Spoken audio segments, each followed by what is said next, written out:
2.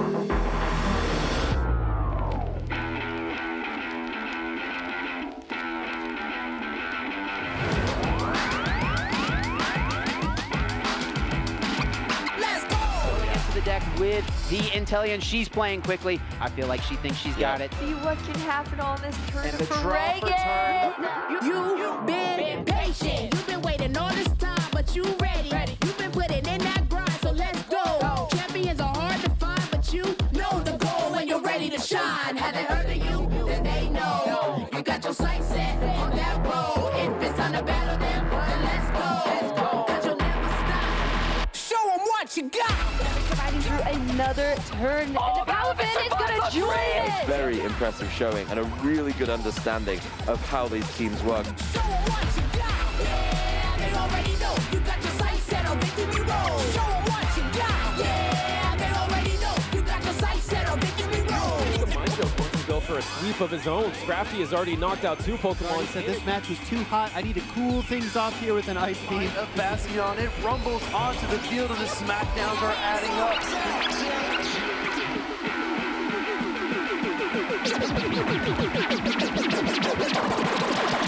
Show 'em what you got. Yeah, they already know. You got your sights set on victory road. Show 'em what you got. Yeah, they already know. You got your sights set on victory road. Put your hands.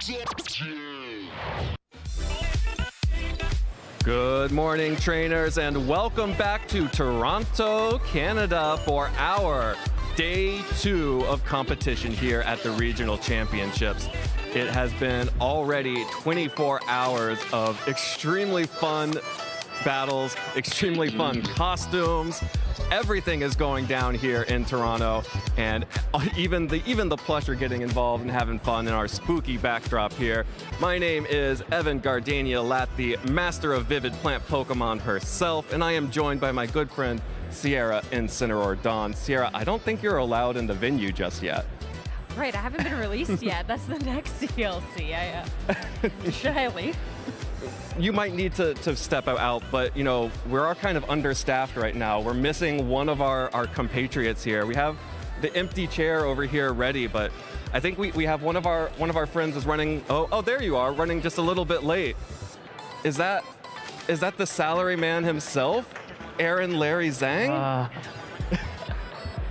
How's it going? What took you so long? Hello, I'm Larry. I'm here. Welcome. Which job were you coming from? One of my many salaryman jobs. I was eating a very nice curry. You're welcome to join me. I get paid, so no need to worry. I can pay for you all. That's and good. Now I'm here. The plant Pokemon thing doesn't really pay the bills a whole lot. And Sierra, you're not even allowed to compete just yet, so. But I am, though. I'm just saying. Yeah, we'll see how Incineroar fares in a little bit in a few months, but for now, it is time to get into the action here in Toronto. We had an incredible first day, and it is just getting started for our season here. Of course, we have Day 2 Swiss, and then our top cut today. And then in 3 weeks, we have our first international championships in Sao Paulo, Brazil. Continuing on the next leg of our season on the way to Honolulu. And this is going to be an incredible season packed with a number of awesome cities to go visit and play Pokemon in. I'm so excited to get to our first international because already with Toronto, there was a lot of individuals that traveled from overseas to just come out to our regional. I mean, Toronto is awesome, so I do not blame you whatsoever. But then to already see these trainers in top form and to see how the regionals in Europe have gone down, I'm so excited to get to our first international to see people from all around the world. I'm gonna try and compete. Yeah, and let's take a look at how people are going to be qualifying for the World Championships. Of course, here we have 200 championship points up for grabs to the winner, as well as an automatic qualification for the World Championships. And if you are in the United States and Canada rating zone, you need 500 total championship points or that regional win to qualify for the World Championships in Honolulu. Or if you're one of the many people coming over from Europe to compete today, you only need 400 championship points, or you could just win the Toronto, Ontario regional and take a world qualification slot just like that. Just like that, huh? Just like that. It's possibly the easiest way to qualify for Worlds, right? Just win a regional championship when you have talent flying in from all across the globe. I think there's over 600 Master Division players, so, you know, just have to be the best out of over 600 people. No big deal. Easy peasy. Yeah, right?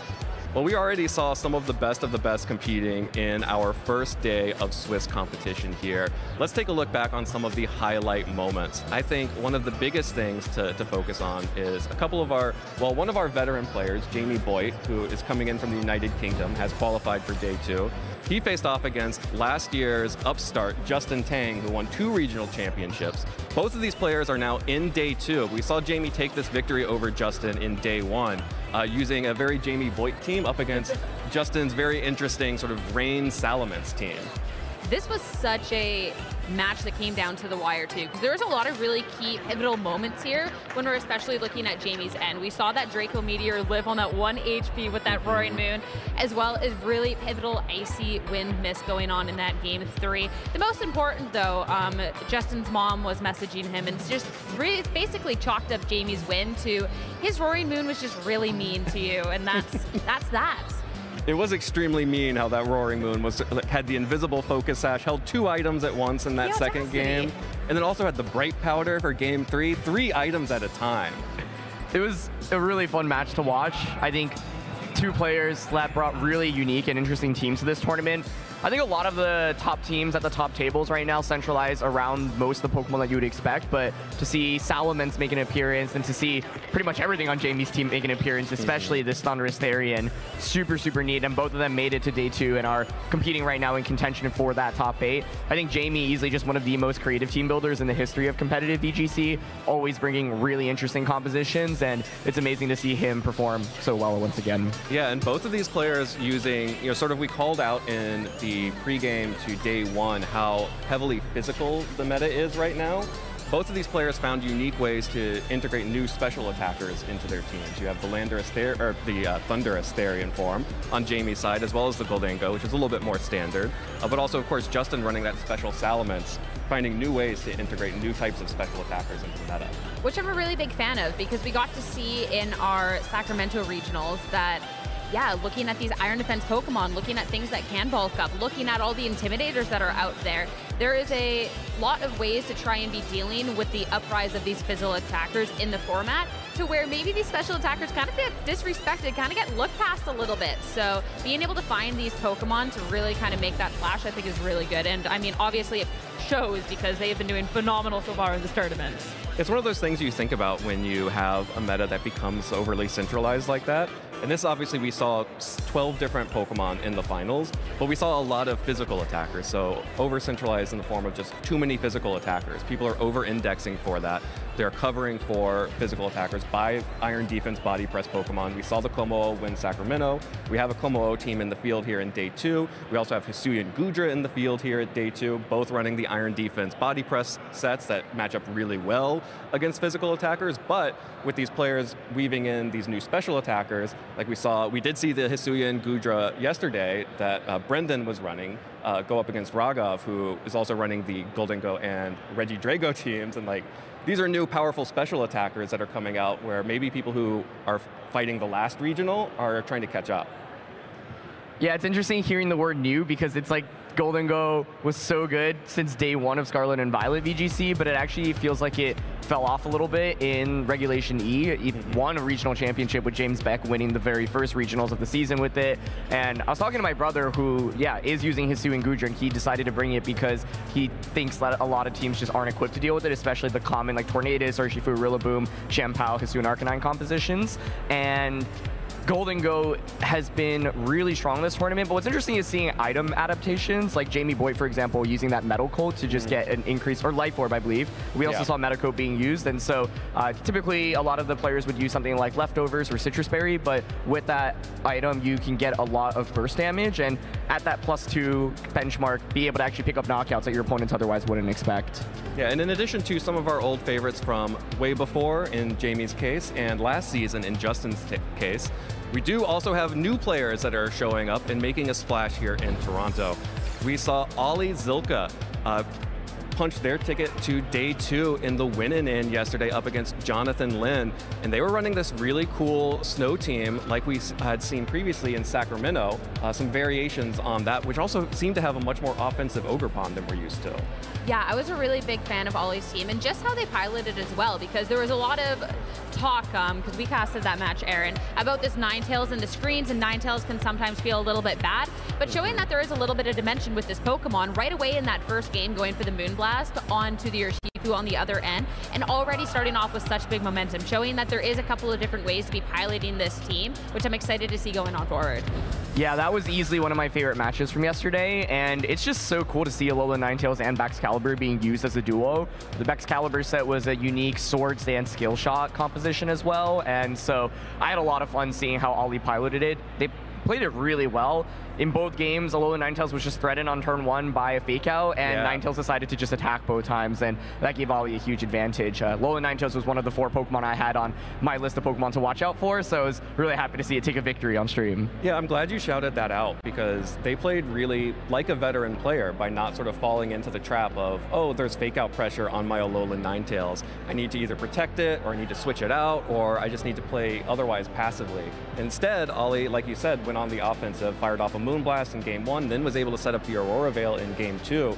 And they really were playing like someone who, like, this was their 3rd regional, I believe, and 2nd day 2. And I don't think it's a surprise to see that they are having that kind of consistent results after seeing them play like that. 3rd regional and 2nd day 2, though, is absolutely amazing with like how many people are coming out to these competitions and how fierce the competition is at these events with everyone making these travels out. So that honestly, yeah, 3rd regional, 2 day 2s, like congratulations, Ollie. That's good stuff.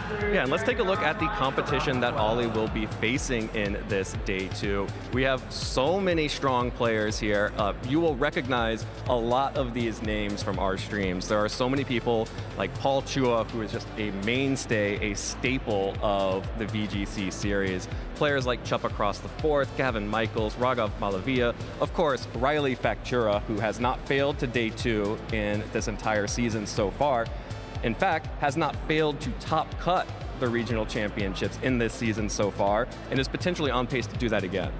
When your worst placement so far the entire season is a top 8, that is actually next level. So it's always interesting keeping an eye on Riley to see just how far he's going to push things in a tournament. And looking at this day 2 Swiss players, I mean, this is such a stacked list overall. You have Eric Rios here, obviously Justin Tang, 2-time regional winner last year, Trevor Cross. This is incredible. Yeah, out of these just 16 players alone, Riley, of course, in the hunt and probably has the best VGC season start that I've ever seen in the history of the game. Paul Chua went 9-0 yesterday and is actually 11-0 right now, so almost guaranteed a spot in that top 8 as well. Paul and Riley are number 2 and number 3 in terms of most regional championships ever won behind Wolf Glick, and so they are really chasing Wolf and have a chance to do so today, but we've got another amazing list of 16 players here. Yeah, the race is on for the top regional champions in history right now. We do see the next page here. We have a bunch of different other players in day 2, including junior world champion Brendan Zhang, as well as 2 other regional champions from last season, Shiliang Tang and Dongan Yum.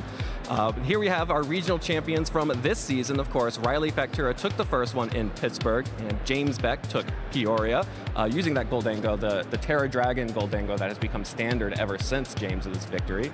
And then, of course, 2 weekends ago, we had Michael Zhang take Sacramento with that incredibly unique and clever Terra Psychic Tyranitar Body Press Komodo team. So I'm really excited to see who's going to join this list and what kind of spice they've been cooking up for it. Yeah, it could be someone that is just getting a little bit closer to that VGC history in trying to be chasing down the most regional titles. It could be somebody that's looking to make their name now. That could be one of those players that we talk about in years to come. And it's going to be someone who is also getting their invite to Worlds. So really exciting stuff ahead of us. Yeah, and by the way, everyone who is watching at home on Twitch, keep your eyes peeled for a community vote for our first match of the day. Just a heads up on that. That may be happening anytime now. And while you're waiting for that, you may also want to join us in our pumpkin art contest. We have been backstage, at least most of us. Aaron, I don't know if you've gotten started on your pumpkin yet. I abstained from all competitions this weekend on the stream. Larry doesn't want to have a 5th job? No. Pumpkin art? No. He can't mess up the suit. No. Can't mess up the suit, that's true. But we will be, maybe everyone except for Aaron will be carving pumpkins backstage or otherwise decorating our pumpkins. I've seen some of them. Mine looks like Garbodor compared to like, I saw Gabby working on a work of art back there. Yeah, I don't know what's going on. Honestly, I had to erase my first version because it was that bad.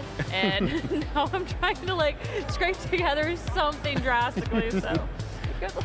We're working it out, and you will have the opportunity to decide the winner of our pumpkin art contest. And of course, the winner, Aaron, does receive a fabulous prize. Evan did say the prize is really good, There is a real prize, and it's one that I really want. I abstain. All right, I'll keep working on you. It'll be fine. Meanwhile, some of our friends back home have been also working on their own pumpkins. Here is Sobel Spencer showing that the best boy is also the best pumpkin. Happy Halloween. This gorgeous, that's Houndstone, right? Not Graveyard? No, that's the mini one, right? Graveyard? It's, yeah. Yeah. Yeah. Right? Don't look at me. I am not a ghost type trainer. Yeah, because the Graveyard has the little candle flame on the head as opposed to the tombstone. The tombstone, yeah. This one I love because we have the candle on the outside of the pumpkin as well as lighting up the pumpkin from inside. So it's kind of meta in that way.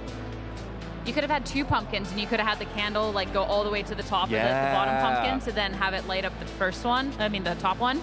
Yeah. But no, this is really sick though. So Spencer, that is amazing. Yeah, and way better than my pumpkin. I am sorry to say, but don't worry, I will still be begging for votes in the poll for my pumpkin later on.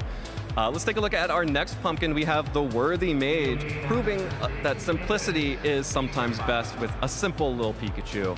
What a gorgeous Pikachu, standing the test of time among some classic jack-o'-lanterns there. It's so cute, and all of these, like, 3 pumpkins here are all super well done. The Pikachu, a really shining star though. Like it might be simple, but your eyes are drawn right there. That is the good stuff. Yeah, it's one of those iconic mascots that you just like. I would absolutely stop at that house and be like, your pumpkin is incredible. Yeah, I hope you're giving out these Pokemon card trick-or-treat Yeah, things. get the boosters. Yeah. Well, if you have a pumpkin that you're carving back home yourself, feel free to share it using the hashtag #PlayPokemon and tag us at @PlayPokemon. You can also watch all the VODs on YouTube at youtube.com/Pokemon. Join the community on Facebook, facebook.com/Pokemon, and Instagram/Pokemon, #PlayPokemon. See all the images from the event that you may have missed from backstage and out on the floor.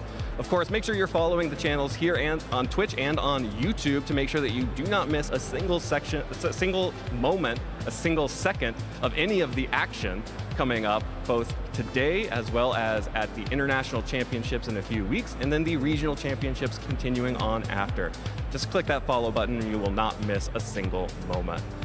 Well, that's going to about wrap us up here in the lounge. We're going to have to toss it over to our casters in just a second, but Incineroar, Larry, thank you so much for spending some time here in the lounge. Larry, I know you've got important work to get back to. I'm going to get fired if I don't go back to my boss, so let's wrap this up. And Incineroar, I know that you've got some prep coming for the Indigo Disc. It's true, but I think it's time for a parting shot now. Well, let's go ahead and lower the attack and special attack of our casters and pass it on over to Gabby and Jake behind the desk. Thank you, Gardenia. My name's Ash from Pallet. Excuse me. My name's Gabby Snyder, and I'm here at the Toronto Regional Championships with Jake Muller, the esteemed Pokemon professor, who will be reporting on all of the incredible matches we have here today. We're here to bring you some great action. I gotta watch out for that. So yeah, it's been a very fun weekend here so far. It's great to see everybody getting in on the Halloween shenanigans, but also getting in the VGC spirit as well. So if y'all are just tuning in for the first time here this weekend, let's take a look at the format that our trainers are competing in for the tournament. This 2024 Regional Championships event will be showcasing exciting Pokemon VG matches all weekend. Trainers from around the globe are here to compete for over $125,000 in cash prizes, travel awards, and championship points to qualify for Worlds 2024 in Honolulu, Hawaii. This tournament is a 2-day event, starting our trainers off in Swiss rounds. All matches are best of 3 and will utilize an open teamless format. This means that each Pokemon's Terra type, ability, held item, and moves are available to the opponent. The trainers earning 19 or more match points or placing in the top 32 will advance forward to Sunday, Day 2. Day 2, trainers will continue playing Swiss rounds until top cut is determined. The competition then shifts to a single elimination bracket where trainers battle until a single regional champion is crowned. Who is taking home the title of regional champion this weekend? Who will secure the points to qualify for Worlds 2024 in Honolulu? Stay tuned this weekend and watch all the action live. If you want to learn more about upcoming Play Pokemon events, visit pokemon.com/play.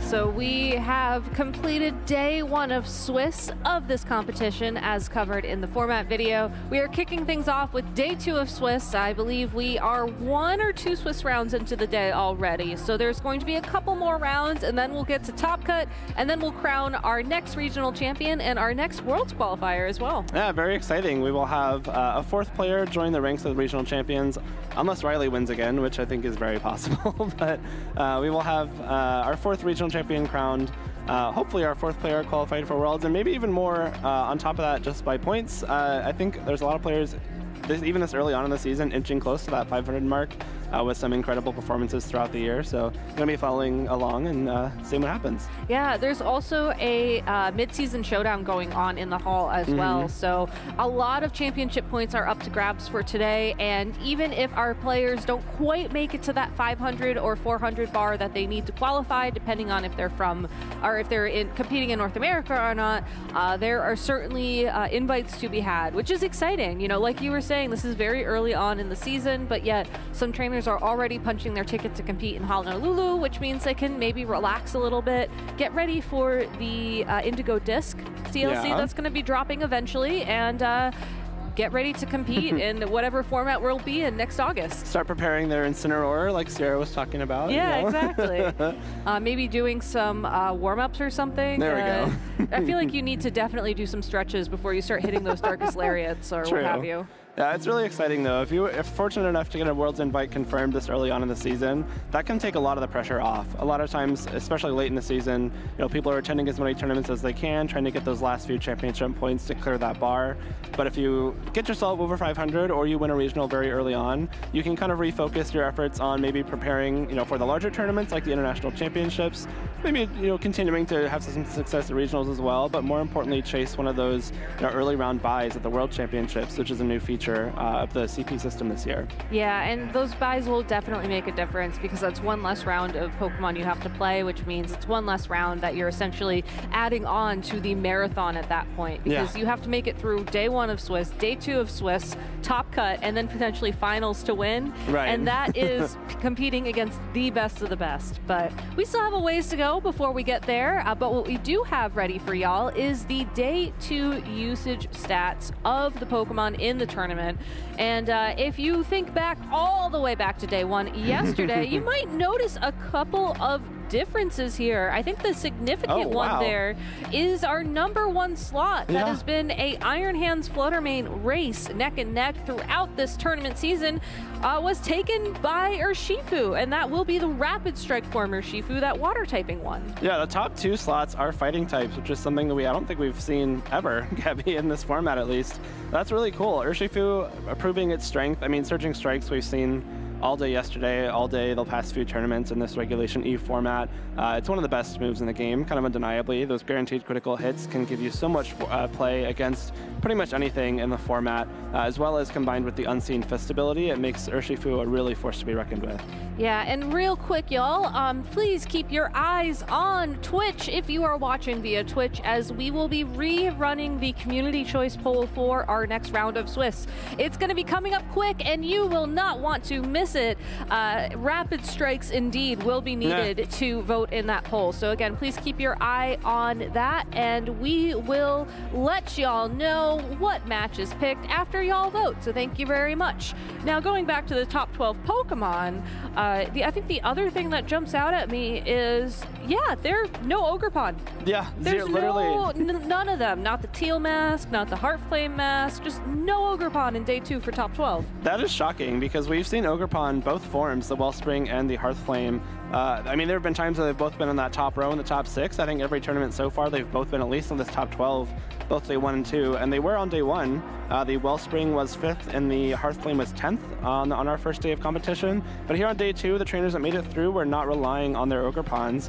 The grass type replacing it has been that Rillaboom, which I guess not replacing it. No, Rillaboom's been popular for a while. But the other grass type, finally making it back on to the top 12 graphic, is Amoonguss. We haven't really seen Amoonguss in this top 12 for a long time, ever since Regulation E started, and Amoonguss is now back in full force. Yeah, I think that's really a reflection of what we saw play out on stream yesterday, as it did feel like there were a couple of matches where Amoonguss was the win condition for trainers.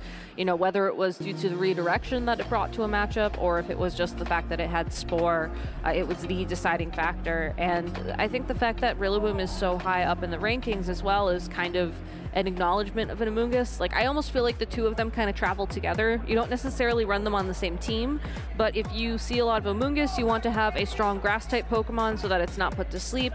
And if you are looking for more of a utility Pokemon in that slot to have Fake Out and otherwise support your team, you're going to opt for Rillaboom over the Ogerpon, which were actually 13th and 14th in the rankings. So that Iron Bundle just a little bit faster, possibly due to a booster energy, sneaking up in that 12th spot.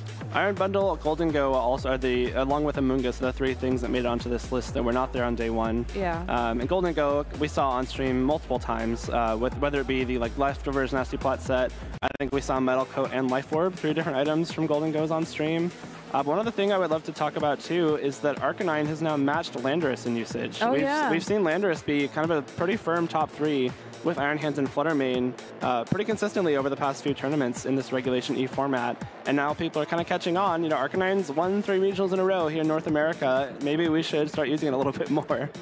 Yeah, it's also interesting as well, because if you look at the day 1 usage stats, Landorus was in 3rd, Arcanine was in 11th, and they've sort of averaged out, which I think is a good sort of, I guess, validation of what we've been saying, which is if you want a Rock Slide Intimidate user, you're going to pick Arcanine or Landorus depending on what your team needs. And because the metagame is leaning so physical right now, having Will-O-Wisp and Intimidate as your options, or just going Choice Band Extreme Speed if you want to go that route, is a great way to sort of navigate around a lot of those physical attackers. Now, thank you all so much for voting in the poll. It looks like we have concluded and we have locked in a match. So we will be getting those players ready to go in a moment. And I think it's going to be a great match, because if my eyes aren't deceiving me, one of the players that we're featuring is currently undefeated. And we have 2 former Worlds qualifiers. It's going to be a very fantastic match. So thank you, Twitch, for your picks. Absolutely. We will have Paul Chua, who is currently 12-0. Yes. The only 12-0 player remaining in the tournament. He will be playing against Chuppa Cross, who is 10-2. Not only is Paul the only 12-0, there's not even an 11-1. So Paul is 2 wins ahead of the next closest competitor, which means Paul has almost certainly locked his place in top 8 already. Shocking, I know. Paul Chua making top 8. Wow. Couldn't have seen that coming. I know. He is such a fantastic player and has probably one of the most consistent records over the longest periods of time in competitive Pokemon history. But, you know, Chuppa Cross as well, also a longtime player, also very accomplished and doing incredibly well over the past couple of seasons. Yeah. And I'm very curious to see how these two are going to face off against each other, especially knowing that Paul is entering this matchup as the undefeated trainer at that 12-0, which is just kind of insane to think about. Yeah, if you're Paul, you kind of have 2 ways to approach this match. You can try and, you know, play your hardest, use all your tricks you have in your bag, and try and, you know, boost that record even more, maybe get a higher seed for top 8. Or if you think, you know, there's a chance Chuppa makes top 8 even if I beat him, do I maybe want to preserve some of my strategies, maybe not use my best Pokemon in this matchup to not give Chuppa a look for when the match might matter a little bit more in that top cut.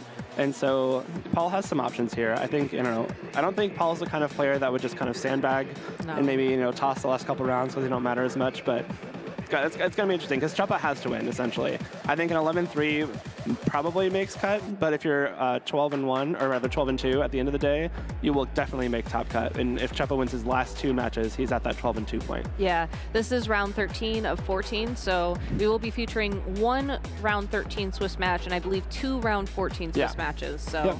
It just gets a little bit confusing towards the end of the day, and a lot of times whether or not we double up on round 14 depends on how fast the tournament's going. You know, I think occasionally we'll get around 12 Swiss instead of 2 14s, but I know that for me it's always more exciting to look at the latter matches where people are are trying to win to stay in contention, to make it into top cut. And by having matches like this coming up, I think we do get to preserve that momentum and that storytelling as we go through.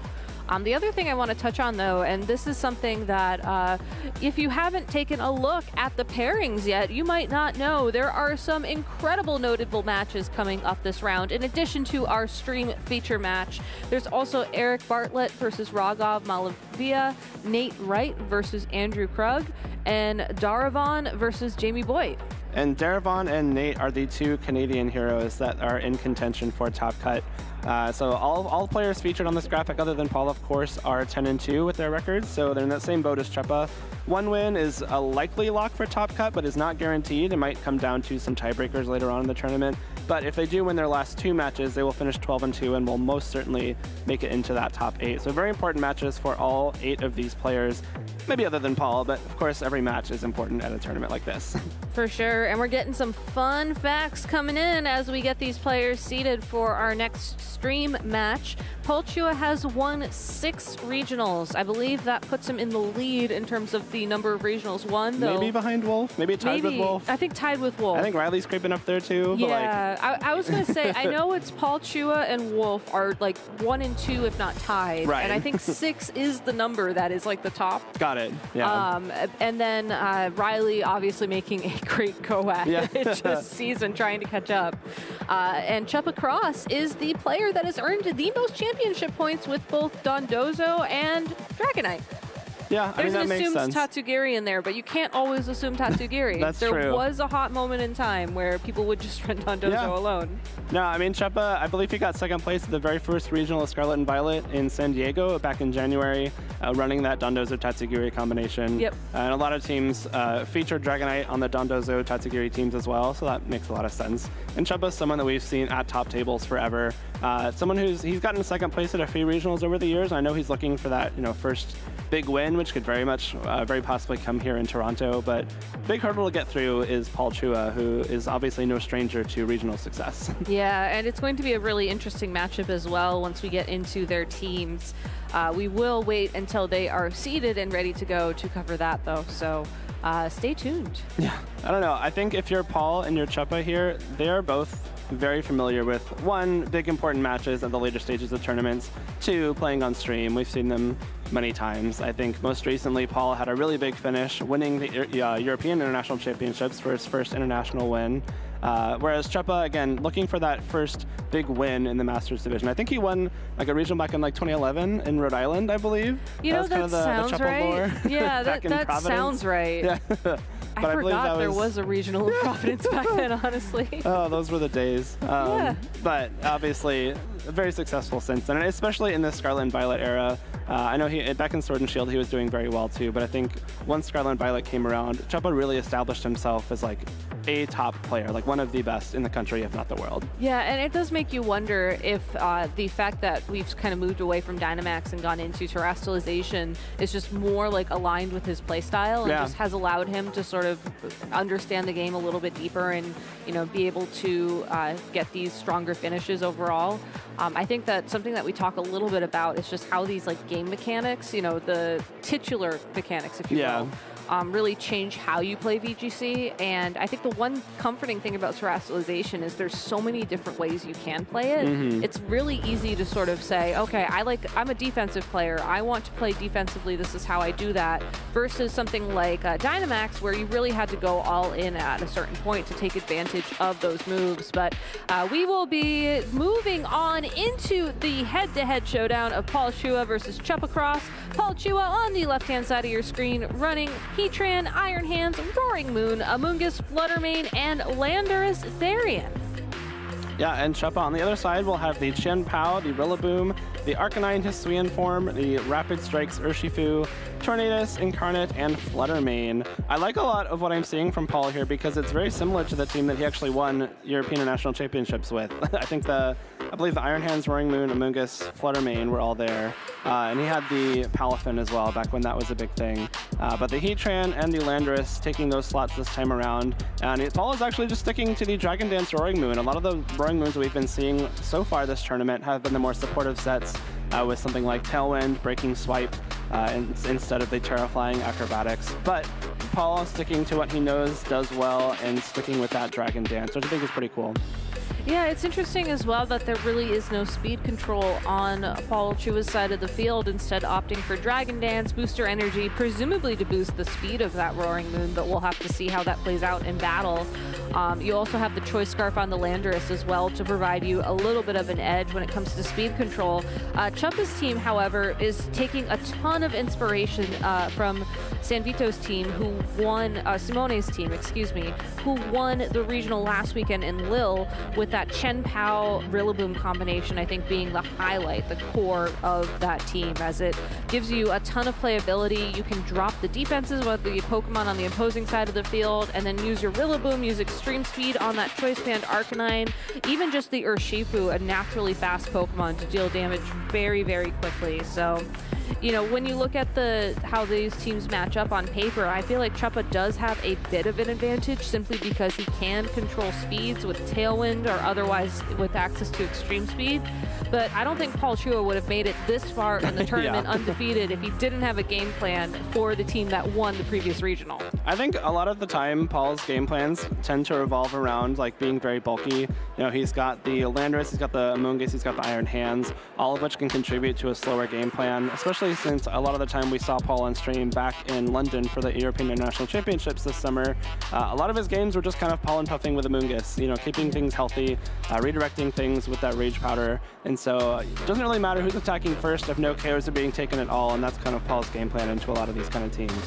Yeah, so going into this game number one, I also wouldn't be surprised to see Paul just play it very safe, as he is a player who can, you know, potentially start things off on the wrong foot, maybe lose game number one, but then use all of that information to come back strong in games number two and game number three. Yeah. And, you know, especially when you are playing a matchup against, you know, this very powerful core, you know, literally just won a regional last weekend. Yeah. All the information you can get in that game number one is so critical. So as these trainers send their Pokemon into battle, we'll be kicking off round 13 of Swiss with your community choice pick of Iron Hands and Fluttermane on the field for Paul, and the Tornadus and Fluttermane on the field for Chuppa. Booster Energy will boost the Fluttermane's special attack for Chuppa. Really good info for Paul to have going forward. Again, if the Booster Energy activates speed, that can change a lot of how this game is played, but thanks to the Booster Energy activating special attack instead, I think that's actually a lot better for Chuppa here. Chuppa does have other Tailwind, or other speed control rather, in the form of Tailwind currently on the field. So that little power boost from Photosynthesis is much more useful than a speed boost. You do still have to contend with the Choice Specs Fluttermane on Paul's end though. So both of these Fluttermanes looking to deal as much damage as they possibly can. Yeah, and typically when you are in a situation where there are two Fluttermanes facing off against each other, it is not uncommon to see one of them terrestrialize so that they no longer take super effective damage from Shadow Ball. And that is indeed what Chuppa locks into for his own Fluttermane. No fake out from Paul. Instead, Tailwind will allow Chuppa's Fluttermane to move first, go straight for the Moonblast. It's boosted by that Fairy type terrestrialization into the Iron Hands. It's super effective. Is not enough to pick up that KO, which means Paul's own Fluttermane going for a dazzling lead, followed up by a wild charge to KO the Fluttermane on Chuppa's side of the field. Big damage trades on either end. I wonder if this wild charge is going to be knocking out this Iron Hands as well from the recoil. Fluttermane has pretty low base HP, so it is able to hang on, even though it is enough for an almost one-hit KO with that wild charge. The percentage of the recoil damage is not very high in terms of raw numbers. So a nice trade there from Paul. I think you get rid of the terrestrialization from Chuppa immediately, which is really nice, while not having to use one of your own. The Assault Vest coming in really handy there on the Iron Hands, and also taking advantage of the fact that Chuppa's Flutter Mane is not choice specs, so you know that even a Terra Fairy boosted Moonblast will not be knocking you out. So a good trade there from Paul. However, in a position where both of his Pokemon could be KO'd this turn, so as to play a little bit safe. Yeah, and the safest Pokemon you can switch in against a Urshifu Rapid Strike at least will be the Amoonguss from Paul. Bleak Wind Storm finds its target, bringing that Amoonguss down to half its health, picking up the KO onto the Iron Hands. We do not see the Amoonguss activate its held item. It's because it's a Rocky Helmet. That's gonna hurt. So in addition to the 3 hits from the Rapid Strike here, this Urshifu will be taking 3 attacks worth of Rocky Helmet chip damage. That's really big if you're Paul. Of course, you don't really want to be switching in on a Bleak Wind Storm, but that's kind of your best. That's really your only way to get a Amoonguss on the field against this Urshifu at this stage. You really can't let your Flutter Mane take that Surging Strikes because you will just get knocked out by it. And now that the Urshifu is Surging Strikes that Rocky Helmet Amoonguss, it's down to about half its health, which is really big. The Tornadus and Urshifu down to half. The Flutter Mane already gone. Lander's not in the greatest of spots here because even though it did intimidate that Urshifu, the Surging Strikes will just let you ignore that right away. However, you do have the option to Terrestrialize, get rid of that Water type weakness, hopefully survive a combination of Bleak Wind Storm and Surging Strikes, and possibly fire off some big Terra Blasts here. This Landorus is also holding a Choice Scarf, which means it is possible for it to outspeed one of these Pokemon as well. So as we see Paul lock into the Flying type Terrestrialization on that Landorus Therian, eventually to try and land a Terra Blast somewhere on the field, you do have to wonder if Bleak Wind Storm will find its mark, or if Chuppa could possibly opt for maybe a Rain Dance or something else to just boost the damage on the field. Instead, Chuppa going for the Bleak Wind Storm. It will not connect with that Amoonguss because of the Protect. It does connect with the Landorus on Paul's side of the field. Does a good amount of damage with no speed drop. Urshifu is still faster. It hits once, it hits twice, and that looks like it will be enough to pick up the KO on that Pokemon. A rough break for Paul there. I think the only way that the Landorus could have survived that turn would have been dodging the Bleak Wind Storm. And luckily for Chuppa, the accuracy did not betray him on this turn. I like that this Tornadus is faster than Urshifu because that means if the Bleak Wind Storm lands on this following turn, Chuppa just kind of wins this game. You're able to clear out the Amoonguss with the Bleak Wind Storm and not have that Surging Strikes redirected by the Rage Powder. So as long as the 80% doesn't bite Chuppa here, this could be a pretty clean game 1 win. You set up Tailwind on turn 1 and then win it in the next 3 turns. That's kind of a super optimal game plan if you're running a team like this. Yeah, it's also interesting to see so many Tornadus players opt to run Bleak Wind Storm despite the accuracy. Yeah. I think otherwise you'd run an attack like maybe an Air Slash or an Icy Wind in that spot, depending on if you want to do damage or if you want to drop the opponent's speed. But in this case, having the chance to do both is exactly what Chuppa needed in that slot. Paul Chua locking in a forfeit, not wanting to give up any more information in this battle, and we'll be going into a game number 2 after these players take a moment to think through their game plans and adjust. I think if you're Chuppa, that went very well. You lost your Terra Flutter Mane on turn 1, but that's okay because a lot of times things we talk about when you're playing a team like Chuppa's is that if you get Tailwind up and you get something to swap in on that same turn without taking any damage, that's kind of nice, right? Even though you gave up the Terra, you have the Mystic Water Urshifu next to the Tornadus, which is enough damage for everything on Paul's side of the field. Even if you took that Surging Strikes Rocky Helmet recoil on that first turn that Urshifu was out, it ended up being fine because that's really the only damage Urshifu took the rest of the game. So it didn't really come into play much there. No, it didn't. And I think that's the other thing to keep in mind is that despite the fact that you had an option to shut down the Tailwind threat from that Tornadus Incarnate with the Iron Hands and the Fake Out, you opted to go for the KO onto the Flutter Mane instead. And because Chuppa just had so much damage in the back with that Urshifu, I don't think Paul could keep up. Yeah. One possible adjustment for Paul in this game number 2 could certainly be that you do fake out that Tornadus turn 1 and then try and double into it, pick up the KO, and then hope that your Pokemon are naturally faster. But that is a game plan you're going to have to commit to, and with the same leads on the field for both of ththese trainers, it has to be running through Paul's mind. It has to. The only issue is the Tornadus' Terra type is Ghost. So if Chuppa tries to read into a Fake Out this turn, you whiff into that Ghost type Tornadus, that's even more of a disaster than that first game was. I think opting not to fake out means that you're opting not to kind of play that mind game. And if Chepa, for example, goes to terrestrialize his Tornadus while you don't go for a fake out, that's making Chepa waste a resource that he didn't really need to. Well, here comes the terrestrialization from Chepa, but it is once again that Flutter Mane. We saw the Flutter Mane's Moonblast miss out on a KO in turn number 1 of game number 1. Maybe things will be different this time around. So far, it's the same. Tailwind from that Tornadus, unstopped. Shadow Ball from the Flutter Mane will connect with Paul's Flutter Mane and just pick up that KO in 1 hit. And now it's all down to this Iron Hands' Wild Charge. It does connect with the Tornadus instead this time, but with another one-hit knockout, I suppose. But this time around, with Tailwind up on the field, I think Chepa would much rather have a more accurate Pokemon on the field instead of that Tornadus clicking Bleak Wind Storm for the next 2 turns. I think we did kind of mention, like in game 1, Chepa got the free swap to Urshifu after the first turn knockout on the Flutter Mane. I think getting rid of the Tornadus is actually a lot better for your Paul, because that's kind of one thing that the Amoonguss has to be afraid of. I was going to say, if Urshifu comes in here, then you have to worry about the Surging Strikes, Rocky Helmet, Recoil again. But Chien-Pao coming in is actually much better for Chepa, because you have the option to go for something like a big Ice Skull Crash. So you did lose Tornadus, which is your kind of, super effective Bleak Wind Storm damage on Amoonguss, which really helped game 1 as Amoonguss came in on that swap into the Bleak Wind Storm. But now, if you're the Amoonguss, you have to worry about this Ice Skull Crash instead. And you do have the option to Terrestrialize. Paul has not used that yet, so it could be something that Amoonguss opts to do. But if you do, then you have to worry about these Fairy-type attacks from Flutter Mane as well. So it's a really tough defensive spot for Paul here. Chepa pinning him well with the Flutter Mane and the Chien-Pao. Indeed, and I think you have to look at the other Terra types available to Paul at this point in time. We know that he has the Iron Hands, the Amoonguss, and the Landorus available to him. With Iron Hands and Amoonguss having defensive Terra types, I think that if he wants offense out of his Terrestrialization in this battle, he'll probably once again go for the Terra flying onto that Landorus. But an attack is missed and followed up with a Moonblast. I think this means the Amoonguss will have more than enough time to land that Spore against the Flutter Mane. That's a pretty unfortunate base. It looked like that Ice Skull Crash was into the Landorus slot, so a pretty good read from Chepa there, seeing that the Moonblast did not KO Iron Hands in the first game. You go for the double attack there into that slot. Ice Skull Crash would have knocked out the Landorus on the swap, and Moonblast would have been redirected to the Amoonguss.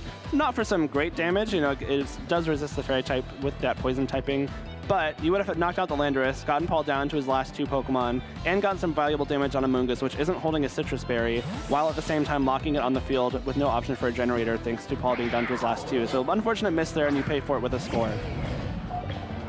The Flutter Mane will be asleep this turn, but no Ice Skull Crash misses this time around. It will connect with that Amoonguss, bringing it down into the yellow.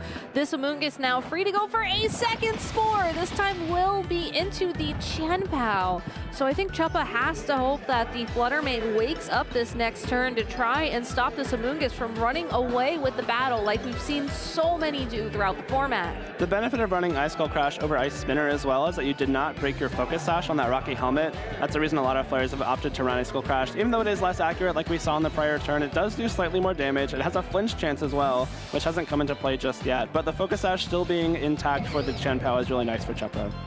Urshifu taking the field once again for Chepa. Flutter Mane with the wake up, immediately going for a Moonblast. This is going to do so much damage to that Iron Hands, and thanks to the previous damage it took, it is indeed enough to pick up that KO despite the Assault Vest. Amoonguss goes for a Pollen Puff into the Urshifu, hoping to just break the Focus Sash on that Chien-Pao, but unfortunately will not land its intended target. Yeah, that's a rough break there for Paul. Even though he dodged that Ice Skull Crash, need a little bit more of those turns of sleep to try and get back into this game. The Flutter Mane being at full health now means that even though this Landorus is holding a Choice Scarf and the Amoonguss is there to redirect a possible Aqua Jet from that Urshifu, a lot of times players do train their Flutter Manes to survive an attack like Stomping Tantrum, sometimes even Terra Blast. And since the Chien-Pao is not on the field, Sword of Ruin is not in play, and this Flutter Mane should be, I guess with the Terra Blast, it may be slightly stronger than Stomping Tantrum, so maybe a little bit difficult there, but at the same time, like, you can't take 2 KOs here. The Pollen Puff was just to break the Focus Sash on Chien-Pao, which switched out. Landorus will indeed terrestrialize to try and find a way out for Paul to bring us into game number 3. Rage Powder from Amoonguss will also be redirecting attacks away from that Landorus, so it should have the opportunity to fire off one Terra Blast. Will be targeting down the Flutter Mane. Oh, it's not enough. Is enough to hang on, and Dazzling Gleam will pick up the KO onto the Landorus. And eventually, one more attack will pick up the knockout onto the Amoonguss, and Chuppa Cross will be moving on in the tournament, defeating the undefeated Paul Chua for the first time in the Swiss rounds. Paul will drop to 12-1, which, I don't know, 12-1, still pretty good if you ask me, Gabby. Fantastic. I still think he's locked in for top cut at this point. Certainly, and Chuppa is one step closer, possibly even locked himself. You know, an 11-3 has a shot to make top cut depending on how the tournament plays out. But of course, if you are Chuppa, you want to make that one more round win in round 14 to confirm it. But of course, the more important thing, Chuppa did what he needed to do in this match. Played a very clean game. I can't really pick out a time when Chuppa made, you know, maybe a suboptimal play, maybe not the most high value plays. Like every turn, Chuppa was on the ball, which is really important against a player like Paul, who if you give Paul like a single inch, he'll just take the whole game right away. So a very clean game from Chuppa. Yeah, I do find it very interesting that we saw Paul opt to not stop Tailwind in both games. It was a great adaptation from Chuppa just in game number 2, going straight for the Shadow Ball instead of the Moonblast like we saw in game number 1.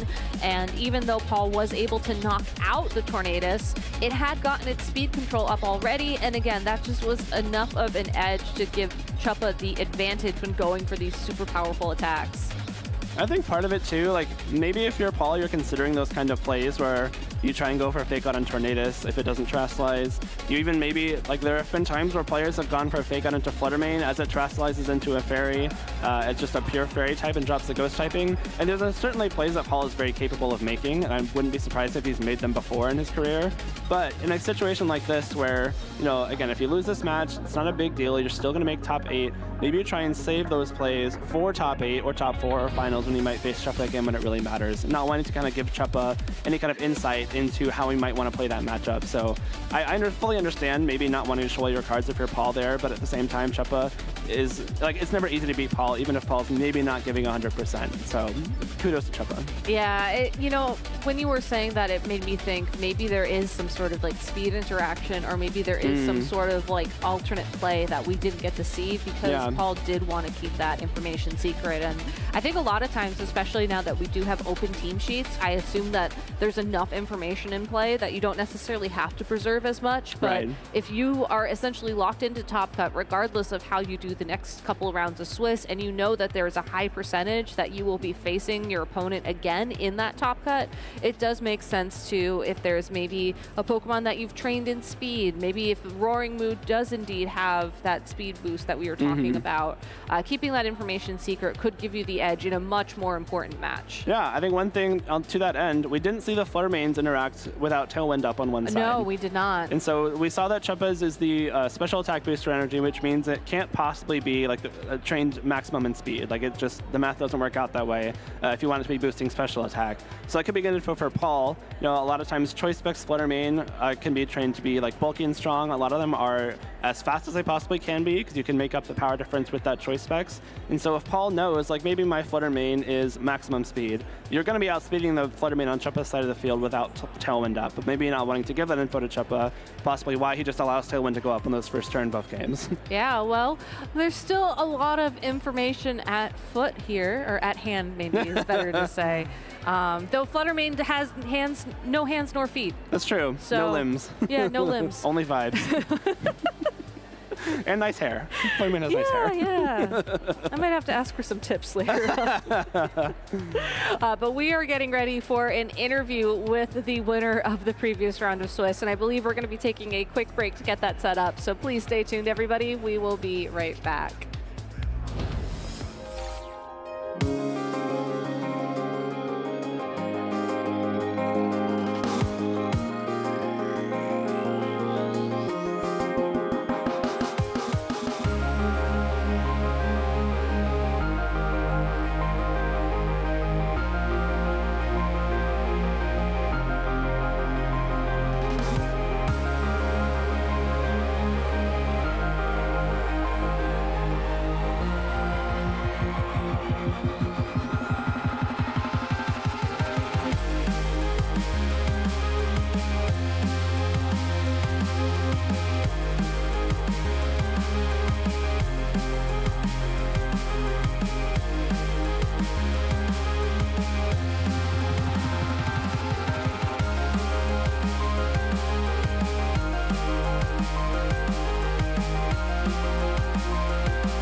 Welcome back, everyone, to the Toronto Regional Championships. My name is Evan Latt, and I am joined at the desk by our winner in commanding fashion of that last set.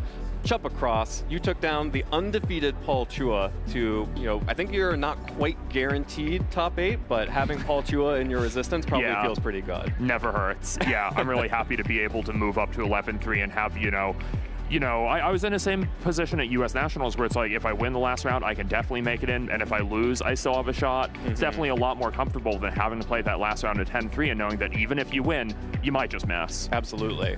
And what does it mean to you to know that you were this close to top cutting a regional championship here in Reggie?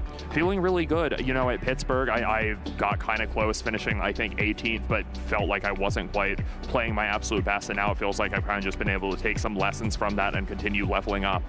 Well, it's really interesting you mentioned Pittsburgh, because Pittsburgh was played in Regulation D, and we are now in Regulation E, but the team that you've brought, very similar to the one that Simone Sanvito won Lille with last weekend, is a Regulation D team. For the most part. You're right, yeah. No, it has a lot of Pokemon that I enjoy using on it, like Rillaboom. I'm trying to think about other overlap, because I honestly did not like Arcanine very much in Regulation D, but really Tornadus is the secret sauce of it. Just with that reliable speed control and that Choice Band Rock Slide, Arcanine becomes a much better Pokemon. I know you guys didn't get to see it on stream, but I've made a lot of use out of Arcanine today. I firmly believe it. And we've seen this Arcanine become one of the top threats in the meta now. It did not quite overtake Landorus in our day 2 usage. They are both tied at 32% usage. It says something that Arc's getting close, and it really is off the back of this one team that just Arcanine is such a good fit for it. It just does things that Landorus couldn't. And I think what I really like about Arcanine is it's actually a Tailwind abuser. Yeah. Landorus, he's already got a great speed stat. He uses Choice Scarf. He doesn't need Tailwind. Arcanine, on the other hand, has so much more power on that Rock Slide, and you can really throw it out with almost you just throw it out. Well, there's not many downsides. Yeah, I mean, we saw that since Landorus was introduced, and Terrakion way back in the day, sometimes you just click Rock Slide, and especially if you get that boost to having the same type as the Rock Slide, you get extra damage on it, which is why Terrakion was so prevalent way back when. Arcanine having that boost in the Hisuian form makes that Rock Slide just so much more threatening, even especially against other Tailwind teams. Exactly, and one thing that I find really strange about Landorus this format is you can't really go for Rock Slide in the early game, because if you don't get flinches, you're stuck with this Pokemon that's kind of meant to be pivoting in and out, and you're using it to do maybe 20% to 2 things a turn. Arcanine is literally doubling that damage because of same type attack bonus, Choice Band. You can throw out Rock Slides, you're going to be overjoyed if you get a flinch, and you're going to be okay if you don't. It's not like Landorus, who is just no, you're not really supposed to click Rock Slide until you're getting kind of desperate. Absolutely, and it's really interesting to see this Tailwind team come back to prominence. We saw it a little bit in Regulation D, the same Pokemon, not quite the same sets, with Hirofumi's team at the World Championships. Now this new look at it that Simone won last weekend with, and you're doing very well with here today. It's really interesting to see how this really does abuse Tailwind. We see we had Raghav on yesterday, who is running Tornadus Urshifu for the first time, and he mentioned to us on stream that it kind of felt like a cheat code to click Tailwind and then Surging Strikes, that it just deals so much damage, and it just feels, Aaron and I were talking backstage, it feels oppressive. Exactly. I lost to Andrew Ding using this team on his way to top cut at Pittsburgh with it, and kind of just learned hey, Tornadus and Urshifu have pretty good synergy.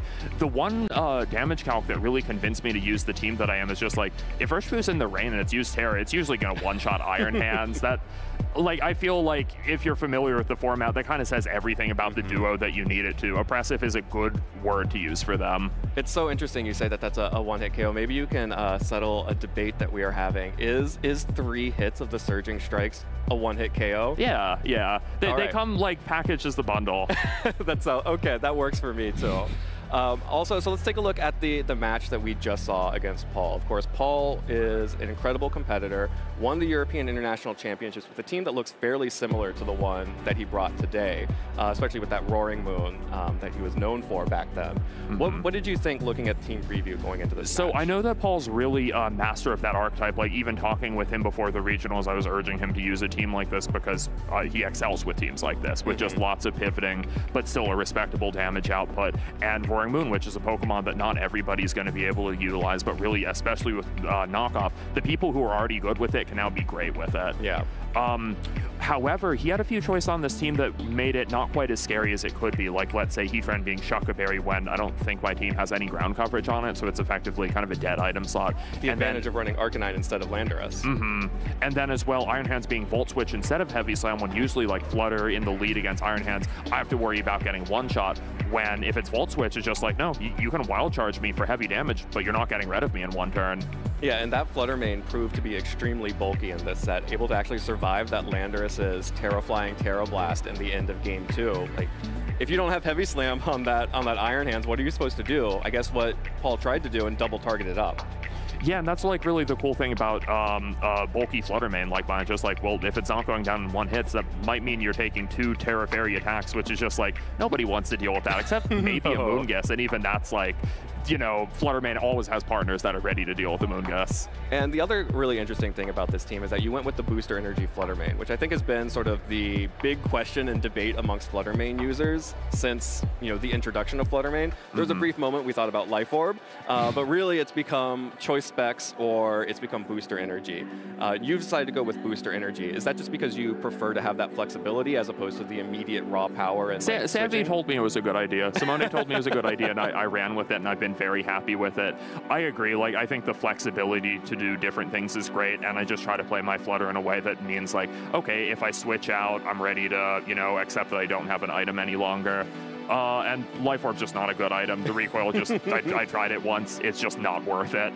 Yeah, I tried that in my Knoxville team, and it was, you got one attack off anyway, so. And that's the thing. It's like, you want your Flutter main to have some damage, like good defensive damage calcs. You're not going to get any of those at 90%. Your Flutter is already spread way too thin to do anything meaningful at 90%. Well, looking forward to the rest of your tournament run. We have one more round here today before going into top 8, so I want to make sure you have some time to recenter and get ready for that round. But before we let you go, is there anyone you'd like to shout out to make sure that before we see you hopefully later today in Top Cut? Yeah, big shout outs to Simone, Zach, and Mont, who I'm also hoping to, you know, see breaking into Top Cut or maybe top 16 today with the same team.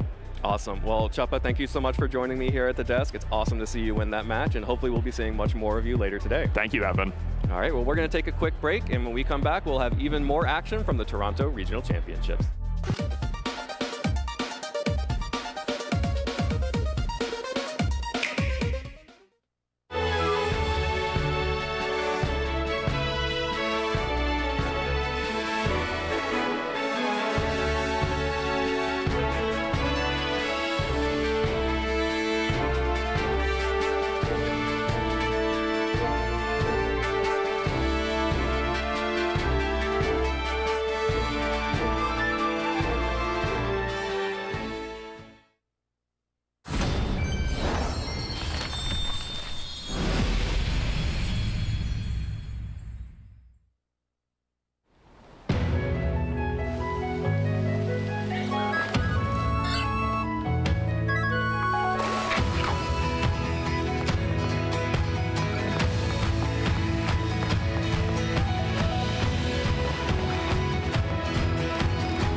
Hello, champs in the making. Regulation E is here, and trainers flock to Peoria, Illinois for the second North American Regional of the season.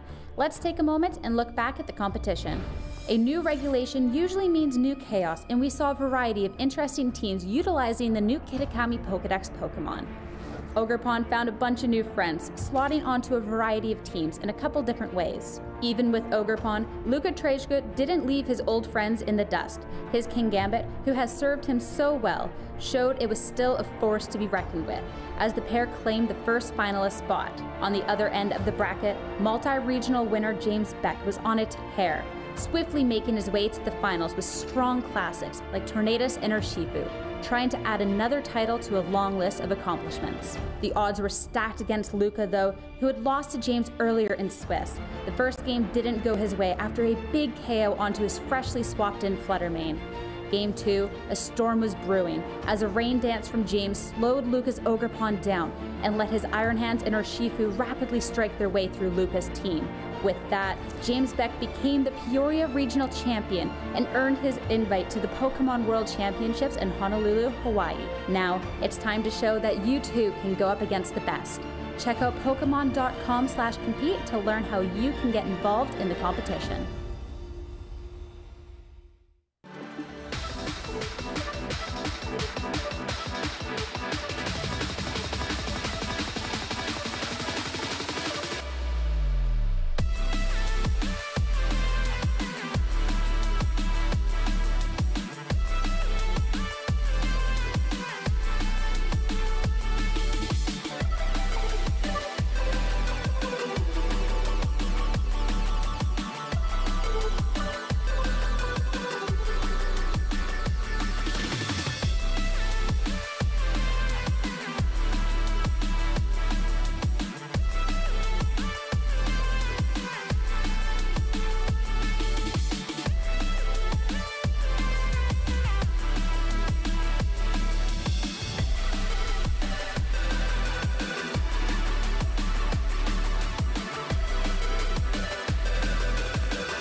Welcome back to Toronto, Ontario, Canada, everyone. I am Jake, Professor Oakmuller, joined by Gabby Ash Ketchum-Snyder.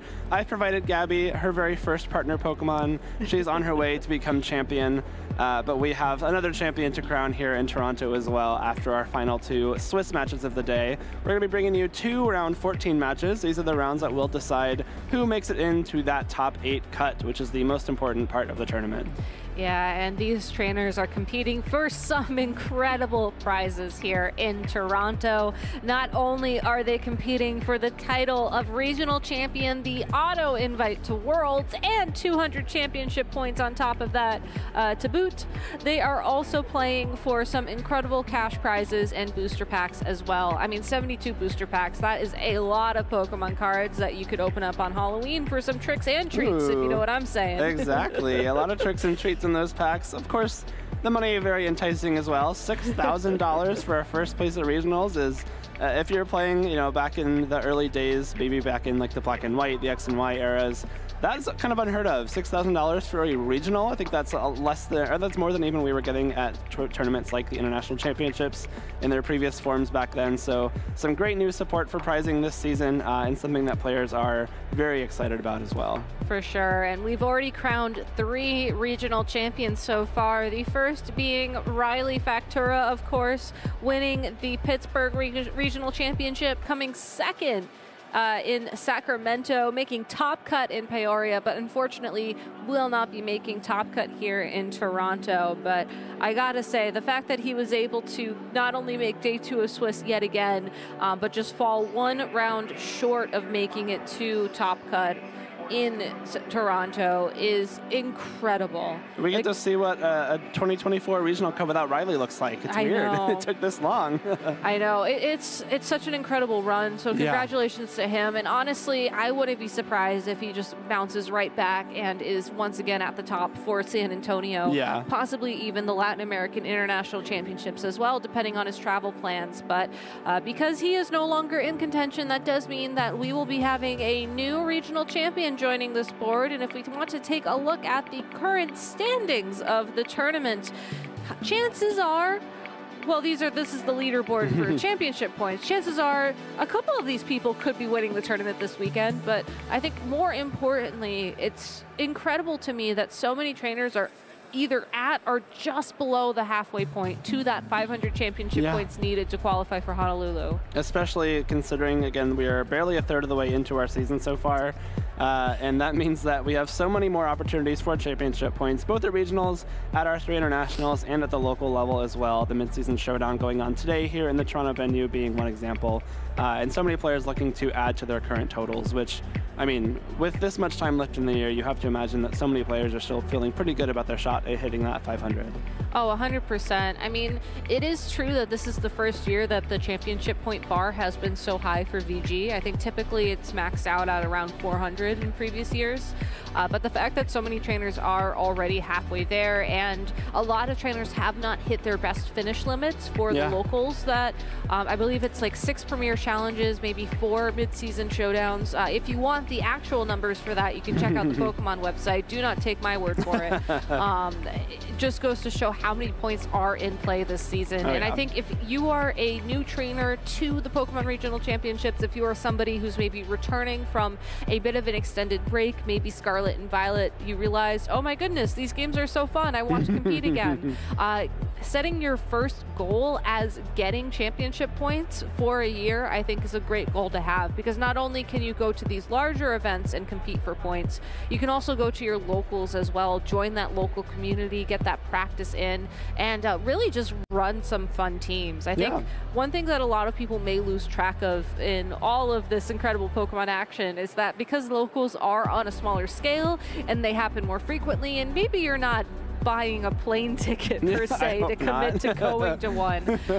You can sort of take things a little bit more casually. You can have a little more fun with it. And I know that my locals love to just put some really fun teams together. Like, not only did we have an Okie Dokie in our local a couple of weeks ago, there was also a Pheasantipity team that did very, very well. So no Monkey Dory. No Monkey Dory yet. Next time. Next time, for sure. No, locals are so much fun. It's beyond the points in the competition, just building that community aspect, I think, is what keeps a lot of people around. That's certainly why I'm still involved with VGC and why I got so into it. Oh, me too. 10 years or so ago when I first started. Like, it's so much fun to just be around these people, especially because we all meet up because of our shared love of Pokemon, right? And our love of competing and playing and practicing and training and team building and all that stuff that goes into a tournament appearance. So can't recommend it highly enough. Yeah, I mean, just like Ash Ketchum, you got to start somewhere, and maybe just driving down the road to Viridian City. Well, they don't have a gym, so maybe Pewter City. To get your first badge, to get your first Premier Challenge points is the start to your road to victory road. We got there. Yeah, we got there. Took a couple of extra words to get there that time around, but we got there. We're on West Coast time, right? We're definitely on the West Coast. No, we're not. We can pretend. No, we're not. We're not. Not even a little bit. Yeah, and I believe we do have a beautiful shot of the hall here in Toronto. You can see the side event area where we have a mid-season showdown going on today for the Video Game Championship Series, and a League Cup, I believe, is the more prestigious one for the trading card game going on the sidelines as well. In addition to just side events, some tournaments have now been doing these box draft formats for VG, where you get a pack of Pokemon cards, but instead of the actual TCG cards, they're Iron Bundle with this held item with this moveset, and you have to draft your team together, and then you can play through a best of like 3 tournament, if you will, with that team. There's also Chaos Cup, which is you're just given a rental team and told to figure it out and play a few rounds. That's a lot of fun.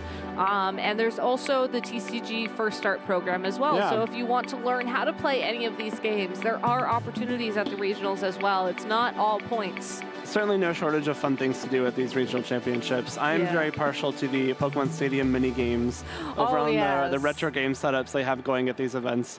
If you want to take me on in the Clefairy memory game, I recommend you do that carefully because I will defeat you. I do not want to take you on in the Clefairy memory game, but I could take some photos to show you in Pokemon Snap. Okay, okay. You'd probably beat me there. Yeah, let me show you some that I have here. This one's very off-centered. How many Pokedex entries do you have? I gave you that. Actually, I did complete my Pokedex in Scarlet and Violet. I did too. It was really because fun. I wanted the Mark Charm. Yeah. And then in the DLC, I believe you also get the charm that gives you more Terra Shards. Yes. Which, if you stack it with the Blissey event that was going on last weekend. That's a lot. Oh, yeah. Very fruitful. I got to stock up because I think I'm going to build a couple of teams when I get home from this event. I've been very inspired from this event. There's some teams that have been on stream that have been super fun that I will possibly commandeer for my next event. Agreed. And that's also the fun thing as well. You know, once these events are over, RK9 does release the open sheets of everybody, so you can go and look. You can't necessarily see the stat investment that trainers have, but you can see the items, the moves, and the Terra types of the Pokemon that trainers enter these tournaments with. So if you want to go home and you want to try something out yourself, I honestly would argue that the stats don't really matter. You know, just try to pick, okay, I think this Pokemon is defensively weighted, so I'm going to train it to max defense and max HP. Maybe it's a physical attacker that's max attack, max speed, and just run those kind of spreads initially, get a feel for how the team works, and then you can sort of get to the more complicated numbers once you have that idea. Like, I think a lot of people forget that, yes, there can be a lot of math involved in Pokemon, but you don't necessarily have to commit to all that if you're just starting out or if you're just trying to see if you like a team. Yeah. You know, I think Riley Factura's winning team from Pittsburgh honestly had like 5 of the 6 of the Pokemon just had max attack, max speed, max HP, max defense. You know, it's very simple spreads. Yeah, it's the way to go sometime for sure. Yeah, well, we are still waiting on our round 13 matches to finish. We're going to take a quick little break. When we come back, again, we will have 2 round 14 matches, the decisive round of Swiss to bring you, so please do not go anywhere.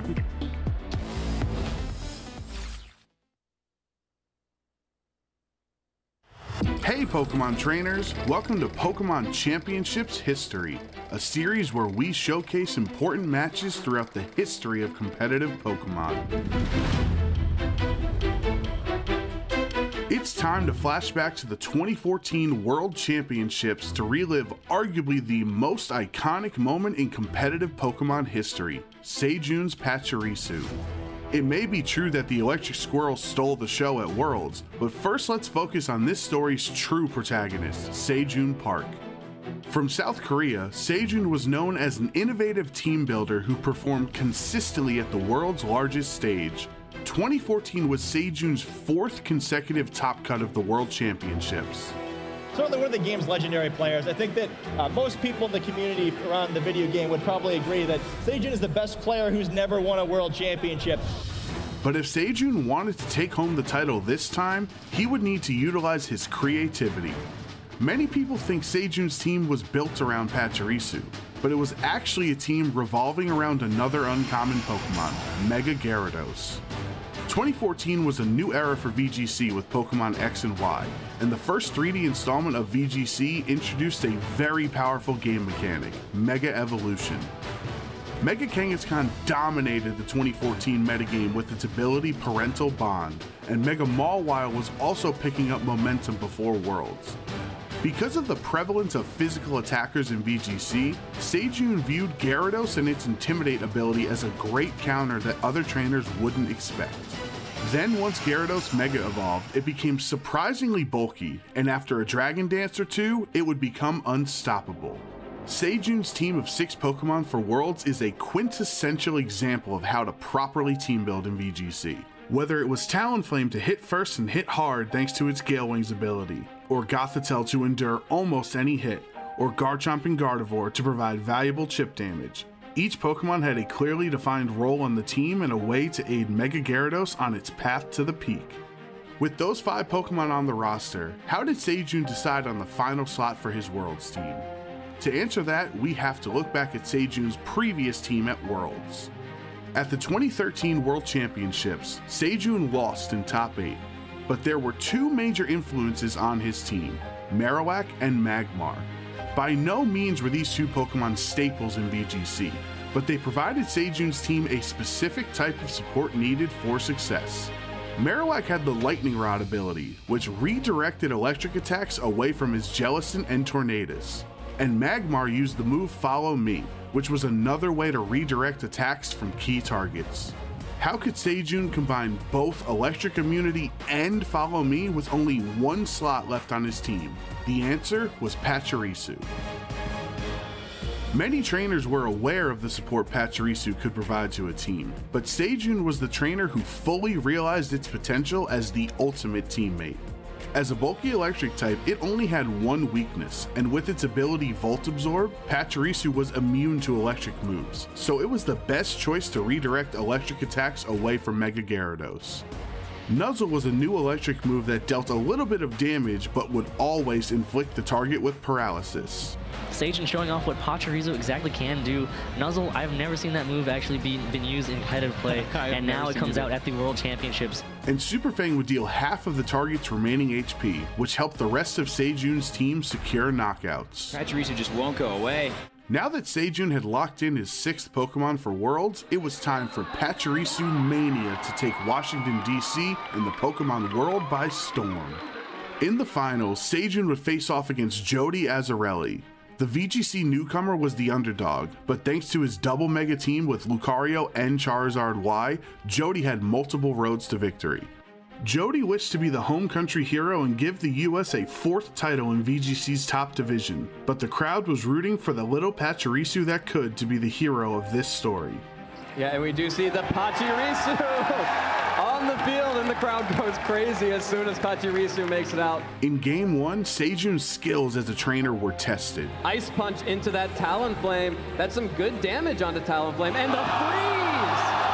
The Ice Punch gets the freeze onto Talonflame. It's stuck in mid-air. An Ice Punch freeze onto Talonflame could have been disastrous. Normally, freeze wouldn't be a problem because most Talonflames use Flare Blitz and could thaw immediately, but Sejun's Talonflame had Overheat, which is not a fire move that automatically thaws. In order for Sejun to get back into this game, he had 1 chance to thaw out and successfully hit Overheat. The thaw as Overheat comes out from Talonflame. Sejun is not playing around. Overheat gets the KO onto the Mo Rotom. Tyranitar is still out though. The Life Orb from Talonflame as Super Fang from Pachirisu, not dealing quite that much, but the paralysis. Tyranitar fully paralyzed. With luck back on Sejun's side, once he was able to KO Jody's Mega Charizard, Garchomp and Talonflame had enough left to give Sejun the victory in Game 1. With that extra damage there, you're going to feel very safe that even intimidated, Talonflame can finish off this. But we see the forfeit. Yeah, Jody going ahead and forfeiting, and Sejun Park takes Game 1 of this best-of-3 set. Jody needed to change up his strategy in Game 2, and Mega Lucario packed quite the punch. This, however, was exactly the situation Sejun's Gardevoir was trained for. Yeah, Mega Lucario making its first appearance on the stream here. Going to go ahead and Mega Evolve, get a lot of additional power on the field for Jody. And Bullet Punch coming up from Mega Lucario onto Gardevoir. Not quite enough for the 1-hit KO. Dazzling Gleam, the choice from Gardevoir. Super effective damage on Salamence, and the Earthquake. Is it going to be enough? Is Mega going down? The Mega goes down. Turn 1 for Jody. Once Gardevoir was knocked out, it was time for Pachirisu to show the world what it could do. On a field with some of the most powerful Pokemon in VGC, Pachirisu would shine brighter than them all. The story unfolds in the lines are all drawn. The moment is now to claim your glory. Salamence dropping a Draco and Pachirisu shrugging it off will go down as one of the most iconic moments in VGC history. With just 1 Pokemon remaining, it was time for the Prince of VGC to finally reign as king. Pachirisu is not going to do any of that. It's going right on the offensive. Super Fang going to take away half of Mo Rotom's health. Dragon Claw right back after a critical hit! A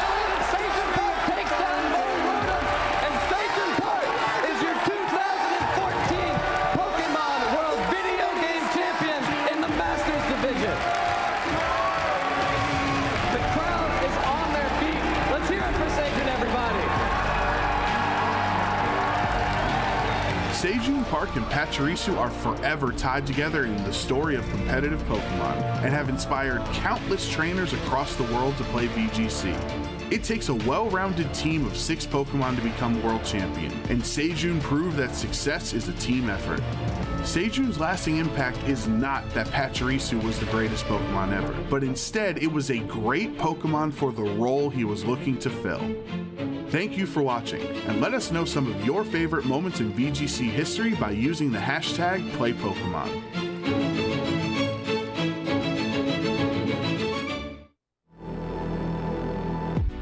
Welcome back, Pokemon trainers, to the 2024 Toronto Regional Championships here in Ontario, Canada. My name is Gabby Snyder, and I'm still joined here by the Pokemon professor himself, Jake Muller, and some spooky shenanigans going on in the lounge for Halloween. So if y'all haven't heard, there's going to be a lot going on this weekend. Not only are we crowning our next regional champion, but we are also crowning a pumpkin carving champion. That's true. I'm very excited about that. I haven't been sitting back here behind the desk planning out my pumpkin anymore because it's almost done. I've hit the 90% mark, so y'all better watch out. Nice. I'm very excited about that pumpkin contest. I like mine a lot. I was finished with it pretty quickly, and I was like, well, I don't know what else to do, so I'll just watch everyone else carve theirs, and that's been really fun too. I love yours, Gabby. It's been very cool, and I'm very excited for everyone else to see it. I'm at a point in my life where any excuse I can to just tune everything out and do arts and crafts is a literal Arceus send. Yeah. So I've just been vibing.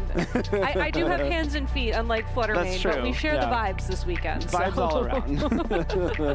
This weekend's been so much fun, though. I love how we've all kind of embraced the Halloween spirit.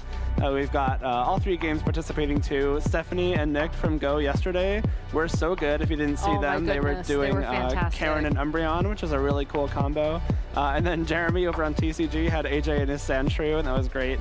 Really, really fun time so far. Yeah, a very classic episode of the Pokemon animation. If you haven't seen that, I'm pretty sure it's on Pokemon TV, which you can get to. Pokemon.com/Pokemon TV was, I believe, the link we plugged for the first movie screening as well that's happening this upcoming weekend. So not today, but the following Saturday. And there's also going to be some spooky episodes of the Pokemon animation airing on Twitch as well this week. So if you have never seen the episode where Gengar steals Ash's soul for a little bit and they have some fun in a creepy castle, I recommend watching it because it is a time. I mean, that's how Ash was preparing to fight Sabrina, right, for the gym battle. Exactly. So if you ever have to prepare for a regional tournament, just go have your soul stolen by a Gengar. Yeah, honestly, the whole Sabrina arc in the initial season of the animation was very dark. I know. As a kid, I was very freaked out by it. It's like, she turned them into toys. Oh no, what are we gonna do? Oh man, good times. Good times indeed. But we're just gonna keep the good times rolling here on stream as we have 2 matches coming up from round 14 of Swiss, and we have done our best to pick matches that are win and in situations for the tournament. Unfortunately, we cannot guarantee win and ins, as at the end of the day, there will be some of the slots in our top 8 given to the players with the best resistance at the X and 3 record. However, we are ensuring to feature 2 matches that have trainers in contention for that spot. So, absolutely. There's going to be some really interesting teams involved. There's going to be a lot on the line, as this is really going to be the end of the road for 2 of these trainers at this point in time. So stay tuned. We are getting somebody set up to play, and I can't wait to see who it's going to be. Yeah, it's unfortunately the end of the road for all but 8 of our trainers after this 14th round of Swiss. But of course, making day 2 in and of itself a great accomplishment. Even if you didn't make day 2, those 6-3 records, you're getting yourself some good championship points, get yourself some good experience for your next event, and there's a lot to be proud of at this tournament. But of course, the ultimate goal being the championship, the next hurdle to cross is the top 8 threshold. And so if you make that top 8, that's where the pricing starts getting real good, the points go up, and of course in contention for the championship. Yeah, top 8, top 4, you're in contention to get a medal, and then top 2, you're looking at your possible ticket to Hawaii. So stay tuned. We are only mere moments away from that eventually, but we are also, like I said, just trying to figure out who we're going to be featuring on stream. So while we do that, I do want to take this moment, this little bit of reprise that we have here, to ask you, Jake, what has been the standout for you so far from this tournament this weekend? I think the one single Pokemon that impressed me the most was probably Raghav's Regidrago. Oh yeah, that was a really insane. cool Pokemon to feature yesterday. We saw it do so much damage with the Dragon Energy. It doesn't even need, it's got the defensive Terra, so we're not even relying on like a Dragon Terra for more damage. But put that Regidrago in a good spot and get those Dragon Energies going, ignore that redirection, it's really hard to deal with. Yeah, and it also was such a great recognition of just how much, or how valuable special attackers are in the metagame right now. I think in Sword and Shield formats, Regidrago is always overlooked because Regieleki just did everything it did better. A little bit, yeah. It was very fast. It was able to hit not as hard, but hard enough. And it also was able to throw some speed control around as well with Electro Web, which was very popular back in that day. You could have also gone straight for like the Dynamax Terra, or Dynamax normal attack that dropped speed as well as a possible form. Max Strike, thank you. Speed control, which was just not really a toolkit that Regidrago had access to. But thanks to Terrestrialization, which is Scarlet and Violet's new mechanic, you can change your type around, and then Dragon Energy is just absolutely terrifying. So, yeah. All right, well, we have some notable pairings to share with you for round 14 here in Toronto. Our first stream match will be between Raghav Malavia, who did have that Regidrago yesterday, and Bobby Rochelle, who is looking to make it into top 8 here in Toronto. Our second stream match, I do believe, will be Justin Tang and Kazuki Kanehira after our Raghav and Bobby match. Another very exciting match between Justin, who we featured a lot on stream before, and Kazuki, who's had some great regional success in the past. We saw him win on stream with Espathra earlier on this year, which was really cool. So I'm sure Kazuki's got some fun stuff for us as well. But after that, we have some other great matches. Paul Chua, who we just saw, and Jamie Boyt, who we saw yesterday. That's going to be a great match. Again, Paul pretty much locked for our top 8. Jamie hoping to confirm that with this match. And then Andrew Krug, Chuppa Cross, who we just saw win. Zachary Thornburg and Matty Morgan, 2 players with great success last year. And Eric Bartlett and Gavin Michaels rounding out our notable matches. Yeah, so chances are, I would say 4 or 5 of these trainers on the slide will be making it onto Top Cut later on. So if you haven't seen your favorite trainer yet, or the person you're rooting for yet, there is a possibility we'll see them in top 8 or top 4.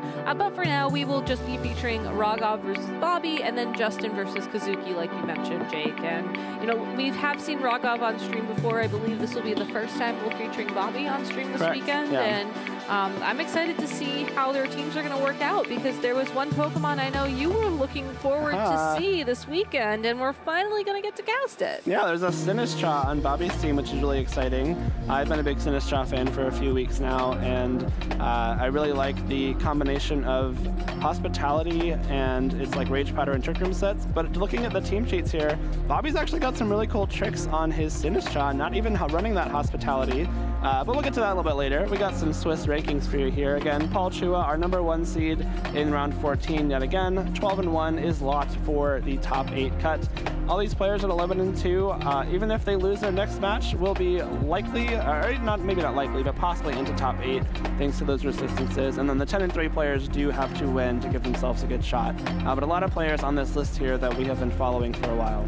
Yeah, it's all going to come down to, for those 10-3 records, just how well their opponents did, and possibly even how well their opponents' opponents did. That is typically called resistance, and you basically calculate it based off of just how many wins versus how many losses they had. And if you have an 11-2 ranking, especially given just how the fact that Paul is currently 12-1, you're essentially guaranteed to make cut. So all those trainers are looking to win this round. And then if you are 10-3, like you were saying, it does come down to those resistances. So even though both Raghav and Bobby are at X and 2, it is possible that both of them would make cut regardless of who wins and who loses the next round, depending on that calculation. It's all part of the tournament experience. You've not gone to a VGC tournament unless you've worried about your resistance at some point throughout the day. And so it's just a kind of a rite of passage almost to bubble an event, as unfortunate as it is. Yeah, I definitely remember the first time I bubbled in a 9th place in a tournament, and you're just like, oh my goodness. And then sometimes you even have your friends. You all bubble together, and then you're bubble buddies, and that makes you feel better, but also worse at the same time. Yeah, there was one tournament, I think back in 2016, I needed top 16 at a regional to get enough points for my Worlds invite, and I got 17th place off of the second tiebreaker, and that was probably the most heartbreaking bubble I've ever had in my life, but that's worked out in the end. It's all good. Yeah, I want to say Portland 2014, I think I bubbled in 9th place, and I was just very sad, but at the same time, looking back, I was like, yeah, you know, I was upset, but I shouldn't have been. Like, 9th place in that tournament was pretty good, but we have some fun facts about our players as they're getting set up. Rogov has been playing since 2016. I think we touched on that a little bit yesterday.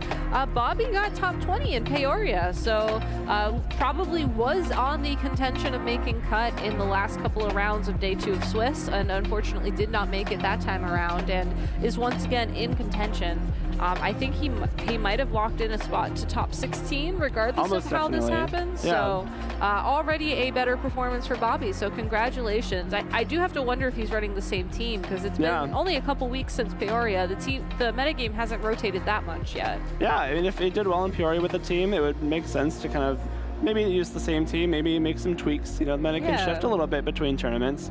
And so it's kind of exciting to see Bobby improving on his performance. Of course, top 32 at a regional is great. That means you've made day 2. You've gotten yourself, you know, in position to make a further push, and doing that so far here in Toronto. For sure, for sure. So these trainers are getting set up on stage, and I'm really glad that we spent so much time talking about Reggie Drago earlier, as it worked out well. Was our trainer yesterday, featured on stream running that Reggie Drago. And I have a bit of a Halloween trivia question for you, Jay. I'm ready. It's a trick. Okay. Where do you think Reggie Drago wears his little terrestrialization hat? Oh. Yeah. Is it on one of his little, like, head hands? Maybe. Is that it? I don't know. Maybe we'll find out. Maybe we'll find out as we head to the stage for our first match from round 14 of Swiss here in Toronto. That is going to be Rogov on the left-hand side of your screen, and they are running a team of the Urshifu Rapid Strike style, Tornadus, Reggie Draco, Rillaboom, Arcanine Hisuian form, and the Golden Go. And Bobby on the right will have the Choice Scarf Urshifu, again the Rapid Strike style, the Choice Band Hisuian Arcanine, a Tornadus, a Iron Hands, a Sinistcha, and a Chien-Pao. And some of the cool things to think about here with Rogov and Bobby's teams is they do have some similar Pokemon, but they are running them very differently. They both have the Choice Scarf and the Urshifu, but if you look at the Tornadus, Rogov will have the Rocky Helmet, a more defensive set, running the Rain Dance, and Tailwind and Protect alongside Bleak Wind Storm, of course, to support the Reggie Drago. Rain Dance in this case is both to boost the damage output from Urshifu Rapid Strike, and a lot of times players use it to kind of mitigate fire type damage, especially from the Hearthflame Ogerpon. Indeed, and we also saw Rogov build his team in a way that you can use either the Golden Go or the Reggie Drago, or both even, to go on the offense, as both of them with that possible steel typing had great synergy in the rain, and really just the most powerful special attackers in the game right now. Bobby, on the other hand, though, does have that Choice Scarf on that Urshifu, like you called out. Also running Choice Band on Arcanine, so a couple of choice items there to lock out his options. Honestly, what jumps out at me the most is the Tornadus with the sharp beak, which we can get to, and the Sinistcha. But let's start with that Tornadus, as, you know, Bleak Wind Storm, Tailwind Taunt, sure, we've seen those before. Leer? That's so cool. Something you see on Route 1 with all those Rattata or whatever. I don't think I've ever seen it in a VG match. I know. It's been a long time since I've seen Leer used competitively, but it makes a ton of sense with this team. Chien-Pao, Iron Hands, Arcanine, and Urshifu, all physical attackers, and Leer is actually a spread move, so if you use Leer, you're lowering the defense of both Pokemon on the other side of the field by 1, which can come in really handy here, especially with these very powerful Pokemon like Choice Band Arcanine. We see the Iron Hands running Clear Amulet and Ice Punch, so probably trained to be a lot more offensive as well, not wanting to get intimidated at all and take on Landorus a bit better with access to that Ice Punch, and it's a really cool option here. I really like the Sinistcha set as well. If you didn't catch it, it's running Heat Proof It is not Hospitality. It's taking much less damage from fire-type attacks thanks to Heat Proof, and it is running Nasty Plot. There's Machagacha, Shadow Ball, Nasty Plot, and Rage Powder. So it still has some supportive elements there with the Rage Powder, but Bobby training his Sinistra to be a bit more offensive too, which is not something players usually opt for. Honestly, the combination of Rage Powder plus an attack that boosts your special attack and 2 attacks makes me think the Sinistra might be borrowing a bit from those Ogre Pawns that can be found in the Kitakami region. But for now, we are going to get started with this round 14 of Swiss Tornadus out on the field for Rogov, staring down the Hisuian Arcanine and the Iron Hands. It's going to be a tough order for that Urshifu on Rogov's side. It will. The Urshifu does threaten the Arcanine, but since the Iron Hands is right there on the other side, it does have to worry about getting something like Wild Charge right back if it opts for Surging Strikes right off the bat. Tornadus there to, again, set up Tailwind. It is threatened by a Fake Out from the Iron Hands. Even though it is offensive, it does still carry a Fake Out for some bit of disruption. So you do have to worry about that and possibly, dealing with Tailwind maybe not going up if you're Rogov there. All right, both these trainers taking a moment to think through their moves. We're starting things out with a swap that Urshifu switching into the Hisuian Arcanine on Rogov's side of the field. Won't be able to intimidate that opposing Iron Hands, but will get the Intimidate off against the Hisuian Arcanine. But Bobby doesn't want that Pokemon to stick around either. Actually sending in the Sinistra to sit alongside of the Iron Hands. Tornadus going for the Protect on Rogov's side of the field, and Iron Hands going straight for a Wild Charge into the Arcanine. It's able to take it a little bit more comfortably than that Urshifu, but it still loses half its health for its trouble. That's the benefit of the Clear Amulet there. That Wild Charge acting at full power because it was not intimidated. And so Arcanine comes in, immediately has to eat its Citrus Berry. And even though it can't intimidate the Iron Hands, still does have the option to burn it. Heat Proof actually coming in really handy on Sinistra right now, because if it does opt to Terrasilize, it is the Steel-type Terra. And if you do, you retain the Fire weakness, but Heat Proof kind of mitigates that. It cancels it out entirely, actually, so it's doing essentially neutral damage. And you do start to resist the Bleak Wind Storm coming out from Tornadus as well. So Sinistra pretty well poised if it wants to start setting up those nasty plots. I think this is the perfect opportunity for Sinistra to do it as well, because even if the Tornadus goes for a Bleak Wind Storm, it does feel like Rogov is forced to play a little bit passively this turn, as Hisuian Arcanine returning to the field for Bobby will get another Intimidate down onto that Tornadus. Bleak Wind Storm will connect with both Pokemon. Sinistra able to hold on through that attack with one speed modifier coming through, dropping the speed of both of Bobby's Pokemon, and also activating the Citrus Berry to heal up Sinistra's health. Rogov's Arcanine will be attacking next, but because it tried to burn a Fire-type Pokemon, it will not be successful. Machagacha, the signature move, excuse me there, will connect and heal a little bit of that Pokemon's health back up from both its targets. Thanks to the Citrus Berry and the Machagacha, there's not much damage taken there from the Sinistra. You do lose your access to Citrus Berry later on, which could be a big deal for Rogov there, trying to take down that Sinistra. But I like going for the Machagacha there. Not getting greedy with any nasty plots, just trying to get some more chip damage out. Possibly fish for a burn on that Tornadus as well, thanks to that burn chance. And now the Arcanine switching in for Bobby, actually in a really good spot here, because there's not much Rogov's side can do to damage it, especially given that Intimidate has come down onto the Hisuian Arcanine for Rogov. Now Bobby's Arcanine is carrying the Choice Band like we hinted at earlier, and a Choice Band, a Rock type with a Rock Slide facing 2 Pokemon weak to Rock is kind of a nice little formula there if you're Bobby. That gives you a great chance to go for some Rock Slides here, but Rillaboom coming in, trying to absorb some of that damage itself. Yeah, if Bobby opted to lock into a Rock-type move, this Rillaboom certainly will take it a little bit more comfortably. Sinistra will also be switching out this turn back into the Iron Hands for Bobby, so once again bringing that fake-out pressure. Tornadus going for a Protect, so both these trainers vying for the correct board position for their endgame. Arcanine did indeed block into Rock Slide, will not connect with that Tornadus, but does do some damage to that Rillaboom. But again, I think that's way more favorable than a Flare Blitz into that slot. For sure. I like that Rock Slide damage though, because Iron Hands coming in, it is again carrying Ice Punch, which does threaten really big damage onto Rillaboom. If it's offensively trained like we suspect, maybe even a KO from this range. So the Ice Punch coverage coming in very handy here. And of course, Iron Hands is one of the biggest threats to Tornadus. classically as well with those electric type moves. And even Ice Punch, like a super effective into Tornadus once again. So I like the Iron Hand swap a lot. That means that the Sinistcha preserves its HP for later on, not taking a Bleak Windstorm. And the Protect on Tornadus also means that Fake Out is a decent option into it as well. Yeah, this Iron Hands feels like it was built by Bobby specifically to handle all types of the 5th generation Genie Pokemon. You have Ice Punch for your Landorus, you have Wild Charge for your Tornadus, and if you run into Jamie Boyd at some point, you can also Ice Punch that Thundurus Therian as well. But this Tornadus at least won't be taking any super effective damage this turn, as it used its Terastallization to change into the Ghost type.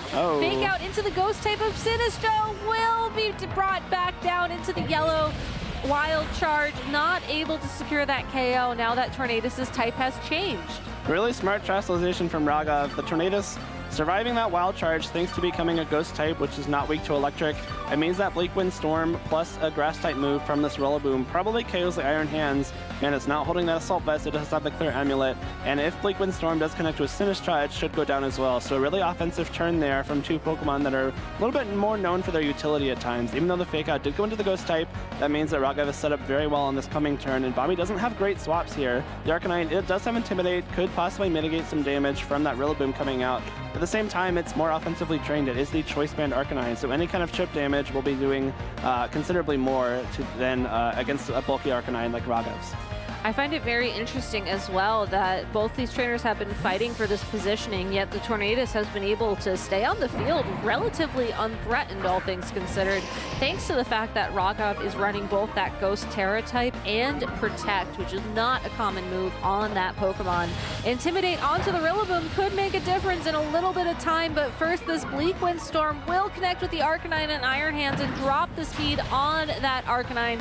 High Horsepower is able to pick up the KO onto the Iron Hands after that initial damage. The speed drop there in Arcanine actually very important for Raghav, because now the Rillaboom on his side, which does carry high horsepower like we've seen, will very likely be attacking before the Arcanine on Bobby's end, which is huge. That means the high horsepower, even that -1, is probably a big damage threat because it does do double super effective damage against the Rock and Fire type Arcanine. Chien-Pao coming in now, it does have the option to go for a big Ice type attack into Rillaboom, but Tailwind is on the field for Raghav. Rather, the option for Tailwind is in play because Tornadus is still alive and thriving and has access to the Prankster Tailwind. Sucker Punch would attack before Tornadus, however, it would fail into a Tailwind, so we have the option for some big priority moves here out of Raghav. Interestingly enough as well, this Chien-Pao knows Lash Out, which gives it another option to deal some super effective damage now to the Ghost-typed Tornadus. So Raghav definitely has to be careful here. But that being said, even though Bobby may have a type advantage on the field, thanks in part to that Chien-Pao, all the health of these Pokemon is being whittled down to the point where even one hit, regardless of type effectiveness, should be enough to lock in those KOs. And Arcanine on Raghav's side of the field trying to do its part, goes for the Intimidate into the two physical attackers that Bobby has brought another Protect from the Tornadus. Ice Spinner connecting with that Hisuian Arcanine. It's not going to be very effective, but it does remove the grassy terrain from the field, and more importantly, makes this Rock Slide a possible combination knockout onto this Pokemon. How much damage does it do? It is indeed enough to pick up that KO. I like that play from both players. The Ice Spinner and Rock Slide combo should definitely knock out that Rillaboom, especially considering it does not have the Terastallization option. And an Ice Spinner with a Sword of Ruin boost, even with an Intimidate coming up possibility from that slot, means that it's very likely the Rillaboom does go down there. But I also like that switch from Raghav. Like, the two physical attackers that Bobby has left are on the field. The Sinistcha in the back really doesn't care about Intimidate, so you have the option to get your Arcanine on the field, get the Intimidate off, possibly have it get knocked out and give yourself a swap into this Urshifu, which is great, especially considering this Arcanine is now locked into Rock Slide, and the Chien-Pao on Bobby's side does not have Sacred Sword. It will only be able to do resisted damage with Lash Out, Ice Spinner, or Sucker Punch into Urshifu. So this Urshifu is looking very, very strong right now, especially considering the Sinistcha in the back is low enough that I might not even be able to survive one Surging Strikes. Yeah, Raghav correctly identifying that the Urshifu would be much better situated once the Iron Hands and that Sinistra had already been weakened or knocked out on Bobby's side of the field. And with the support of a Rain Dance, you don't even need the 3 hits from the Surging Strikes to pick up the KO on that Hisuian Arcanine. It only hit once, and that was enough to pick up that KO. Chen Pao uses Lash Out to connect with that Tornadus, picking up the knockout there, but I think setting up the Rain Dance for that Urshifu was really its best option in that turn, and it has done its job in this set. For sure, that Rain Dance means that Surging Strikes, even without the Water Terrestrialization, should be enough to KO this Chen Pao, especially considering the Rocky Helmet gave it a little bit of chip damage as well. But this Sinistra is at a point in its HP where, you know, possibly given how the Sinistra is trained, maybe it could survive 1 Surging Strikes. I thought it was a little bit lower than it was when it came on the field here. But thanks to the Rain Boost, almost definitely will be knocked out. And more importantly, 1 Surging Strikes should knock it out while it cannot redirect anything away from that Chen Pao anymore. So really good position here for Raghav. The Rain Dance coming in very handy here. You can't Terrestrialize the Urshifu anymore to get that boosted damage. Actually, it's Poison Urshifu anyway, so no damage boost regardless, but you make up for that with the 50% damage boost to water type attacks from the Rain Dance. And I believe that the Urshifu not only gets the damage boost from the rain, but also just knowing that you're going to get a critical hit off these attacks as well does increase the damage dealt, in addition to ignoring any of the defensive stat modifications that could be in play on the opposing side of the field. There aren't any in play in terms of stats, but we are going to see a terrestrialization from the Chen Pao into the Ghost typing. This is to ensure that if Raghav opted to use Fake Out onto that Pokemon, it would not flinch, but instead, it looks like Raghav targeting down the Sinistra with the Surging Strikes. It's able to pick up that KO after 2 hits. This Ghost-type Pokemon now should have the opportunity to go for an Ice Spinner into that Rillaboom to threaten some decent damage, but knowing that the Urshifu is able, that Rillaboom able to hang on indeed as well. Woodhammer now is going to do a decent amount of damage, and even without the damage boost from the terrain, Raghav winning game number 1 in the set. Really well played from Raghav there, preserving that Tornadus as much as possible. A lot of times when we talk about using Tornadus, one of the main points is, you know, get the Tailwind up and then get something else in the field to make advantage of it, or take advantage of it. But in this case, the Tornadus itself, I don't even think it used Tailwind at all that game, Gabby. I'm pretty sure it was just firing off some Bleak Wind Storms for some damage. Did a lot of damage to that Sinistra, which is very important later on, but more importantly, saved it, you know, used the Terrestrialization on it to keep it alive for a few more turns, and then finally got the Rain Dance off as it went down to set up the Urshifu. There was a couple of turns where we did see the speed drops activate from Bleak Wind Storm, and I believe one critical one was when the Arcanine on Bobby's side of the field had its speed dropped by 1 stage. But without knowing how these Pokemon are trained, it's tough to say whether or not that would have made a difference, as Bobby's Arcanine is running Choice Band versus Raghav's Citrus Berry. So it could just be that Bobby's Arcanine was naturally faster and that made a difference. But what also didn't make a difference was the Rain Dance boost damage at the end, like we saw, preserving that Tornadus, being able to get in that one final move thanks to its Prankster ability, and then get out of the way to let Urshifu and the Rillaboom do their jobs to finish up the game. It is possible for Bobby to send out his own Tornadus as an adaptation in this game number 2 to threaten his own use of Bleak Wind Storm in addition to Tailwind, but I can't help but wonder, you know, we didn't see it in game number 1. Do you think he might bring it in this game number 2? I think it's quite possible. You know, make sure you have that speed advantage. Another thing to think about is that we were kind of praising Raghav's team yesterday for having these 2 very strong special attackers, but neither of them got brought to that first game. However, Raghav switching up immediately, showing the big Regidrago, given the option for a massive Dragon Energy just to start off this game. Alongside of the Rillaboom as well, who does have access to Fake Out. So if Raghav wants to try and take an early advantage, you can flinch the opposing Tornadus and then go straight for that Dragon Energy. The Iron Hands is not holding an Assault Vest, which means it does not have that boost to its defenses that the Assault Vest gives it, which means it's possible that this Dragon Energy might bring it within range of a knockout from a quick Grassy Glide. So Bobby has to play very carefully here. He does have Ice Punch available to the Iron Hands, which should do some good damage to the Regidrago after it attacks. But because Dragon Energy is just like a Dragon-type eruption, that does mean that the damage done will not decrease its attack power initially. We do see Bobby go for Terrestrialization, and just like Raghav in game number 1, looks like it will be that Ghost typing on the Tornadus to block a Fake Out. No Fake Out coming in here into the Tornadus slot, but it goes straight to the Iron Hands instead, making sure no Fake Out comes out from that Pokemon as well. You can see it flinch before any attacks go off, so it was trying to Fake Out. Bleak Wind Storm comes out here, that sharp beak doing a lot of damage, especially to that Rillaboom, but Dragon Energy coming through, even with the damage drop from the Bleak Wind Storm, does so much damage to Tornadus and Iron Hands. The lack of Assault Vest there is really visible on the Iron Hands. It is indeed, and here's a fun interaction that might have you scratching your head. Because the Tornadus got rid of its flying typing, it now technically makes contact with that grassy terrain, and it was able to heal up a little bit of health at the end of that turn. Especially now that it's no longer a flying type, Grassy Glide is now neutrally effective, and with that terrain boost, probably able to KO this Tornadus before it can even get off a Bleak Wind Storm here. Could possibly give a Tailwind because it does have that Prankster to beat the priority, but there's no way to damage this Regidrago further before it can get off a Dragon Energy. So another, not full power, but the same power as last turn, if not a little bit more from the Grassy Terrain recovery, means that another Dragon Energy should be able to take another KO here on this turn. If Grassy Glide does indeed pick up the knockout here on Tornadus, that also means that the Dragon Energy is now single target as well.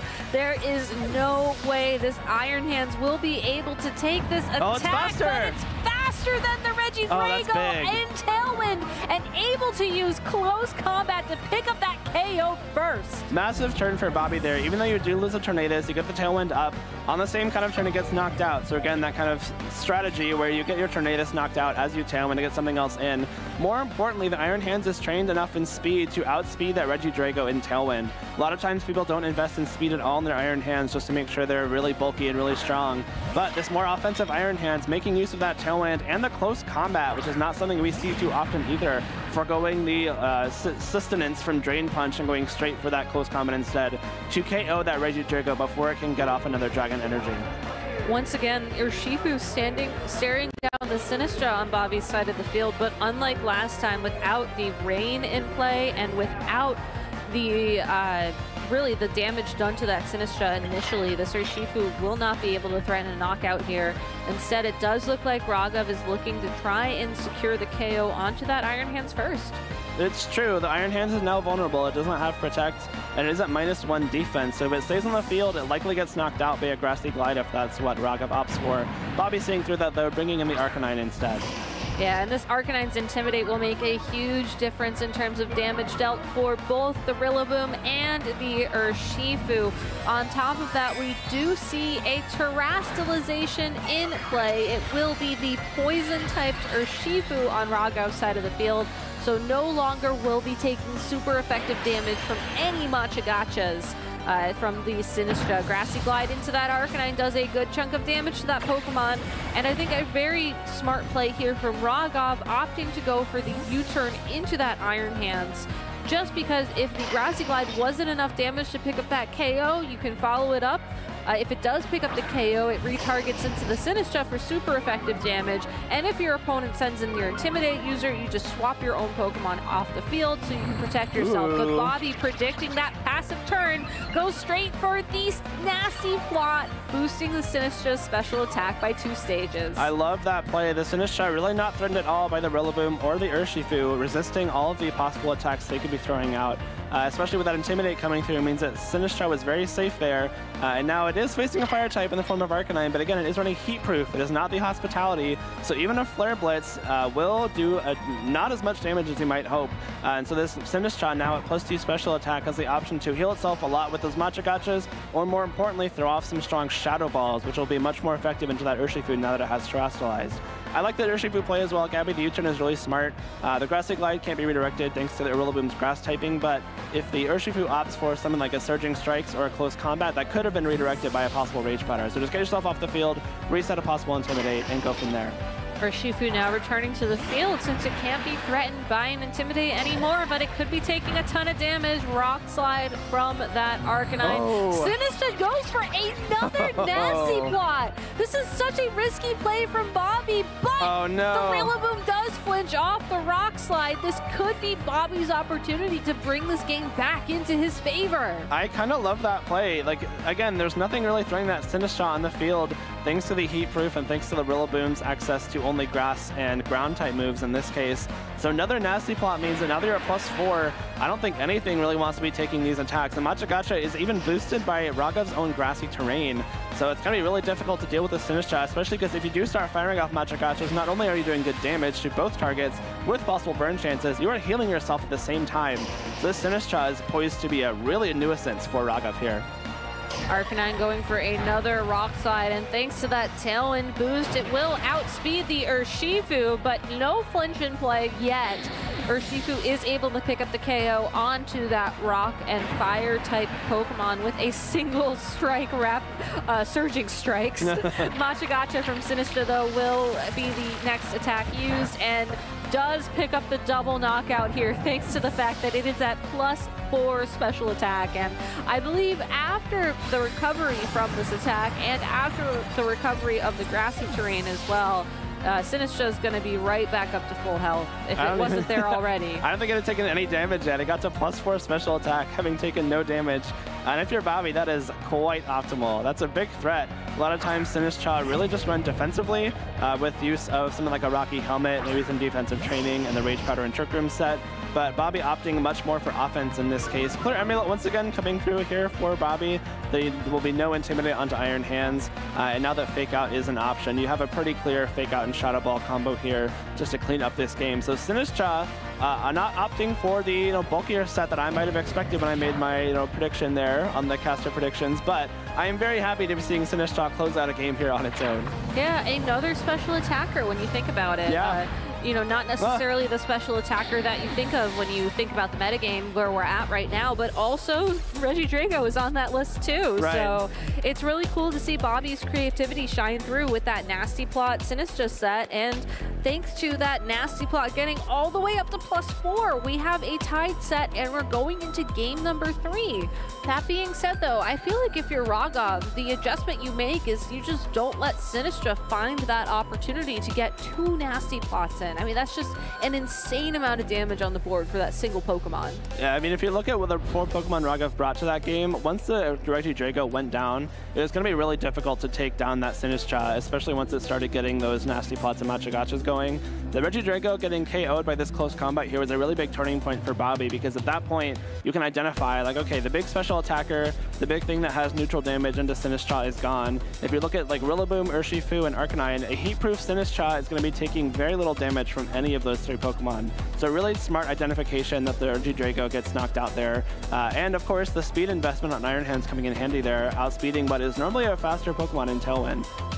Yeah, I feel like if you're Raghav as well, the other adjustment you make is maybe not letting your opponent get Tailwind up, knowing that it means the Iron Hands will outspeed the Regidrago. I don't think a lot of people invest any speed when they're training their Iron Hands in particular. Right. And I would imagine that Regidrago would have some speed invested. You would think, yeah. That was a huge piece of information revealed from Bobby there. Allowed him to win that game number 2 for sure, but I don't think that's necessarily an opportunity that Raghav gives him in this game number 3. Well, like you mentioned, Gabby, the player that has speed control has won so far in both of these games. We only saw one player bring Tornadus in both games. That was Raghav game 1, which he won, then Bobby game 2, which he won. And so now it's going to be interesting to see if these players opt to bring their Tornaduses back to this 3rd game. Maybe maybe leave one of the Tornadus at home, but just opt for a different kind of game plan. I believe that's the only kind of speed control on either team. Again, there's no Trick Room on that Sinistcha, and so it's going to be cool to see whether these trainers adjust. We do see our Tornadus coming out from Bobby right away. The same Rillaboom and Regidrago lead from Raghav here in game 3.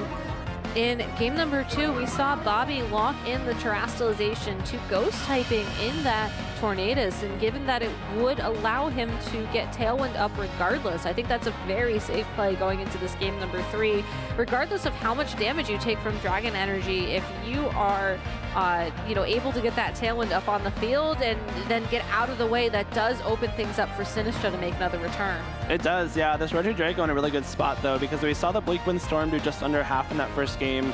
If you're Raghav and you don't want to worry about possibly faking out into a Ghost type, you do have the option to just fake out the Arcanine, no choice band rock slides or Terra Blaster extreme speeds coming through on this turn, and you guarantee that the only damage Regidrago can take before it can Dragon Energy would be that Bleak Windstorm. And we still saw it do so much damage with that Dragon Fang boost, even though it wasn't at full health. So a great option here for Raghav to get some big damage on the board. It's just going to come down to how he opts to deal with it prior to this first turn. Well, there is another turn one Terastallization, but it's Arcanine. The fairy type. It is a fairy type Pokemon now, thanks to the power of Terastallization.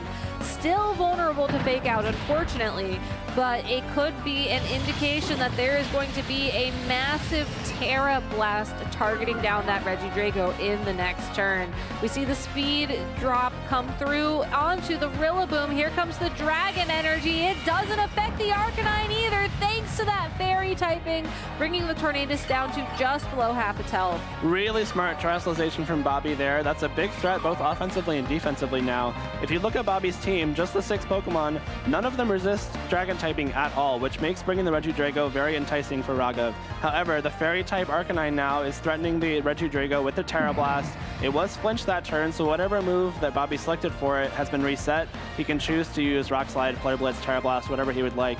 And Bleak Windstorm 2-KOing Rillaboom there is so nice, because now you have the option to KO it again with the Bleak Windstorm and then direct your energy with the Arcanine into that Regidrago slot, which we saw even without a speed drop from the Bleak Windstorm, Arcanine attacked before Regidrago, so there's no Tailwind necessary this turn for Arcanine to attack first.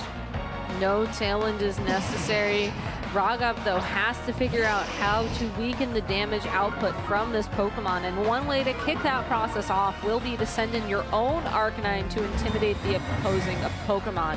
Protect from the Regidrago will ensure that there's no Terra Blast damage this turn. Bleak Windstorm also unable to deal damage to the Regidrago this turn. We see it connect with the Arcanine, and we do not see the speed drop come through, but it was actually Flare Blitz chosen to attack that Regidrago. I think probably because between the Bleak Windstorm damage and the Choice Band boosted Flare Blitz, that still would have locked in the KO and given Bobby a lot more flexibility, not locking into you know, a fairy type move against Pokemon that resist that. That is interesting, because Flare Blitz lock means that the Regidrago may have a chance to survive a combination of attacks from Tornadus and Arcanine now, especially given that the Intimidate came through, which gives Raghav some new life in this game. It looked like he was in a pretty rough spot with the Terra Blast being threatened from that Choice Band Arcanine. But now the Arcanine at -1 has to worry about possibly getting burned. It is no longer a Fire-type Pokemon, will be susceptible to Will-O-Wisp from Raghav's Arcanine, and especially considering the Flare Blitz was locked in, we see the option for this Arcanine to be sitting on the field and doing a lot of damage.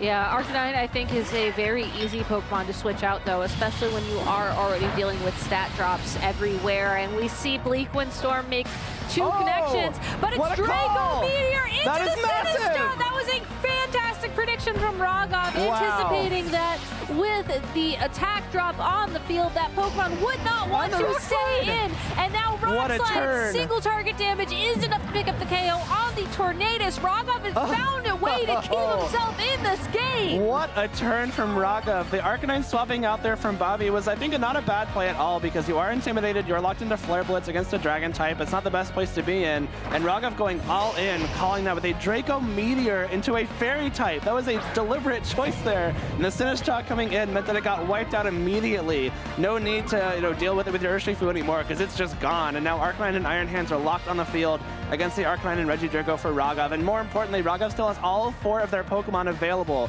You have the option to swap out Regidrago, reset that boot, the special attack drop, swap out the Arcanine, get an Intimidate on the field if you'd like. This is such a strong position for Raghav, because that was a massive, massive call, especially in conjunction with the Rock Slide to KO that Tornadus. Oh my gosh, what a well-played turn. Yeah, the Arcanine was even slower than the Regidrago as well, so it wasn't like he was trying to set things up where, okay, maybe if the Rock Slide critical hit, or if the Arcanine had chip damage on, that was just a pure prediction. Absolutely. And it was such a great call from Raghav. Bobby isn't out of it yet, as he does have the option to just go on the offense with 2 of the best Pokemon in the metagame right now, but knowing that the Arcanine is essentially picking one single single move for the rest of the game. And knowing that that move could be Flare Blitz, where you're taking recoil damage after every single attack, or Rock Slide, where the attack can miss. Yeah. This is such a risky position for Robbie to be in, but Rock Slide does not miss this turn, is able to pick up the KO onto the Rillaboom, but I think Rogov is okay with that, because now you can send in your own Arcanine once again without having to worry about any chip damage it takes on the switch, and then possibly switch it out yet another time to get another Intimidate in if that's your strategy. Instead, Rogov will reveal their final Pokemon of the Urshifu Rapid Strike form, and it looks like Rogov, again, just was able to turn the tides and find the momentum in this game. Yeah, this is I mean, Rillaboom coming in there and getting knocked out immediately, not a huge deal, especially considering that this Urshifu on Rogov's side does still have access to Terrestrialization, so if you do opt to Terra into the Poison type, you're not going to be taking super effective damage from Wild Charge from this Iron Hands. Again, a more offensively trained Iron Hands, so one Wild Charge may even be enough for a one-hit KO, unless you do opt to change your typing with Terrestrialization. Arcanine returning back to the field for Rogov and bringing that Intimidate ability along with it. We also see Rogov once again opt for a Terrestrialization into the Poison type on the Urshifu. A great defensive play here. Yeah, certainly. No more super effective Wild Charge. You do lose the resistance to Rock Slide, but that's not a huge deal in this case because the Arcanine is at -1. Urshifu does have pretty naturally strong defense as well, so Rock Slide shouldn't be a big deal. And Surging Strikes to come out here won't kill the Arcanine in one set of 3 hits, but we'll do it on the following turn. It will, and that means that Rogov is one step closer to locking into Top Cut. Rock Slide will connect with both Pokemon on their side of the field. Does miss the KO on Arcanine and will take the opportunity to activate the Citrus Berry. But with the Iron Hands not intimidated, this Wild Charge targets the Urshifu, and it is able to hold on. Holds on, crucially. And without that survival, I think there's a chance that Bobby may have a way to climb his way back into this game. But Urshifu holding on, Arcanine being locked into Rock Slide, no access to extreme speed anymore, means that one Surging Strikes should be able to come in and finish this game off, and then you can bring back the Regidrago, maybe get some chip damage on Arcanine with your own Flare Blitz from your own Arcanine, but then Regidrago can come in and clean this game up. So such a well-played game from Rogov there. The Regidrago coming through with the massive Draco Meteor call into a Fairy type that swapped out into the all-important Sinistcha. I'm still shaking from that turn, Gabby. That was such a great call. It was a fantastic read for sure, but I got to give it to Bobby with his team composition. The fact that the Iron Hands as well has Wild Charge, Close Combat, Ice Punch, you know, in any other situation would certainly be a very big threat, but in this case, Wild Charge, you take recoil damage after you go for that attack. Close Combat, you drop your defenses, and Ice Punch just is not going to be very effective at all. So in a situation where maybe a Drain Punch type Iron Hands could maybe find a way to claw back to victory, this Iron Hands unfortunately will be the target of a Flare Blitz. Going to take a couple more of those to pick up the KO, unfortunately, but more importantly, will not be able to find the damage it needs. Does find the KO against Urshifu, which is a start, but like you were saying, that Regidrago is all ready to come back onto the field. Especially with access to Earth Power, I believe, in its coverage move. Like, there's no need to risk a miss on Draco Meteor. No need to risk using Dragon Energy not at full power. A combination of Flare Blitz and Earth Power here should be able to KO the Iron Hands. We did see Rogov just go for Dragon Energy instead. Cool animation. Can't really blame them. I like seeing it too. Yeah, and I think knowing as well that the Iron Hands isn't the Assault Vest variant does mean that you're guaranteed to attack first with both your Pokemon, and in a 2-on-1 situation where you don't have to worry about accuracy like you were saying, you can afford to be a little bit more of a I guess maybe showing off your cool tech as you wrap up this game. So with that Flare Blitz connecting and blocking in the KO, Rogov Malavia locks in their opportunity to compete in Top Cut, moving on and finishing the Swiss rounds of this tournament with a 12-2 record. Congratulations to Rogov. That was, again, just insanely well played from Rogov that entire set. Bobby did have the upper hand game 2 with that Sinistcha, but Rogov knowing, you know, I guess not even knowing game 3, you had to like be careful about it because it just didn't have a chance to be on the field at all. And I like the Pokemon that Rogov brought. It looked like it was the same 4 from game 2. Even knowing that they lost that game, knowing that they can possibly alter their game plan and be more aggressive into that Sinistcha. And I guess looking back on that turn where the Draco Meteor call happened, that's kind of the best switch into that slot regardless, right? The Sinistcha with Heat Proof going into the Regidrago and that Arcanine at the same time. But Raghav knowing that, again, just trying to get those KOs as soon as they can. Probably not too happy about that, nor should he be, unfortunately, but massive, massive Draco Meteor there.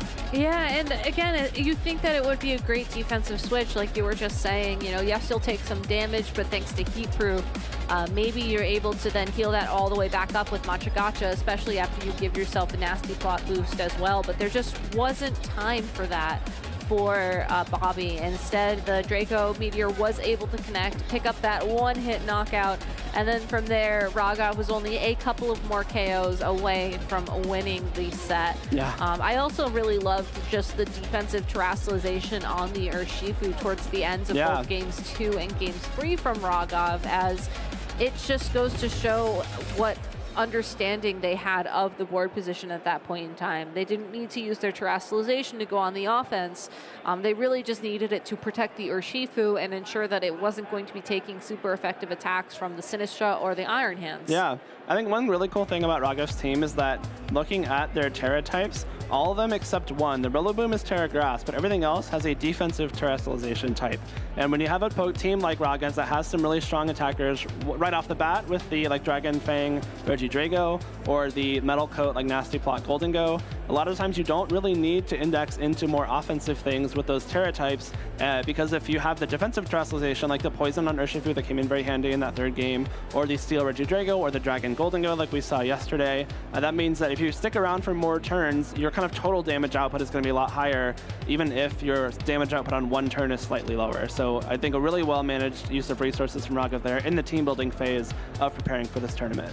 Yeah, and I would love to see more trainers kind of think about team building from that perspective. Yeah. Especially knowing that as well, you have like this dual mode with the Regidrago or the Golden Go, and then the supports as well for it. You have all the defensive Terras on your team. Like, I think it just goes to show how much preparation they put into this tournament. For sure. That's the kind of prep you need to do if you want to walk out of here as a regional champion, and you know, they're certainly on their way. Yeah, for sure. Raghav is a past regional champion, so knows what it takes. Of course, is a international championship runner-up at NAIC this last year. Yep. And so certainly, again, in the team building phase and the practice phase and the day 1 Swiss, day 2 Swiss, like knows how to get through all of it, and that's clearly showing here as Raghav has punched their ticket into top 8, confirmed here in Toronto.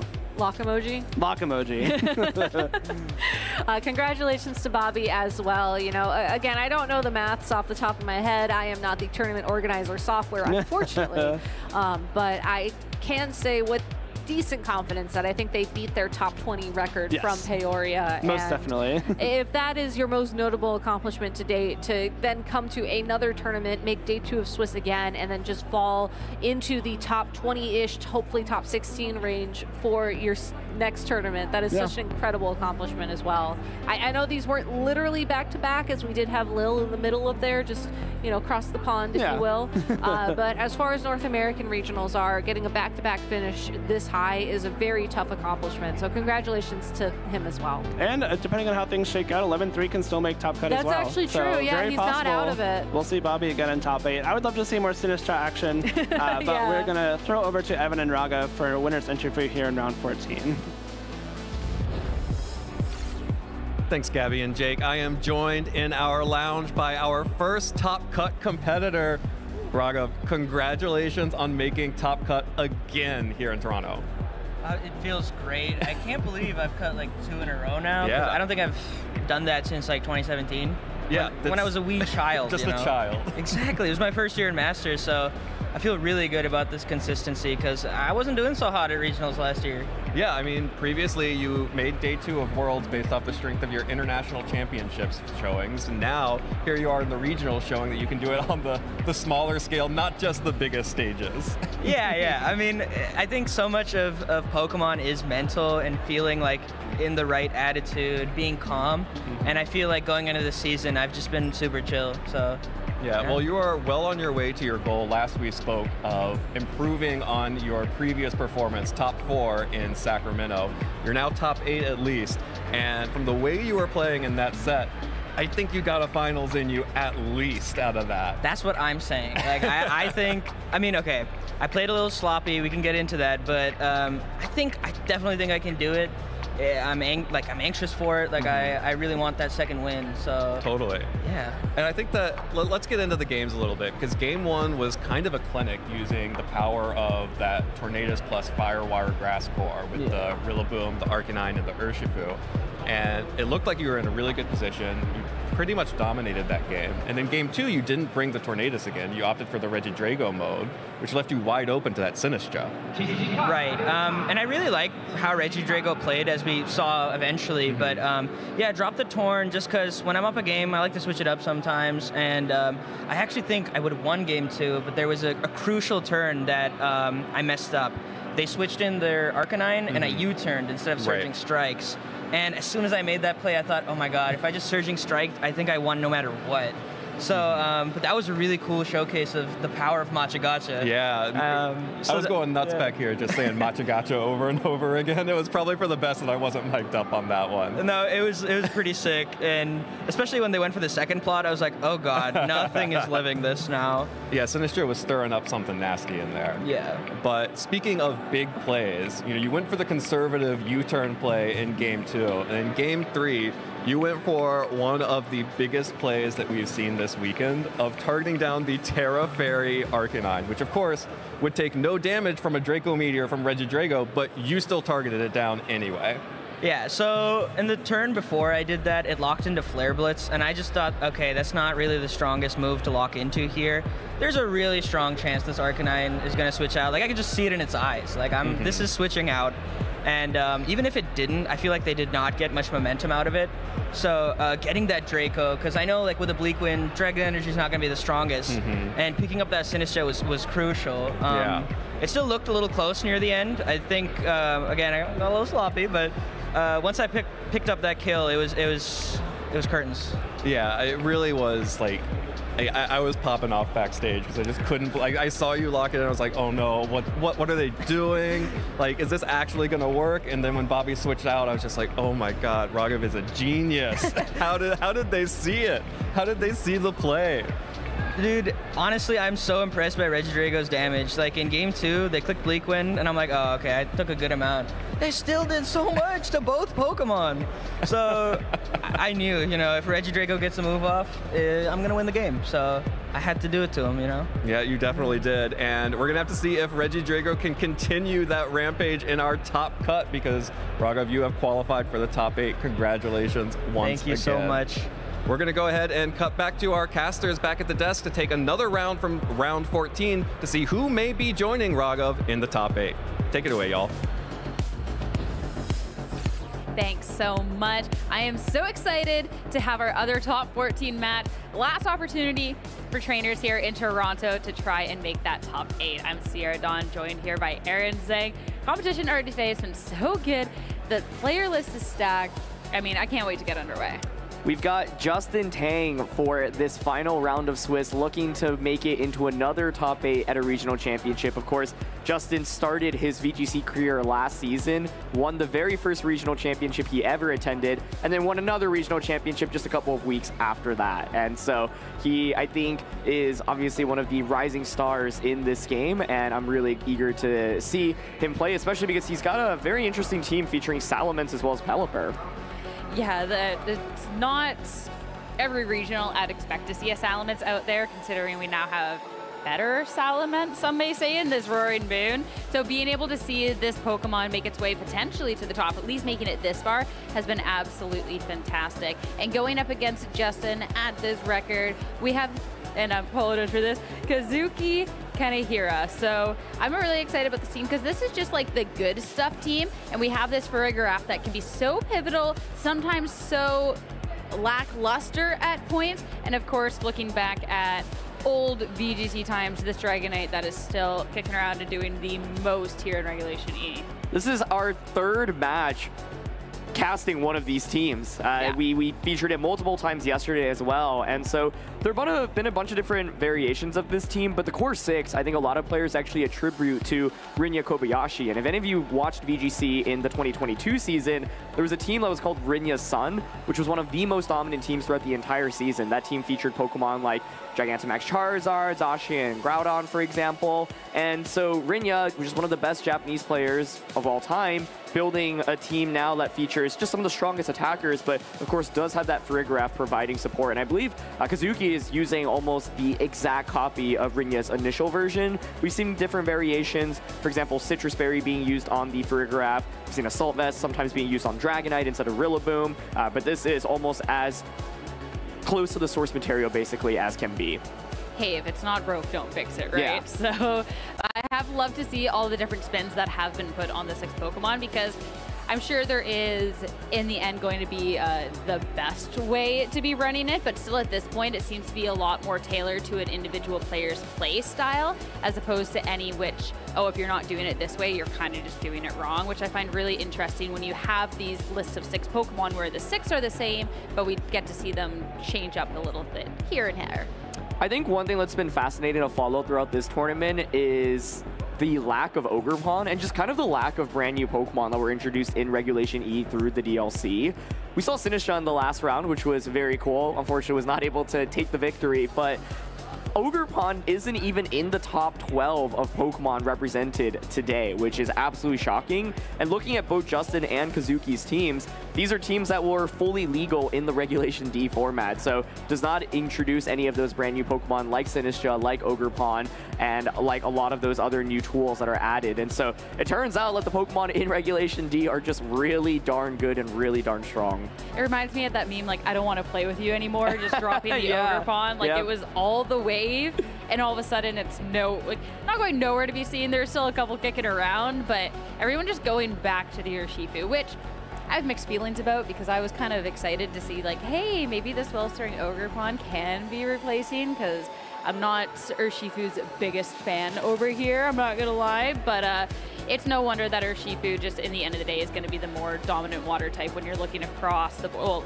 if you're looking at the Rapid Strike, of course, but the more dominant Pokemon looking forward at these teams. Yeah, it's interesting looking at Justin's team, because I think it's actually very good into Ogerpon. Ogerpon, of course, being that grass typing before it Terras. You've got Salamence with Hurricane and Air Slash, as well as Pelipper with Hurricane, and so I think a team that's very well equipped for all those Ogerpon teams out there. It's not like you necessarily have a bad matchup against non-Ogerpon teams, but let's quickly take a look at both trainers' teams here. A lot of standard Pokemon, but there actually aren't too many similarities between the two teams. It's actually 12 unique Pokemon in this matchup. I just love, too, we're looking at the teams like, oh, well, there's nothing really Regulation E. We're looking at stuff that's good in Regulation D. But, like, even looking at Justin's team, this is Pokemon that goes back all the way to Series 1, Series 2, when you're looking at things like this Pelipper, looking at things like the Golden Go. Golden Go has kind of been on people's radars for a little bit, is one of those more returning dominant Pokemon. But Pelipper's kind of taken a back seat after that dominant rain season that it had. So it's really, really cool to see that come up. No Tailwind, but instead having the Wide Guard to keep friends safe. Yeah, Wide Guard is actually such a big move in this format, given the number of spread moves, and there aren't that many viable Wide Guard users. There's also the return of the Iron Bundle. I think this Pokemon really has seen a huge decrease in usage, but with that booster energy, really valuable, because you get that speed boost and you can outspeed things like Choice Scarf Urshifu, which is actually on the opposing side here. Yeah, and we have to talk about the Dragon in the room with the Salamence, that being the Tailwind user instead, having the Choice Scarf on it. So you have to swap out after. You can't be setting that Tailwind up multiple times, but at least having that option. And of course, having that special attacker, just so nice going on in this format. Like we got to open the show and really, really talk about. So I'm excited to see that team yet again, another step to try and make it to the top 8 here in the competition, going up against Kazuki here, especially too when you're looking at the good 6 and all of these things. A couple of things that kind of stand out to me is specifically that Rocky Helmet over on that Farigiraf. Yep, Rocky Helmet, definitely a big deal. I think when I'm looking at this matchup, I really have my eyes focused on Chien-Pao first for Kazuki. I think it just does a lot of damage across the board, and so I think Justin will want to respond accordingly. For example, Golden Go on Justin's team is incredible, but this Chien-Pao has Crunch as well as Icicle Crash, so you can just crunch the Golden Go and get a knockout. And if Golden Go Terras, well, it's the Dragon Terra, so then you can hit it for super effective damage with that Icicle Crash. And so I think if Justin wants to play with the Golden Go, might want to conserve it, bring it in the back, and try to take care of Chien-Pao early. And for Kazuki, I think Chien-Pao just does so much damage, right? It threatens the Salamence for a one-hit knockout. You threaten a Mungus, you threaten the Golden Go as well. So Chien-Pao is definitely something I'm paying attention to. And I think you're also going to want to bring anti-Amoonguss answers. So Rillaboom, for example, really valuable to be able to switch in on those spores, because there's no safety goggles on the opposing side, and we don't actually have any Grass Terras either. So Amoonguss can play a really pivotal pivotal role in shutting down slots. Which is such a far cry from where it was everything this grass terrestrialization, exactly. or everything to make sure there is all this Amoonguss answers. So have to see how it's played around here, but to start things off, we'll see that classic Qianpao Dragonite lead going up against the Iron Hands and that Salamence right away. Of course, a round of Intimidate, just going to be the Qianpao getting that attack lowered here. So a couple things to note. First of all, the Dragonite here is Inner Focus, which is the perfect ability to have, not only to get that immunity to Intimidate, but also helps out against the Fake Out from the Iron Hands. The Qianpao here is not actually the Ghost Terra here, it's Dark Terra. So as a result, sometimes players will go for a Ghost Terra on turn 1 to get around a potential Fake Out here. But you know, the Salamence here exerting a lot of offensive pressure with that Choice Scarf Draco Meteor. That's going to do a ton of damage, and I wonder if it has the ability to just get the knockout onto Dragonite. I would think so. Yeah, it's definitely one of those moves that can pack a punch, and being that Inner Focus as opposed to the multi-skill, it's going to be a lot of damage right from the get-go. So definitely something you want to be worried about, considering how strong Dragonite can be, even just with paving the way, but also being something that's saved more so for that end game. A Terrestrialization to be starting off this match here, and it's going to be coming out from this Dragonite. So going ahead and going to Terra into this normal type, make sure you're going to be immune to any Dragon move coming your way. Let's see how much damage it does. It is just going to start off with that extreme speed, has that defense drop from Qianpao as well into Iron Hands, and that does not really do that much, honestly, all things considered. The Draco Meteor in return with the help of that normal type Terrestrialization. The Dragonite's just going to be the Icicle Crash misses! What a miss, though, coming out from this Qianpao. It's one of the things with that move and the Drain Punch. Now that the Dragonite is that normal type, it's going to be its effective hit and a little bit of health recover now for this Iron Hands. Yeah, the Drain Punch is a really nice move there. Justin decides to not go for the Fake Out onto the Qianpao slot. I'm really curious if Icicle Crash would have done enough damage to get the knockout onto the Iron Hands there. That is one of the downsides, of course, of running that move, but Drain Punch covers for the Terra. If the Dragonite doesn't Terra there, then you see Draco Meteor just gets that knockout. And so, huge miss there onto Iron Hands, and now Kazuki is down a Terra and down a Pokemon. That's the thing with Icicle Crash. You see some trainers opt for that Ice Spinner instead to make sure you have this accuracy, but not having quite the amount of same power as well as the anti-synergy with the Rillaboom.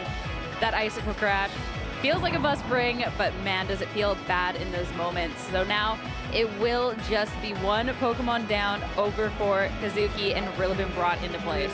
So I think Qianpao still exerts a lot of offensive pressure, and the reason why Kazuki was aggressively targeting down that Iron Hands is recognizing Iron Hands is kind of the best answer for Qianpao. If I get rid of that, it opens the game up. So Justin taking a more conservative route here is making a couple of switches, but Qianpao actually also pivots out. Kazuki recognizes this is a really important Pokemon to conserve, and Heatran actually an amazing switch in here to deal with the Golden Go.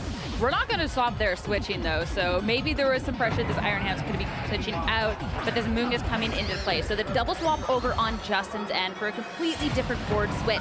Now the Wood Hammer into the Amoonguss, fantastic swap. It's going to be taking this hit so fantastically well.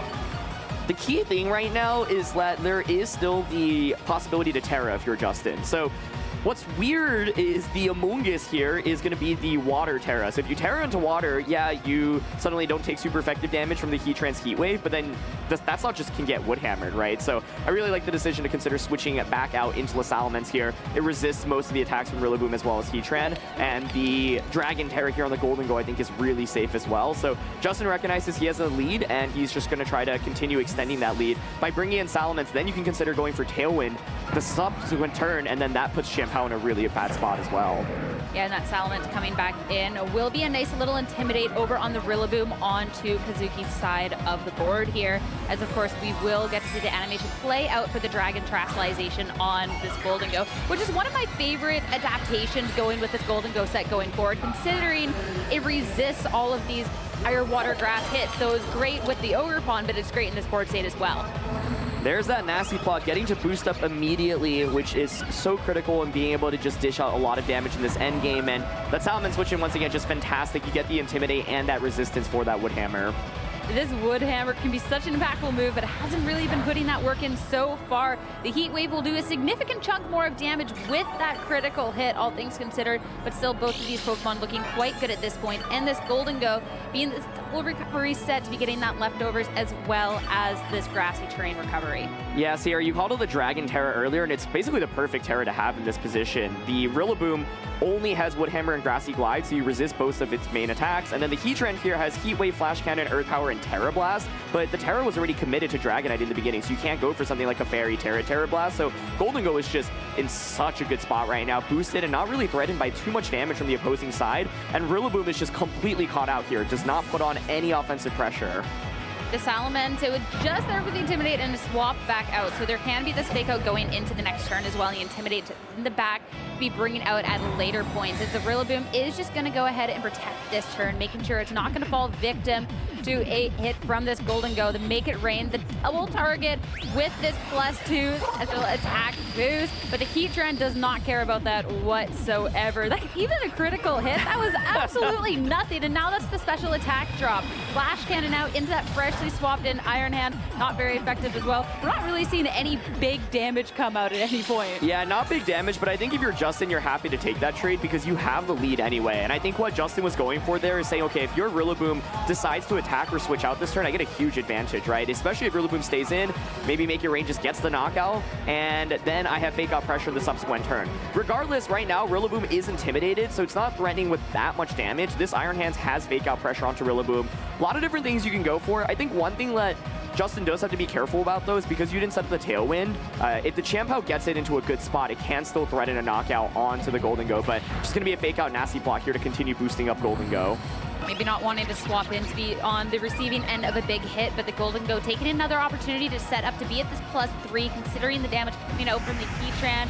Instead, going to be targeting into the Iron Hands, all things considered. Not enough to be picking up this KO. So Golden Go now at +3 special attack, putting on a lot of offensive pressure. And of course, one thing that's critical here is that the Golden Go is just faster than the Rillaboom and the Heatran without any speed control either. So it's in a really good spot. Basically what Kazuki is looking for is the free switch in back into the Chien-Pao at some point so that you can threaten with a Icicle Crash onto the Golden Go. But I think, you know, Justin has a lot of tools to deal with that, whether it be switching in Salamence to set up Tailwind. The Amoonguss can, of course, go for a Rage Powder as well. So, yeah, I like the decision to finally just click Shadow Ball onto the Heatran and get guaranteed damage onto that slot, as Iron Hands will finally faint. Yeah, the Grassy Glide, that +1 priority to make sure that this low health Iron Hands is not going to be a problem anymore. It's the Shadow Ball, this +3 attack hitting into the Heatran. That'll be the special defense drop as well. Of course, it was taking that hit so much better thanks to the Assault Vest. Now firing off move in return, bringing it just to about half, but of course, another round of recovery. That Flash Cannon actually did more than I expected. I can't help but wonder if Kazuki launched a couple of more Flash Cannons into the Golden Go slot earlier rather than targeting down Iron Hands, for example, where the game would look. And so it's actually really meaningful damage, but the Golden Go is still at +3. This is a free switch in into the Amoonguss as well, and Golden Go continues to exert a lot of pressure. But Kazuki, once again, his win condition is kind of bringing out Chien-Pao at the perfect position and making sure that you can actually get a knockout. But I think it's really difficult because, once again, this Rillaboom is just caught out in a really bad spot, and the Shadow Ball is the guaranteed knockout onto Heatran. If you switch in Chien-Pao, it's going to lose about half its health as well, and Rillaboom is just providing no value in this game right now. Yeah, with how long this Rillaboom and Heatran have been sitting on the field, especially too with how strong a Pokemon it could be, it's been really amazing to see just how they've been neutralized and how Justin's been playing around it here with this Pokemon, especially that Terastallization. Now the Shadow Ball, that is going to be enough at this point to easily pick up this KO over onto that Heatran as the Wood Hammer firing into the Amoonguss for the smallest amount of damage and even less recoil at this point. Then with the Pollen buff, I love this. Nothing else the Amoonguss could really do anyways at this point, so why not bring the Golden Go up to full health? Yeah, with that, I think it's just going to be so difficult to win if you're Kazuki. The Chien-Pao at least has full HP, so it's got that Focus Sash. It can get one big Ice Spinner off right now. But yeah, it's just in a really awkward position where you can't knock things out quickly enough, and it feels effectively like a 2v1 because this Rillaboom, once again, is just continuing to do really nothing. So Justin going to just scout out for a potential Protect here from the Chien-Pao, but Chien-Pao's going to opt to just attack this turn. Yep, just get this double Protect in. Just make sure everything on Justin's end is nice and handy. This Icicle Crash targeting into this Amoonguss slot. So you have that information going on forward, and the Wood Hammer, of course. Nothing's happening. Nothing's happening. You just get a bunch of information over at Justin's end. Yeah, I think now it's fine to just Rage Powder and click Make It Rain. Maybe Icicle Crash gets the knockout on Amoonguss, and then Rillaboom, once again, doesn't do much damage in the Golden Go. Then you can bring out Salamence, and then Salamence can actually just click Tailwind. And then with that Choice Scarf Tailwind, you can't Sucker Punch that slot, and then Golden Go just closes out the game with Make It Rain. So we should see Justin, I think, win this game, barring anything super wild. Yeah, not the only one protecting though. This time around, it's going to be the Rillaboom over on Kazuki's end. As the Rage Powder will be making sure that it hit going towards the Golden Go is going to be diverted. So that Icicle Crash, it will connect this time around. Doesn't even get the KO. Living on this 8 HP. And of course, now we'll recover up a little bit more thanks to that Citrus Berry. So now that will be another turn, another opportunity to make sure that the Golden Go is safe. As it's going on the offensive, this is going to be a huge make it rain now at this +3 that Qianpao brought all the way down to its focus dash. Yeah, and at this point, you can just go for another Rage Powder plus Make It Rain. This Rillaboom has been out on the field for what feels like forever, and it's maybe done 25% worth of damage throughout the entire game. Now, the reason why Kazuki brought the Rillaboom is because it is really solid into some of Justin's other Pokemon. For example, on paper, Iron Bundle actually looks really good into Kazuki's team. So I think the theory is if I bring Rillaboom, then I pressure the Iron Bundle, maybe even force it to Terra. But with Iron Bundle not coming out in this game, the Rillaboom is just completely neutralized, and Amoonguss is safe to just go for another Rage Powder, as we'll see Make It Rain come out as well. And Icicle Crash just misses that insult to injury, but I think this game was basically over a couple turns ago. Yeah, just playing it out, as now at this point, the Make It Rain, regardless, was going to reign supreme here and take final 2 KOs. So Justin, to take this first match here, a really, really good masterclass on this team and how it operates, and how this Golden Go is definitely a Pokemon to be feared. Yeah, really impressive positioning for Golden Go. Like, it looks a little bit awkward to bring Golden Go into a matchup when your opponent has an Assault Vest Heatran as well as a Qianpao with Dark Terra and Crunch, but even with both of those Pokemon appearing in that battle, Justin was able to position Golden Go imperfectly. And the main reason for that is because that Rillaboom slot just wasn't offering anything. So I think if you're Kazuki and you're going into game 2, you're probably thinking, well, I might need to drop Rillaboom for something else, like that Urshifu, like the Farigiraf even potentially. The other big thing is kind of how turn 1 played out, right? You used your Terra, didn't get the knockout onto Iron Hands with that big Icicle Crash miss, and that was just a really bad trade at the end of the day. And that one always stings too when you're looking back at the turn 1. I definitely do think Justin played this match super, super well, but when the first turn, looking over at Kazuki's end, is also determined by this Icicle Crash miss. Totally. It's one of those things, like, you did choose to pick this inaccurate move, so some of these times you are going to be missing, but to see how much of an impact it had for the rest of that match definitely stings a little bit. So. Yeah. It was a huge double up, and I was really curious whether or not it would have secured the knockout.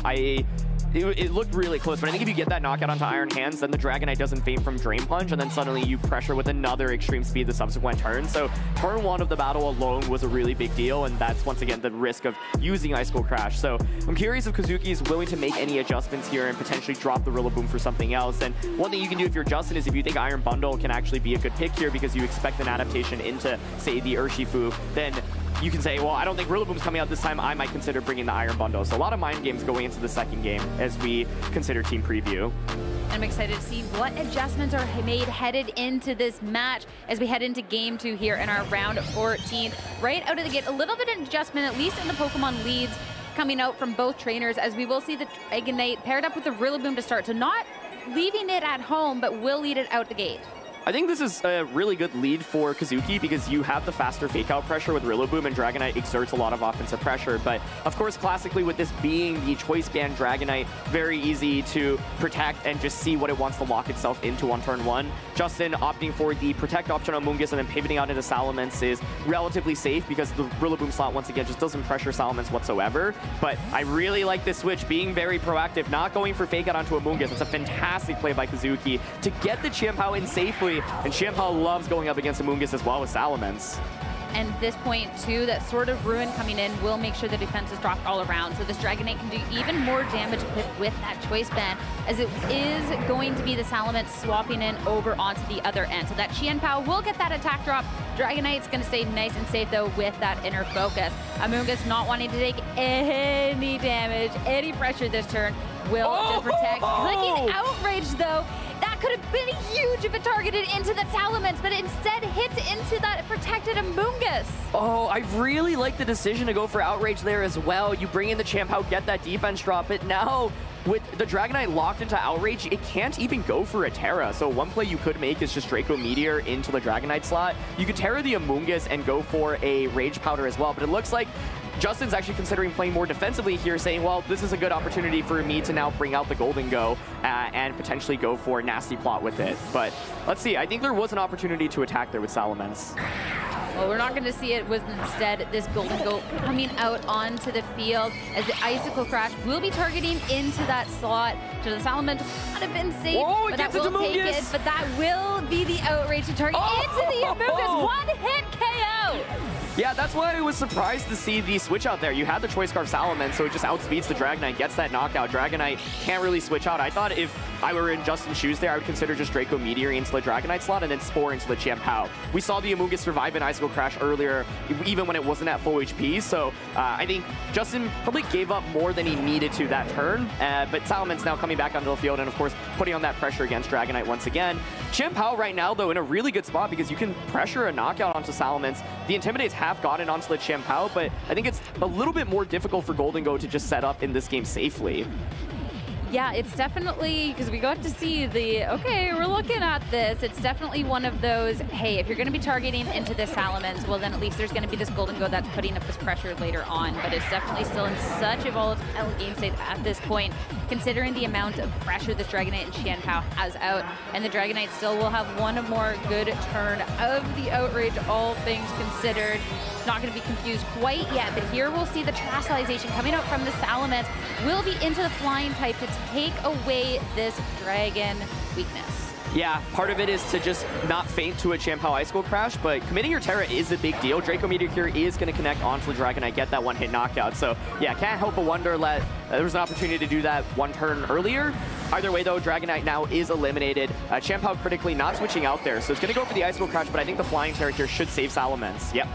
It does. It's going to be living on that 40 HP with the Golden Goat left all by its own at this point. Nobody's looking at it, so it's going to take this opportunity, set up this nasty plot, get a recovery, almost back up to full with that first recovery, now up to full with the second, and we'll have the special attack boost on top of it.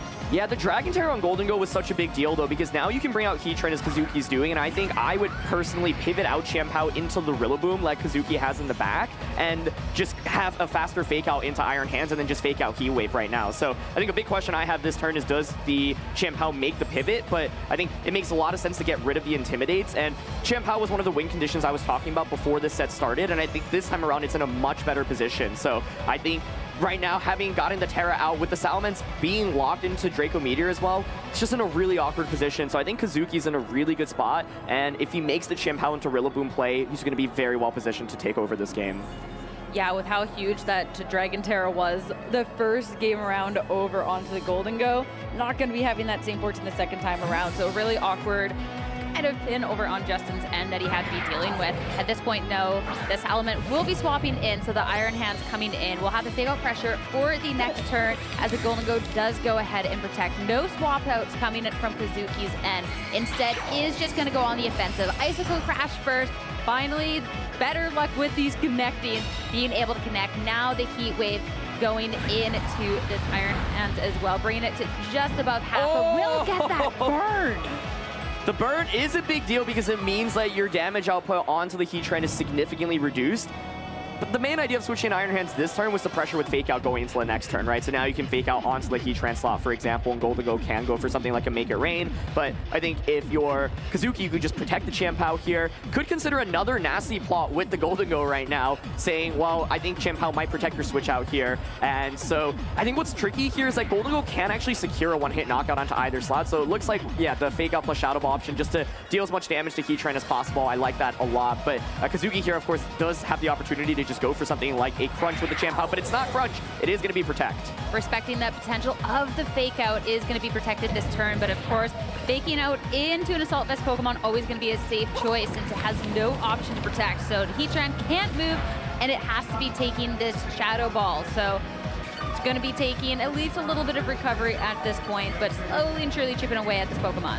Yeah, the Shadow Ball not being a two-hit knockout is a really big deal. I think if you is a two-hit KO, then you put on so much more pressure, but Heatran here should be able to get another attack off, barring a critical hit or maybe a super high roll. And as a result, you can see Justin saying, well, I don't want the Golden Goat to just faint. I'm going to protect Drain Punch to get some additional chip damage onto the Heatran, so then a Shadow Ball can finish you off. I do think this is an opportunity for Kazuki to consider switching out the Chien-Pao, but interestingly enough, Chien-Pao continues to just stay in the game. I feel like this Chien-Pao, there's so many moments that, hey, potentially could be in a lot of danger, but it's been sticking around and it's been putting in this impact. The double up into the Iron Hands, though, absolutely massive. secures the knockout. That's one thing I was wondering. If you actually can get the knockout, I think it's a super safe play. And now, even with Chienpao being at -2 attack, it stayed. It's going to be at -3 attack, but it's still just in such good shape here. Salamence, of course, having committed that Terra earlier, and one of the downsides for Salamence in this matchup is that it cannot do any damage into the Heatran. I mean, you've got Draco Meteor, Hurricane, Air Slash, but the Assault Vest Heatran just takes all of those super well. So I think Kazuki now in a super commanding position. Air Slash does give you the ability to get a flinch here. I think the other play to consider is just Draco Meteor and hope that it does enough damage where Shadow Ball can finish things off. But Chienpao here still just very well positioned despite it being at -3 attack. Yeah, the Salamence being this Choice Scarf is definitely tricky because once you've locked into a move, you are done. So something like that Draco Meteor, you're going to be lowering your own special attack, and it'll also be super difficult to deal with this Rillaboom in the back. So it's really just tricky choice for Justin for what needs to be locked in, as we will finally see that switch into the Rillaboom be bringing it back out onto the field. So much better poise than it was potentially in that first match, or at least we'll have to see after this hit. But that there's the chance to flinch. Chienpao. It flinches! Chienpao won't be able to do anything this turn, and now the Golden Go will be able to start firing off, bringing the Rillaboom down so low. Oh, that was a really risky play by Kazuki, but I think it'll be okay now since you do have that priority Grassy Glide. And then the Heatran, I think, should be able to win against the Rillaboom. But yeah, opening the door for that Air Slash flinch and almost getting the knockout there. I also was wondering if, you know, Make It Rain comes out that turn, how different would the turn look out. But yeah, critical flinch there to keep Justin in the game. I think Kazuki still has the lead, but it was a lot of damage. That being said, now you do have a very free fake out from the Rillaboom, for example. Or you could Grassy Glide if you think it's enough to knock out the Salamence. The nice part about having that priority over onto your side of the Chienpao, we're going to be seeing that swap out, bringing in this Heatran instead. Already too much damage. It's flinch, feels a little bit bad. It wants to go run and hide in the back, but it'll be this late game crystallization now coming out from this Rillaboom into this grass type, which says to me that we're looking at maybe this Grassy Glide to see how much damage can be done. I'm wondering if there's any world in which Salamence survives this, but let's see. It should be Grassy Glide into Salamence. Can it take it? At 40 HP, even a not very effective hit, it has no chance, especially too with this Rillaboom actually having the full deck this time around, not having those bunch of Intimidate stacked against it. So Rillaboom already so much more damage than it got to do the first time around, and now it will be AO'd, but this Heatran coming in is going to take this hit really, really well.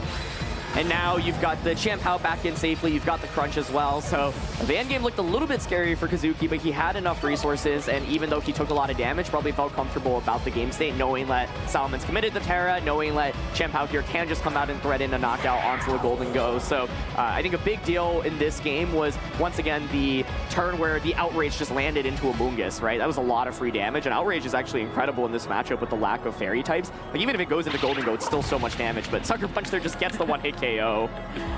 Yeah, no Terra, no chance at that point. That'll be a clean one-hit KO to be securing that final knockout and bring us into this game 3. So even though there wasn't that adjustment of the Rillaboom over on end, I feel like the pieces were a lot better played, and as well, when you're having a first turn that's actually going to be, you know, not negative for you with that Icicle Crash miss like that game 1, and instead being have this really impactful just first, second turn Outrage from the Dragonite. I mean, that was just such a huge momentum out the gate. Yeah, I think Justin is going to look back at game 2 and just think about the turn Salamence switched out into Golden Go. It was a really passive turn, and Outrage, an incredible call by Kazuki, and it landing the right target into a Mungus is a really, really big deal. So if I'm Justin, I'm thinking, well, I think I have the tools to win this one. My Pokemon choices were fine. I just maybe need to adjust my gameplay a little bit. One other thing to consider is I think putting Chienpao to sleep is a really big deal. That Chienpao was at like -2 attack, -3 attack, and it was still doing so much damage. So I think Justin's Amoonguss is bulky enough, even without Terra, to get a Spore off into the Chienpao, can survive an Icicle Crash. So I think using Salamence and Amoonguss a little bit more effectively against the Dragonite Chienpao combination earlier on, I think is really important in this matchup. I feel like too, like we're looking at that second turn with that passive swap out, but that also could have been just really bad on that Salamence swap in to start things off, because that was an Outrage that did hit to the Amoonguss, but that could have just eliminated the Salamence off the get-go. So that's definitely something you also have to consider going on forward into this third match, because even if you replay the first turn the same, it could be so terribly bad for Justin. So definitely a lot to be considering at this point. Yeah, I think if you're looking for a way to deal with Outrage specifically, there are ways to just knock out the Salamence before, or Dragonite before it moves, right? So Salamence is something we were talking about earlier. Iron Bundle hasn't made an appearance yet, but that does pressure with Freeze Dry, and so that potentially can force a Terra out from Dragonite, for example.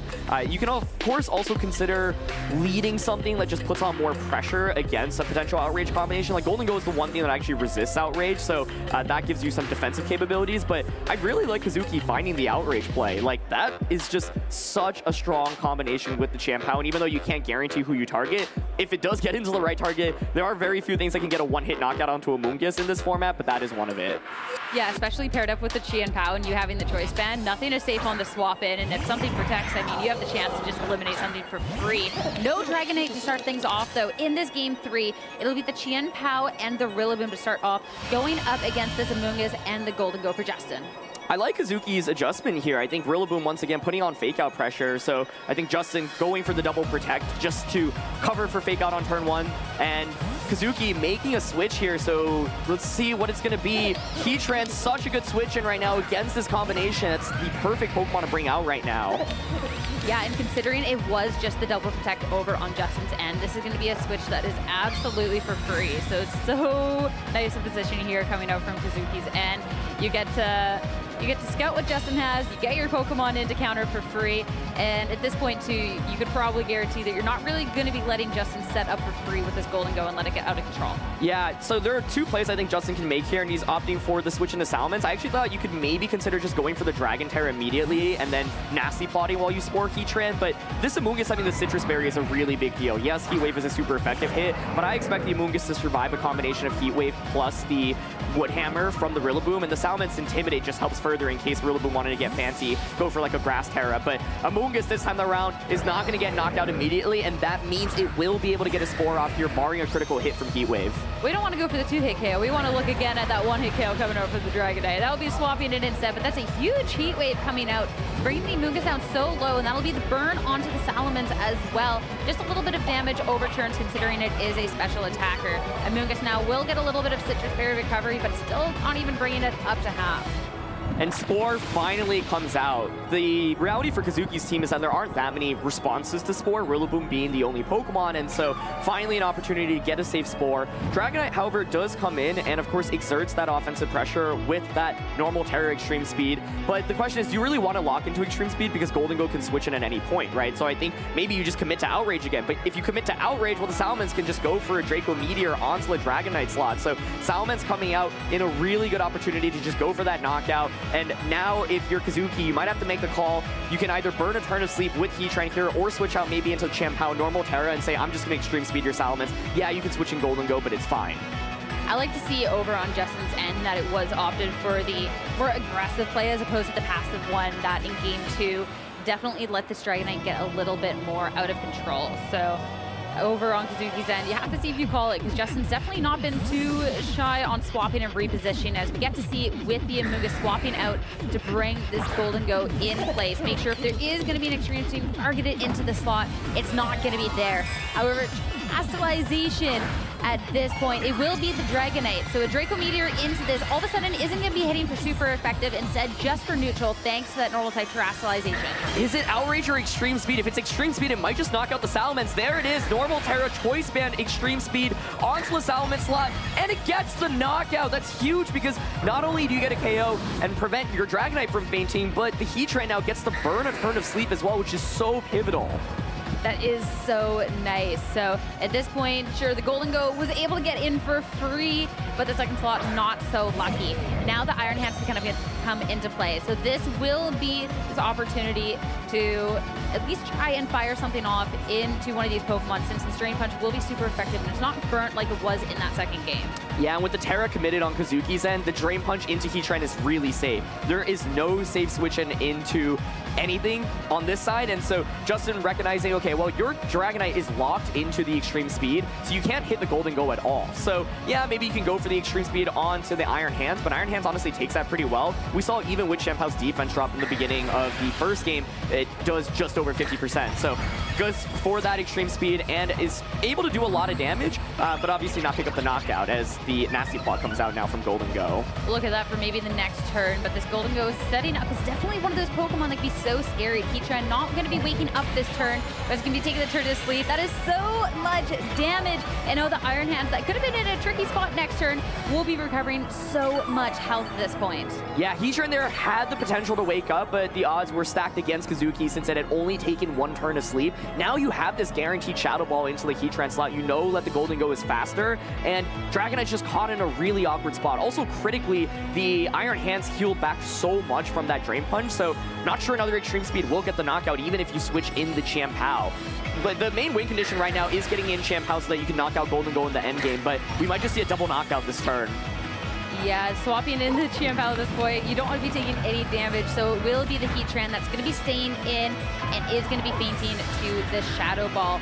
So now we'll have at least a safe swap into the Champao. Dragonite does so much damage into it. It's going to be holding on, but this Iron Hand, I mean, you're just doing the smallest amount of damage in the end with all the amount of HP it's recovering. Yeah, in the grand scheme, like, the Dragonite did 25% ultimately to Iron Hands after all that recovery from Drain Punch. So a dream scenario for the Iron Hands. There is now at least the free switch into Champao. So with Champao, there's a big mind game here. What does Golden Go for this turn? Does it consider going for a Dragon Terra? Because if so, Kazuki can make the read and just click Ice Cold Crash. Golden Go's opting for the Protect option here, but Kazuki can capitalize off that and double up onto the Iron Hand slot. So even though Justin's had back-to-back really strong turns, I think Kazuki could easily claw back into this game with this one turn alone, but it all comes down to who gets the right prediction, what does Golden Go do, and how does Kazuki respond? That is such a big prediction going into this turn, though, because you get it wrong and all of a sudden you can let this Golden Go just rain terror. Sometimes you feel like you have to keep it honest, but also if it does protect, you could just be so far behind. So this all could be down to this one turn for who's going to be victorious in this game 3 between these two trainers. Trastalization will be coming out at this point over onto Justin's end. This will be the Iron Hand into this water type. So that means no more Terra for Golden Go. The Golden Go also opted for a very interesting option this turn, which is that Nasty Plot. Champao does go for Protect, so it baits out the Terra this turn as Dragonite gets guaranteed damage with Extreme Speed. The Water Terra there basically was to cover for, oh my goodness, the Extreme Speed plus Ice Cold Crash combo, but that does so much damage. I actually wonder if Ice Cold Crash still would have gotten the knockout there. But the Golden Go left alone, fine, but the Iron Hands with that Drain Punch. We got to see how much damage and how impactful it was, but targeting into that protected Champao, that is going to be no recovery this time around. So that Iron Hands that had been consistently boosting up its HP can be knocked out next turn. Yeah, this is a huge position for Kazuki though, right? The Dragonite still is around. It's just able to safely Extreme Speed into the Iron Hands, and this Terra was essentially wasted. Justin, the theory behind what he went for was to hope to survive a double up on the Iron Hands and then Drain Punch onto the Champao to bring it down to Focus Sash, recover all the way back. But Dragonite is just putting on a master class in this final game 3, and the Golden Go now can't go for a Terra, so you can just get one shot by that Crunch. Which is definitely really a spot. Even with that Sucker Punch, we got to see that that was the one-hit KO in that game too, on to this Golden Go that didn't Terastallize. So at some point, you kind of have to attack, but the Amoonguss coming in definitely can be a note to that, considering there is this redirection at any point. Okay, so Justin is going for the Protect plus Make It Rain play. If Kazuki calls this and just simply goes for Crunch onto the Golden Go slot, I think we're going to see Kazuki win this one. So Kazuki could consider just, you know, Extreme Speeding again, once again with the Dragon. You could consider maybe a pivot out as well, but I think Extreme Speed plus Crunch, my main question is whether or not that's enough to get the knockout onto Amoonguss, because then you could safely... Oh, okay, Champao protects here. All right, so there's not going to be a hit into the Golden Go this time around, as it will be the Champao and the Amoonguss protecting here at this point. So the Amoonguss will be safe from the extreme speed coming out from the Dragonite, but the Dragonite is not going to be safe from the Make It Rain coming out from the Golden Go. He already did get a setup already does have this special boost, and Dragonite already so low, it's going to be taken care of. So at least at this point, you get to eliminate this extreme speed that's been raining terror. It's put in so much work, though, because now there's the switch in into the Rillaboom, and Rillaboom can just fake out into Amoonguss, and you can go for Icicle Crash. So basically with that, you guarantee the knockout onto Amoonguss, and then Chien-Pao just wins the 1v1 against Golden Go. So I think what Justin needs to go for here is either hope for a double protect with Amoonguss, or hope for an Icicle Crash miss. Well, the Icicle Crashes have definitely been missing, but that's still such it's a hard one to pick because both just being such a low percentage, but this Golden Go in such a weird spot that might just have to be going for it. Oh, it's so tricky, but yeah, I think there's the option to go for the double protect. You can see Justin considering it. Will he be able to get it off? And is there any chance Kazuki calls it and says, I'm just going to crunch your Golden Goal? I think you have to go for the double protect plan. It's really safe for me to just fake out Amoonguss and crunch. Amoonguss doesn't get the double, so it's already a tough start for Justin this turn as fake out goes on to Amoonguss. Where did Chien-Pao target here? That's going to be the biggest thing. It is the Icicle Crash. It is going to connect into this Amoonguss, and that is going to be gone. So Amoonguss leaving the field. It is just this Golden Go to try and fare for itself. Just make it rain.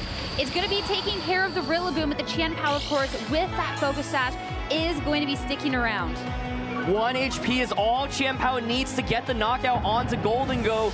Crunch from this Chien-Pao with that defense drop. No Terra option from Golden Go. Think we'll be able to secure this game. And what was so pivotal is Golden Go not having that Terra, not using it earlier. This would be a different endgame if the Iron Hands just never used that Terra, because then you make Kazuki make the call as to whether or not I click crunch or Icicle Crash, but now it's just a very safe guaranteed crunch onto the Golden Go slot. And going later on to things, that's just going to be the protect from both rounds of trainers at this point. But yeah, that lack of terastallization on that Golden Go just absolutely massive.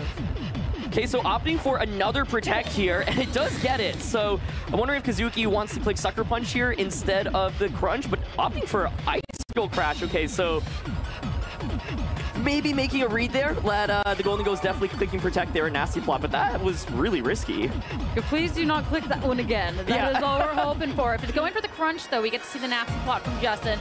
The crunch will end the game. The Sucker Punch will extend this one out just a little bit further. That will be the Sucker Punch. That is going to fail. We are going to see this Golden Go set up a little bit more for such a match. This is a really weird couple of turns to be ending this one off. Yeah, I'm just wondering. Okay, so I think Kazuki went for Icicle Crash.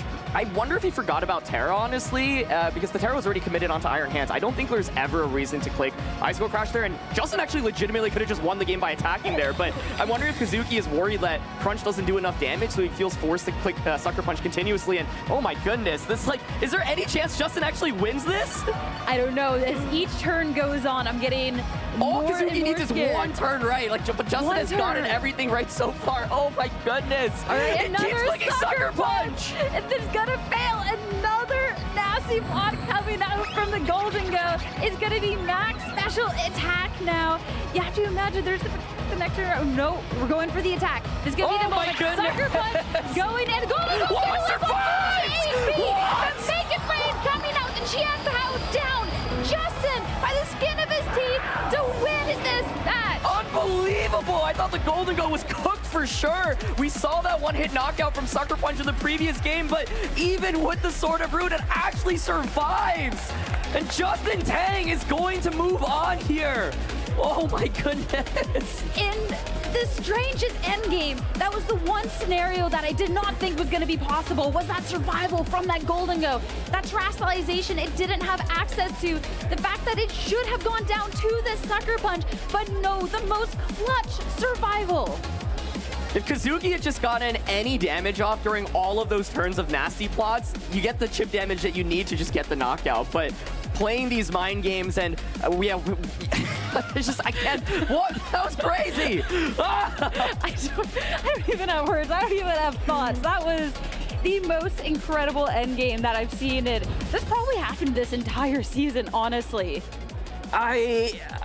I'm just so curious about the damage calculations from Chien-Pao onto the Golden Go there. So I think, yeah, Kazuki was thinking, like, all I need to do is land one Sucker Punch and I should be good in this end game. But the Golden Go actually has enough bulk to survive that. And I don't blame Kazuki for playing that way because we saw the Sucker Punch get that knockout earlier. But oh my goodness, yeah, like not opting for that crunch because once again, a fear let the Chien-Pao will survive. So Justin actually called every turn correctly in that end game in order to actually secure the victory. That was unbelievable. And the roll to end things off too, because we got to see in that game too that Sucker Punch was enough to be securing that one-hit KO. So at that point too, both trainers playing like, well, at least Justin knowing, hey, this can be KOing, like this should maybe KO, but still somehow, some way, I don't know what it is, but Justin managing to pull that out has to be one of the most winniest wins out there.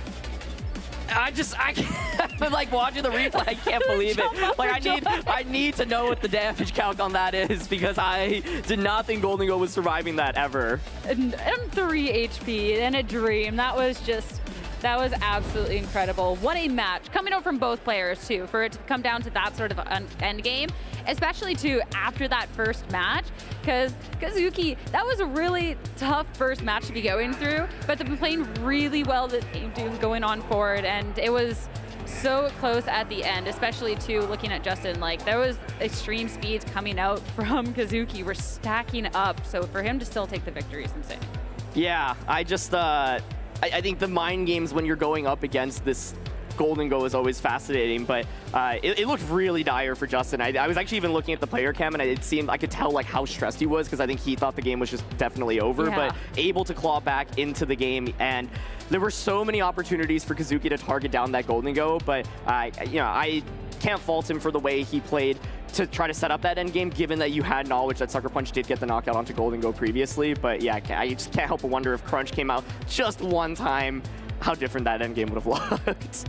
I know, right? There's so many different ways that could have played out at the end. That was incredible. Even like that one turn with the Ice Go Crush, I mean, at that point too, like Justin sitting there, like that is a turn, as you called out, that he could have just won right there. And then all of a sudden that win gun was gone, and then it's like, okay, well now I have to NASA plot again, I have to protect again, I have to keep going through. So I can't imagine how stressed he was in that match. Both players, how stressed they were during those final few moments. I need a breather after that. That's one of the craziest end games I've seen in a while. Like I thought Kazuki had it for sure, honestly. So huge credits to Justin for finding that path to victory. And Golden Go being bulky enough to take a super effective Sucker Punch from Chien-Pao is also wild. It's absolutely incredible. So we'll get a breather. Real quick reminder for our top 8, there will be the community vote. So keep an eye out in the Twitch chat to make sure you can vote for who you want to see. But I think it's time to hear from somebody else and send it over to the lounge to hear from Justin himself. Welcome back, everyone. I am in the lounge with, Aaron, if you thought you were breathless, you should see Justin back here after that incredible end game in Game 3. Justin, well, first of all, congratulations on the win. Thank you. We're going to have to figure out if this is enough for top 8. I think it will be close, if not in. Okay. But what was going through your mind that, like, those last 5 turns of playing the Sucker Punch mind games? The Sucker Punch mind games, it happened because I teared the hand so early, and honestly, it was kind of brain fart, but like usually, like my idea process was, if he E-speed ISO crash, because we saw that game 1, if he landed, I might have a chance to get KO. I'm like, okay, maybe he's gonna do it again. Yeah. I can get them to Chien-Pao down low, and then I can win with Omungus go down the back, I break the sash. That's kind of the mindset, because after the game 1 information. Yeah. So obviously that's the wrong play. And Sucker Punch ended up being a roll. I honestly have no idea what the calc was. I picked up this pretty last minute, but. You mean you didn't specifically train your Golden Go to survive with 3 hit points? It's like my Palafin at Knoxville. It's always 3 HP. And Goldango, he's just that guy, and he's so clutch. And I'm really happy that he lived, of course. So yeah. Absolutely.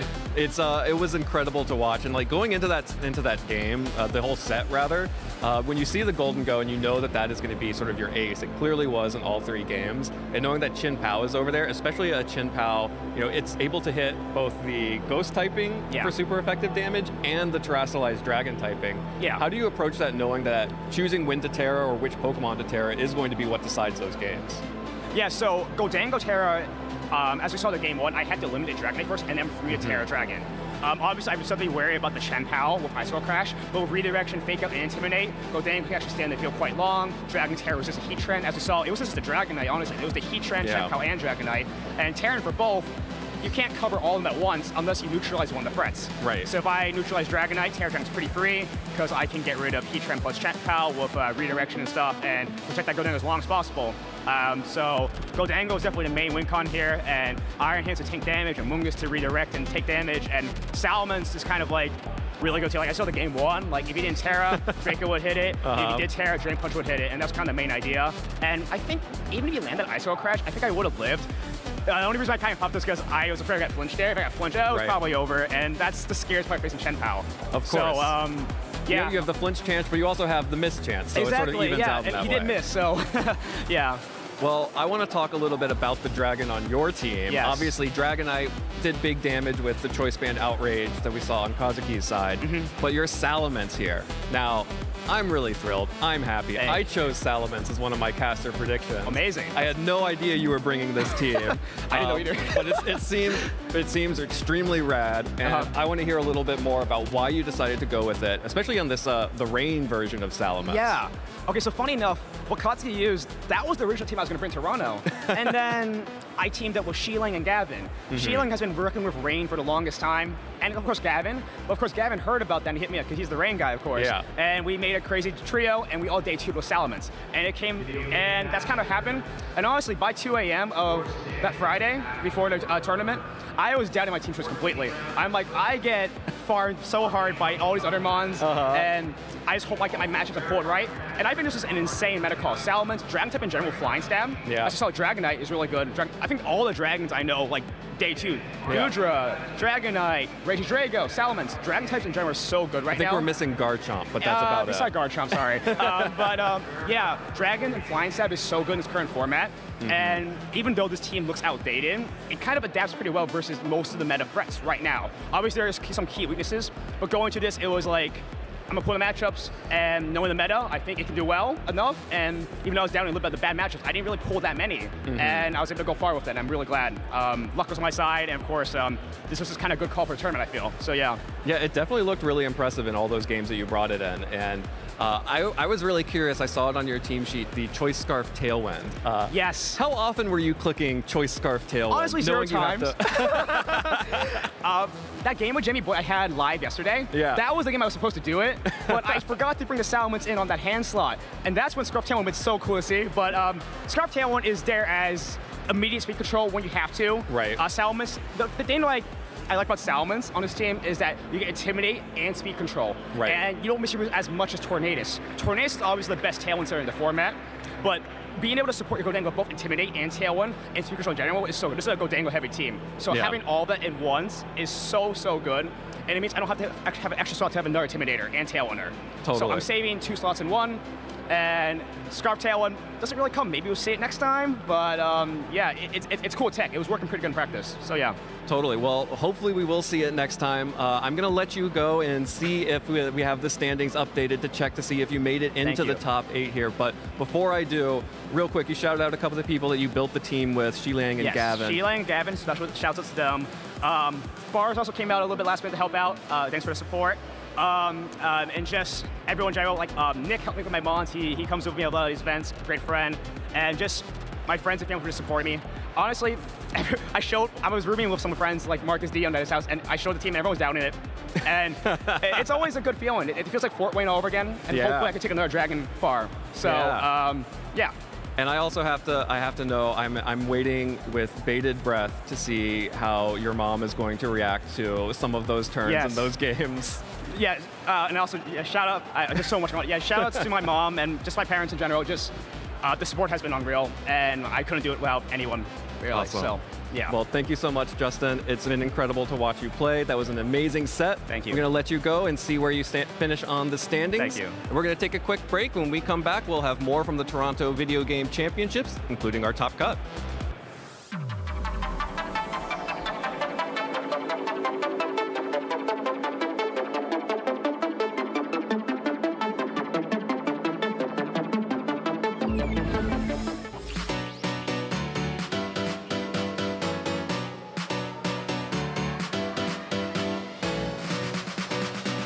Welcome to the 2023 North America International Championship.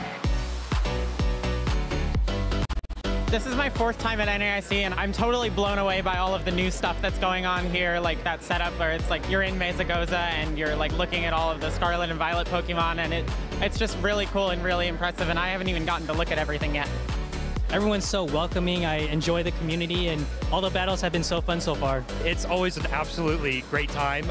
The vibes are absolutely electrifying. Just jump right in. These events are so much fun. I've been playing this game for 10 years, going to these tournaments since 2011, and it's just been such a blast. It's just such a great event, such a great community, and yeah, if you win, you win. Yeah, great. But if you lose, you're still here with so many people. It's just amazing.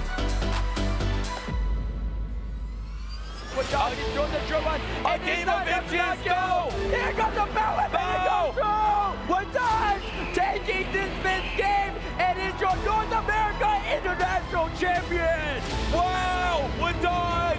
He is able to secure victory and become the first player in Pokemon Go history to win a regional and an international championship. Throw the energies into play, final burn, take the knockout.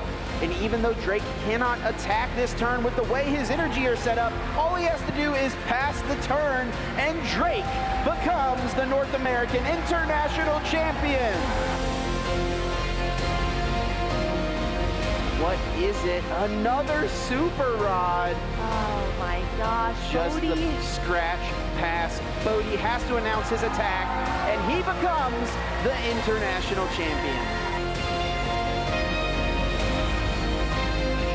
Could we see a winner right here? Cyrus has the artillery, rapid strike search for the Tower Waters, attaches the water energy, and 100 blows. Cyrus Davis is your North American International Champion with rapid strike, Inteleon VMAX, Urshifu VMAX.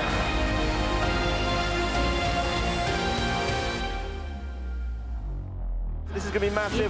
Dragonite outrages into the Flutter Mane again. Shadow Ball into the Flutter Mane is enough to knock it out.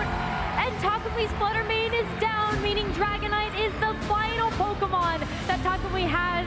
What a choice on the item And that's there. gonna do it. Major congratulations to Avery, your 2023 North America International Champion. And the Gyarados left at this next turn. He is one step away, one Moonblast away from securing the knockout under the Roaring Moon and becoming your 2023 North America International Champion.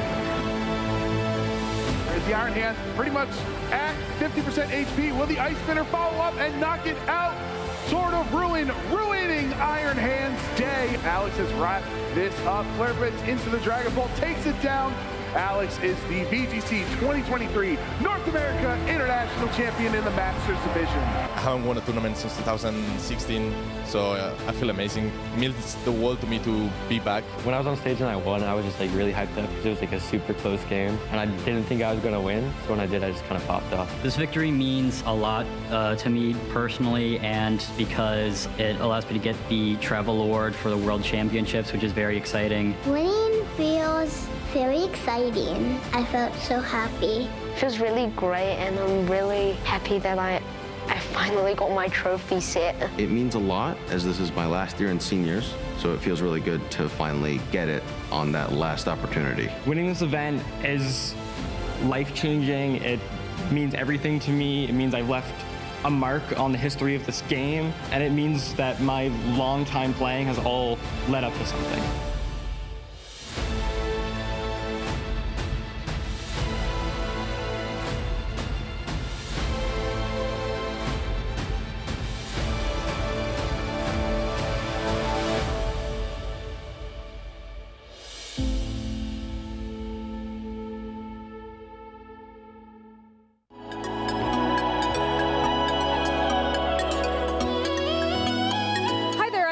Anna Prosser here in Yokohama for Pokemon World Championships 2023, and we're here in the Play Lounge. We're here with Judge Kaza to talk about first steps.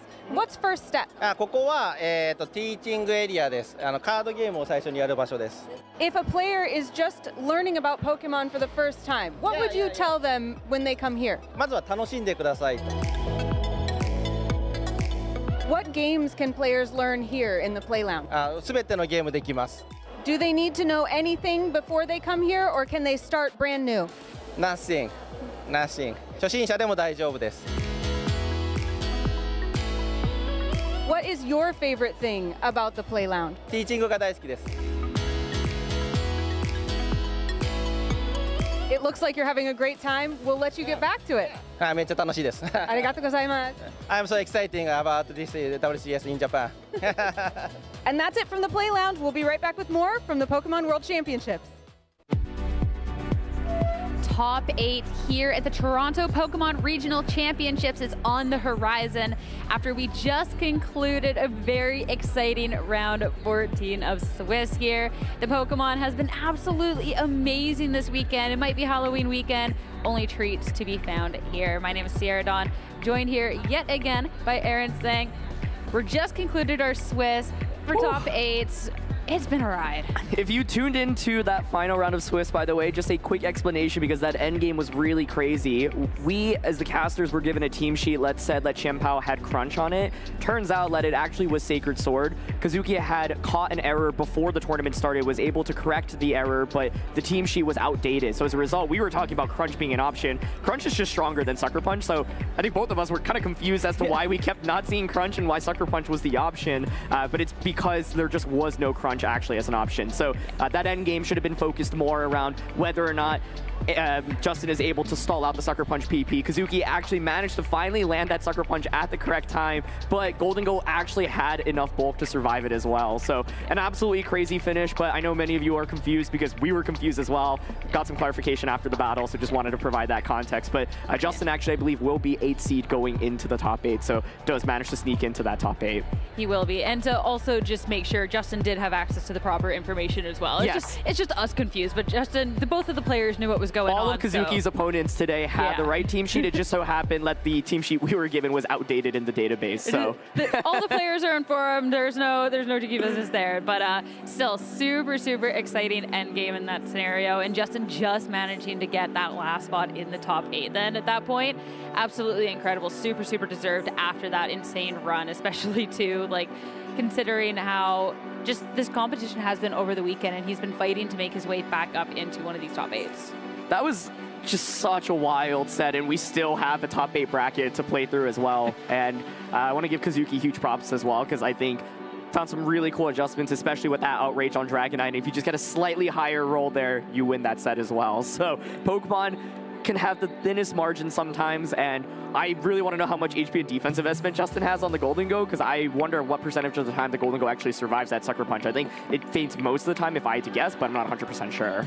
I'm just thinking back to that Icicle Crash too, because then it's like, wow, that changes so much. It changes so much, but that's something we'll have to really deep dive into for a bit. But we want to touch a little bit more on the meta that we saw going into day 2 of this event, because already this was something that was quite incredible considering how the trends have kind of been going through Regulation E so far. Most notably, the lack of Ogerpon gear. We already talked about that. And already, Landorus, it shot up when Ogerpon was also living its best life. It's fallen considerably as Urshifu is going to be making its way to the top. Urshifu is just so darn good. The number of times we've seen it just demolish on stream. Rain Dance, Water Terra, when supported with Tornadus, it just really can claw through teams so quickly. To me, I think the interesting things to note here, first of all, Hisu and Arcanine just had a phenomenal performance throughout Regulation E, and it continues to be super dominant. We've seen different sets ranging from Citrus Berry to Choice Band. Golden Go has made, I think, a big comeback, especially among the top players. I think in the field yesterday in day 1, Golden Go's percentage wasn't as high, but a lot of the best players in the world and in the US have identified that it continues to be a really strong pick, especially with the nasty plot sets, and so that continues to do well. And then seeing Iron Bundle at 20% usage rate is actually really interesting. Justin Tang, of course, who just advanced to the top 8, has Iron Bundle on his team, but we didn't see the bundle make an appearance. That being said, it's a really solid pick, especially into Ogerpon, even though Ogerpon isn't as popular right now. You know what I feel like I haven't seen in forever, surprisingly enough, is a Chi-Yu. Oh yeah. What happened to that Pokemon? It fell off. I think people realize I can't stand missing Overheat and Heat Wave. I don't blame it. Instead, we just miss our icicle crashes instead with Qian Pao, right? It's just, it feels different, but it's actually kind of just the same. But to give you a real answer, like, let's take a look at these top 12 Pokemon, right? Water Urshifu often has Choice Scarf, demolishes Chi-Yu. You've got Iron Hands that often contains Assault Vest, also can just tank a Heat Wave or Overheat, respond with a Drain Punch or force a Ghost Terror out. Chi-Yu's okay against Flutter Mane, but Flutter also outspeeds it, can deal massive amounts of damage. It is quite good against Rillaboom. Hisuian Arcanine is used not to just beat Chi-Yu, because Chi-Yu's not that common anymore, but also has the advantage where you do resist, of course, the fire type attacks. Landorus is good into Chi-Yu. Heatran can wall Chi-Yu. You've got Iron Bundle here as well. Sacred Sword from Champao threatens Chi-Yu, so just not a great meta for Chi-Yu right now. I get it. We just hate Chi-Yu over here. Like, every Pokemon is no Chi-Yu allowed. But at least we're talking about it. Poor Ting Lu and Wo Chien. Do those Pokemon even exist anymore? Like... No, absolutely not. Those are complete. They had their one time to shine.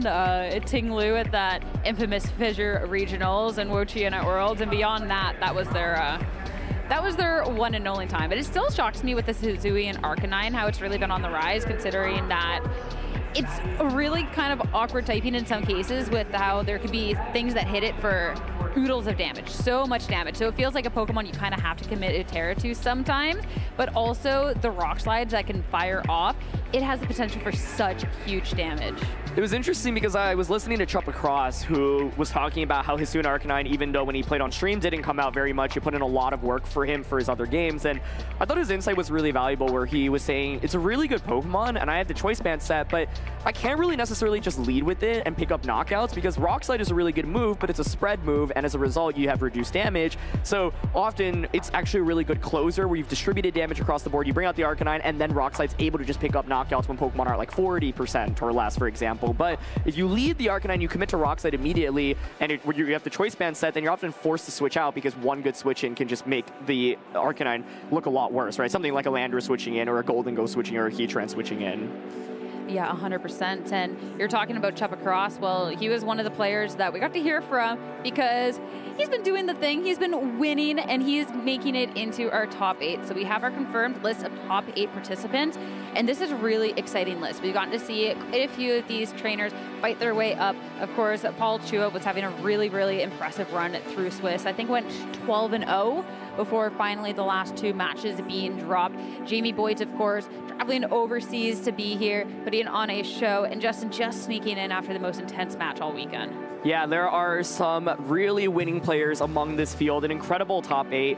Paul Chua, the second winningest player of all time in regionals history behind Wolf Glick. You've got Jamie Boy, who has 3 regional championship victories himself, and it's his first top cut at regionals in many years. He's actually recently shifted over more to commentating as an official commentator over in Europe, but one of the most creative team builders in the history of the game. Choppa and Raghav were just 2 of the best players in the US throughout all of last season, and continue to be absolutely amazing. We've seen Bobby play on stream as well. It's really cool to see Enzo here. Enzo is actually a junior division national champion, I believe back in 2016. So to see him age up all the way to Masters and make it to top 8 at this regional championship is so cool. And then we've got Andrew Krug and Justin Tang. Of course, Justin winning 2 regionals last year as well, looking to add another one to his title. And when we're looking at Andrew, running this Ogre Pond Cornerstone, which is the Ogre Pond we don't get to see too much, and also has the Chi-Yu on the team. So I'm really excited to see Andrew's match later on. But of course, we want to know what match you're excited to be seeing here, because we have our bracket and we have our Twitch community vote going on. So make sure that you are voting for which match you want to be seeing on stream. Of course, we will be picking 2 of them. So the first one, the top voted one, will have the pleasure of casting, and then Gabby and Jake get the second one. So whatever match you guys want to see, make sure to be voting now. Every match would be fire, though. I'd be happy to cast any of these. It's really fun looking at the bracket. I'm like, the top half of the bracket between Paul, Justin, and Jamie, I think that's 11 regional titles just among them 3 in the Masters division alone. Raghav and Chuppa actually both have won regional championships in the seniors division and had tremendous performances. Raghav got second at the North American International Championships. Chuppa got second at the very first regionals last year in San Diego. Multiple top cuts for both of them throughout the last season, but they're still looking actually for that title. So looking to finally secure it after so long. Enzo, a player like I just mentioned, won the national championships in the juniors division many, many years ago, and now has aged up to Masters. And I think I have my eye out on Andrew and Bobby in particular, because they're 2 of the newer players relative to the field, and I think they have some very interesting teams. You just called out what Andrew is running, and I think that is easily one of the most fascinating teams within this top 8.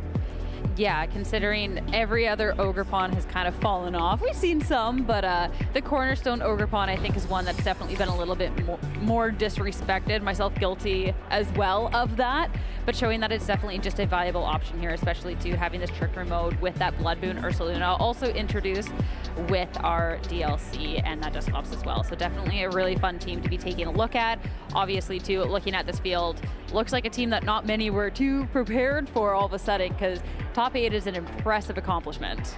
Talking about teams that you would not have prepared for, we got to talk about Jamie Boyd's teams a little bit. Oh my goodness, yes. Thunderous Therian alone is really wild. And, you know, Jamie did not compete at the World Championships this year, but he had built a team that he thought would be a strong pick for the World Championships. He gave it to Billa, a player from Germany who was able to make it through day 1, had a big win on stream. That team had things like Breloom as well as, I believe, Assault Vest Champao. So Jamie is really just one of the most creative team builders. I keep saying that, but I really mean it, because when he won a regional championship years ago, I believe he had Cottony on his team as well. So, like, if there's anyone that can make really wild Pokemon work, I think, like, in the old era of VGC, it was Sejong Park. That was from, like, 2011 to 2014. Then Jamie joined the scene, and then Jamie, in my eyes, was kind of the go-to player for making really innovative sets and team building. And it's so fun to see him in this top 8 after so many years of, you know, not competing as much, and then being able to demonstrate, one, how amazing he is at battling, but two, how good he is at team building.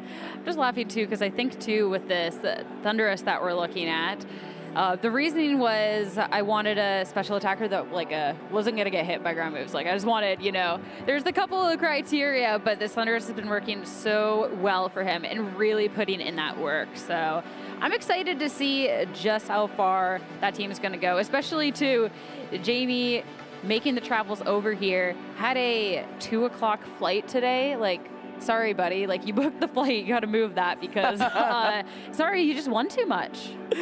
Yeah, it's really cool because this tournament in particular had a bunch of players from Europe fly over. We have Jamie, we had Eric Rios, as Marco Fierro, of course, the 2020 OCIC champion, Maddie Morgan, who got top 16 at the World Championships this year, or top 8, excuse me. And so really cool to see so many of Europe's best players come here, and many of them did advance to day 2 and had strong performances as well. And I'm trying to think of the last time we had like a non-North American player win a North American regional title. We definitely have had some Europeans fly over before, but yeah, it would be cool to see if Jamie can take another regional championship here in North American soil. Especially, too, that's world invite security. You're talking about the fact that he's casting as well. So, I mean, you would know that being able to just win a regional, get your invite, that's so much less stress. It's so much less stress for any of the players, but for someone who has to split their time, like, that's super, super valuable.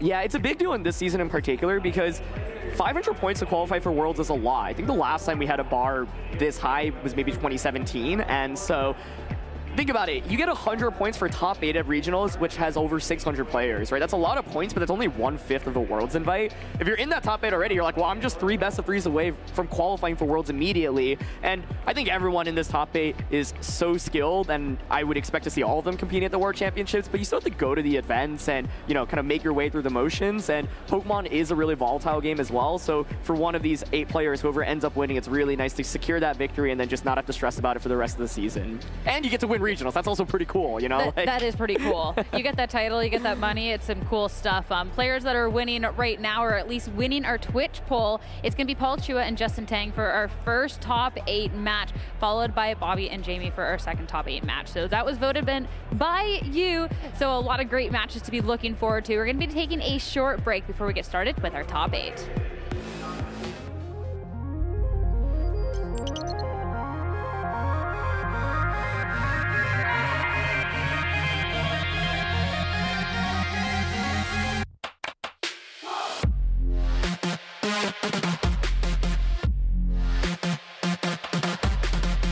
I'm from France and my name is Thomas. This win means a lot for me, for representing France into international, because until now there is 0 French player qualified for Worlds, so it means a lot for my community. If I won the World Champions, it's big, it's amazing.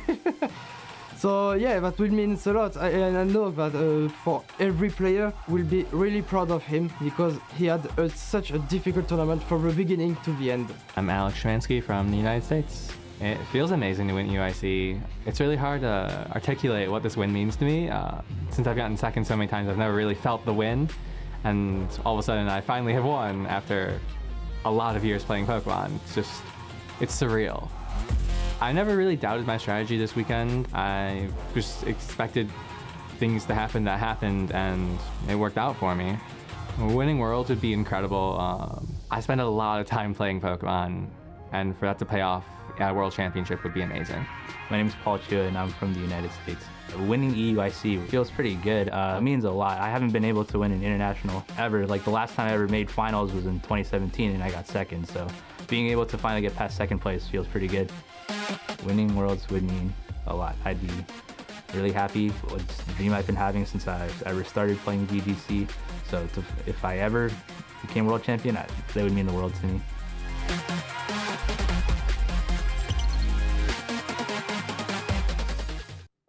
Hello everyone, we're going to take a quick break from the action to do a little bit of thing we call Master of Choice. I am Amanda, and if you don't know me, I don't blame you because I am relatively new to the video game, and that's why I have these two strapping young gentlemen here with me. Gentlemen, we are going to go ahead and dive into a question that is on everybody's mind here, and that is, when we're playing Flutter Main, do we want it with choice specs or are we going with booster energy? David, we're going to start with you.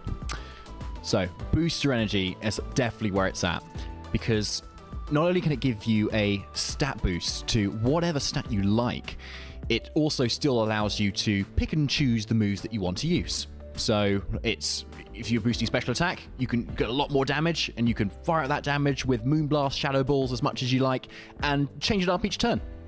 Okay, I have to agree, that sounds pretty good as a new player. Ben, can you give me any reason why I would want to do choice specs instead? You know, booster energy is a great item and absolutely very variable in the way that you can use it. But choice specs is really how you commit to what you want your Flutter Main to be doing.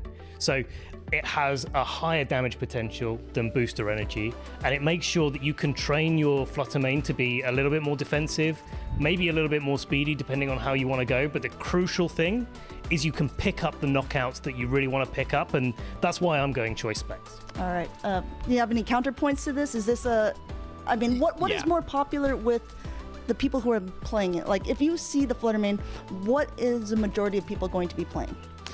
Well, at the moment, it really is a little bit of a toss-up depending on what the team you're running is. But I think people really should still be sticking with that booster energy, because yes, choice specs does give you that instant damage boost, sure, but so does terrestrialization, which is a huge mechanic this generation. So that extra kind of 50% boost you can get from choice specs, you can already get from terrestrialization, but you can also have the flexibility of that with your booster energy at the same time, being able to, again, get a lot of knockouts that you still wouldn't be able to without your booster energy. Well, and that's a really good point, David, because it does give you, again, more flexibility. But talking about choices and choice of terrestrialization, choice specs does allow you to terrestrialize non-offensively. We saw at the World Championships this year, players opting for choice specs and Terra Grass rather than the offensive Terra Fairy, and that gave them much more flexibility against Pokemon like Amoonguss that have been really dominant in the format.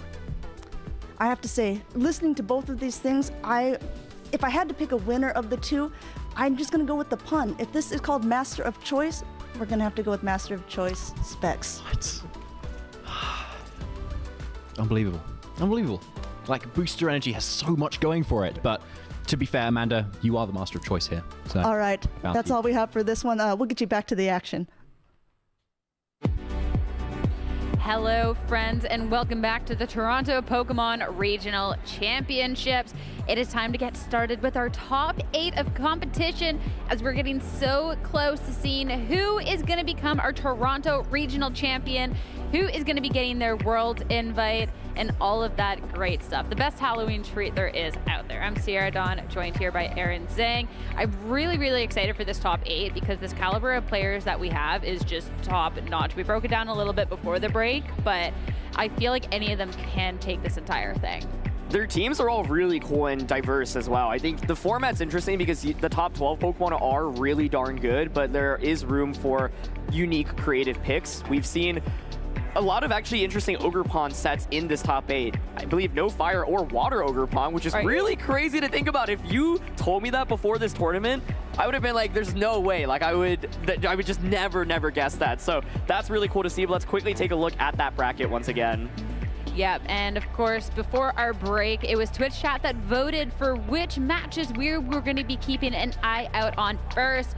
So our first match that we are going to be catching is going to be Paul Chua going up against Justin Tang, followed by Jamie Boyd going up against Bobby Rochelle. So a lot of really exciting things here, especially since you said between Paul Chua, Justin Tang, and Jamie Boyd, the amount of regional titles that they already share is just too high.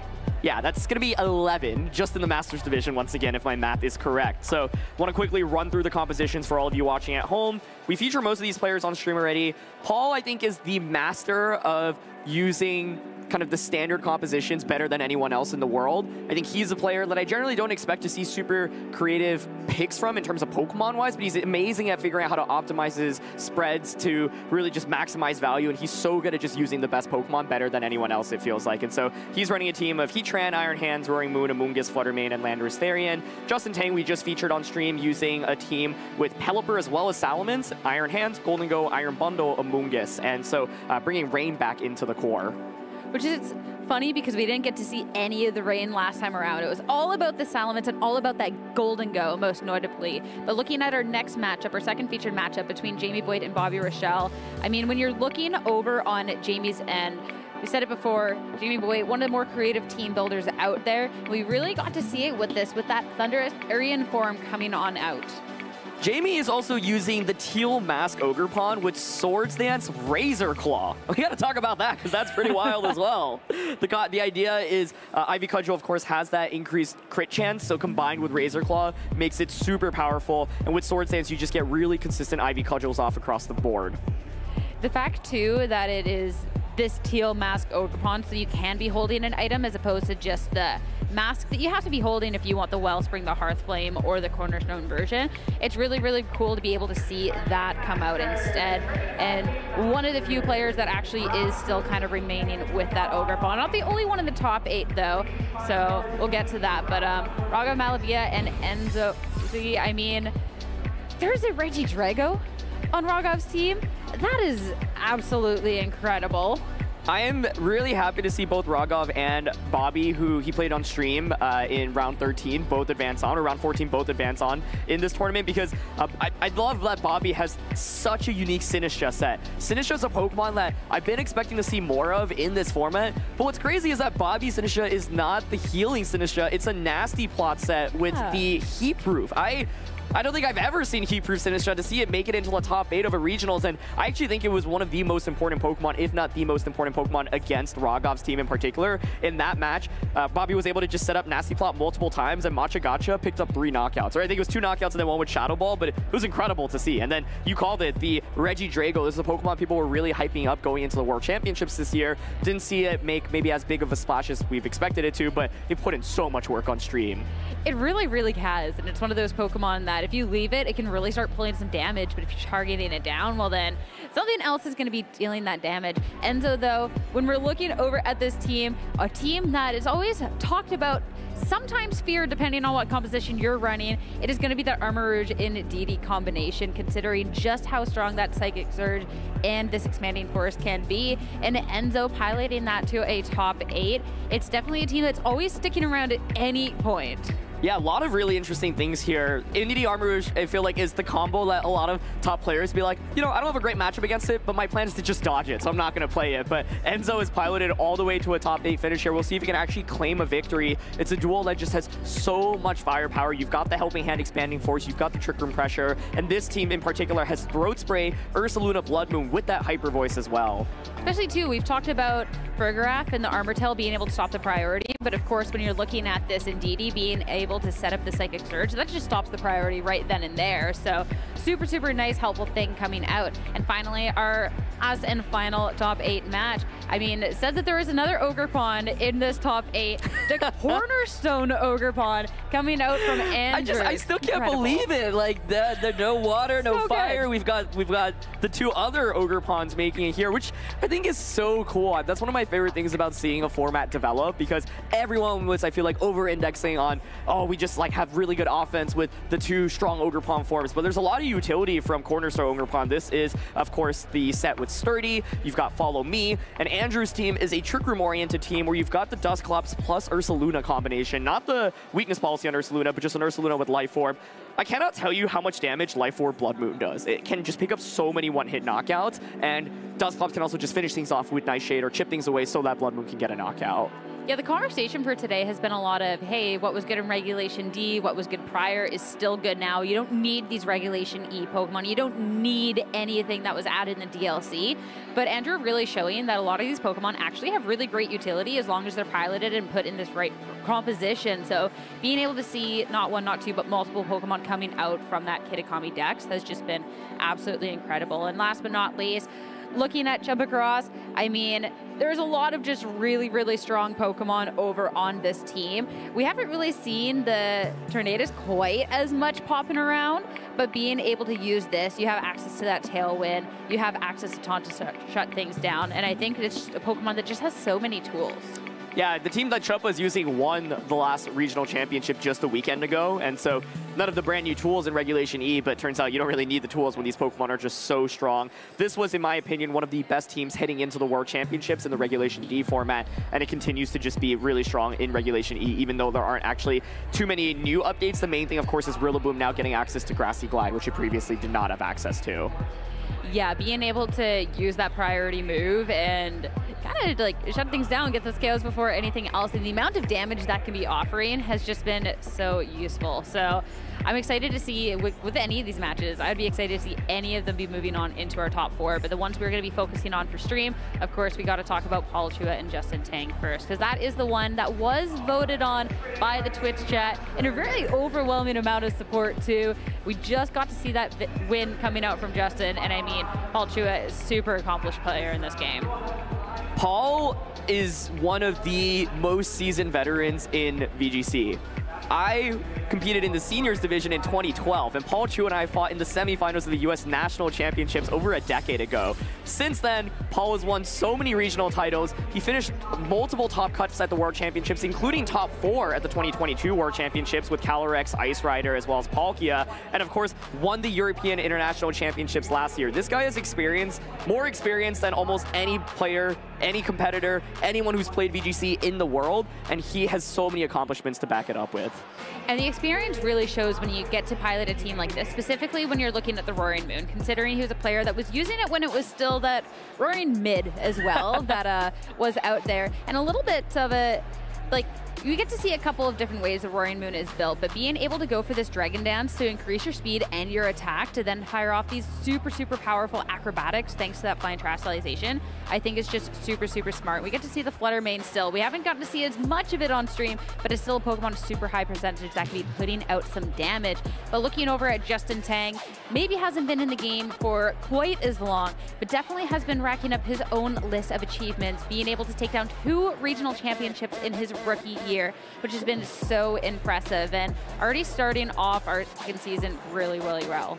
I think Justin is a player that had incredible peaks last season and fell a little bit short at the North American International Championships as well as the World Championships, but is back with a vengeance here this season. And so running a very unique team of the Pelipper and Salamence duel, something that has not really seen any play in Regulation E, bringing Iron Bundle back into the mix and having that nasty plot Dragon Terra Golden Go as well. Yeah, the Iron Bundle is a super love it or hate it type Pokemon. It is so fast. It can be doing so much damage with your Hydro Pumps if you land them. And that Icy Wind to be getting that speed, not having to rely on that Tailwind that the Salamence has, considering that it is a Choice Scarf, so once you click it, you do have to swap. But the Icy Wind can also miss. So there's definitely a reason why a lot of people have dropped the Iron Bundle, but sticking true to it with a really unique composition will be really fun to watch, especially too with the Salamence and the almost like the Salamence replacement with the Roaring Moon facing off against each other. I cannot wait to be getting into this top 8. Amoonguss and Pelipper to start. So that's going to be that Rainy Bird to make an appearance to face off against the Heatran and Flutter Mane over on Paul's end. So Pelipper here sets up the rain immediately, which is quite valuable in reducing the amount of damage that Amoonguss and really everything else on the team takes from Heatran's Heat Waves. The Flutter Mane is in an interesting spot, right? So Pelipper and Amoonguss is a fairly passive duo. It's not normally known for damage, but the Pelipper here, of course, does have Weather Ball, so you're able to hit the Heatran for super effective damage. Paul's really willing to just go on the offensive immediately as Pelipper starts off with the Protect here. Yeah, not going to be taking any damage but the Shadow Ball instead targeting into the Amoonguss over on Justin's end, bringing it just down below half. Thanks to their Citrus Berry recovery, though, will have a chance to heal up just a little bit. Make sure that he can be taking another wave of attacks. That Heat Wave, that is going to be damage that is going to be lessened thanks to this rain and hitting into the Amoonguss. I mean, with the Citrus Berry recovery, no chance. Think it was fine other way. And now with the survival, can put this Fluttermane to sleep with the Spore. Yeah, that's really nice because the Fluttermane now has to take a guaranteed turn of sleep. So I think from Justin's end, you can potentially look towards switching out the Amoonguss for that Regenerator. This would actually really capitalize off the Protect play that Paul is trying to make. You could also read into Paul trying to attack again, just Spore into the Heatran slot. Justin's team feels very centered around Gholdengo, so I think a Gholdengo switching here would make a lot of sense. Let's see if it is indeed what's coming out, and it is going to be the answer here. Yeah, no pressure from a Shadow Ball thanks to being sleep, and no pressure all whatsoever from the Heatran considering it's protecting. Really nice opportunity to reposition a little bit and get that health on the Amoonguss, so we're going to see that appearance later on. First mandatory turn to sleep, Hurricane. It's going to be 100% accurate in the rain, but the Fluttermane's going to take the hit pretty well. Critically, though, Gholdengo comes out, but Fluttermane has the ability to potentially wake up right now. It's already taken one turn of sleep. An early wake up here would be devastating. The Pelipper on Justin's side also doesn't have Tailwind, so we're going to see the Terra come out here just to make sure, even if the wake up happens, you're not fainting to the Choice Spec Shadow Ball from Paul's end. Especially, too, since the Fluttermane did have that opportunity to attack on the first turn and lock into that Shadow Ball, you know that you're safe to go for the Terastallization. You're not going to be on the wrong end of a Moonblast at any point. It will be another turn to sleep, so hey, you're safe either way. But now it's going to be that Make It Rain to make sure that the Fluttermane is just eliminated from the field. This is a fantastic game plan from Justin. So going for that Terra just to cover for Fluttermane waking up. Fluttermane does not wake up, and that's a really big deal, right? The Dragon Terra feels like it can be a little bit risky if Fluttermane is able to wake up and then go out and back in, but that takes so much effort, and Weather Ball from Pelipper just gets the knockout onto Heatran.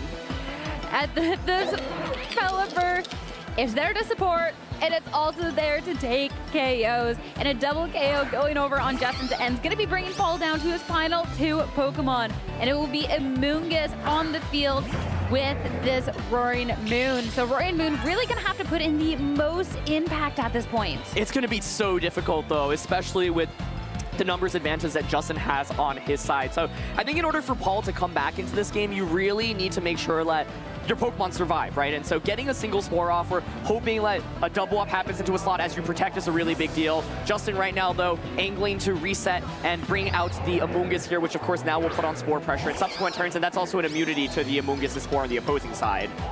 And at this point, just going to take the chance to be setting up with this Dragon Dance. So you already had the Booster Energy Photosynthesis boost to the attack. Now you're going to get an additional attack boost as well as that speed. Not the only person setting up, though. This Gholdengo, it's going to take this opportunity to go for the Nasty Plot. Was it -1 special attack before? We'll get that +1 special attack boost now. Try and put offense on going on forward.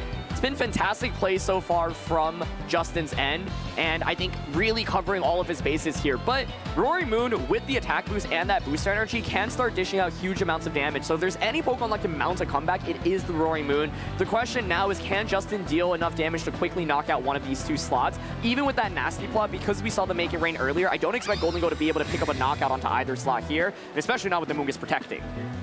Nope, just keeping that safe for later as Amoonguss over on Justin's end is going to make sure this Gholdengo stays nice and safe for this meantime. Oh! The knockoff not going to be enough for that KO, and instead it's going to be another round of setting up for the Gholdengo over onto Justin's end. That is massive. Yeah, the knockoff critically there does not get the KO because there's no increased damage output. The Citrus Berry was already consumed, so an Acrobatics there would have gotten the knockout, but that puts Paul in a really tricky spot because now Justin gets a very safe Rage Powder plus Make It Rain play.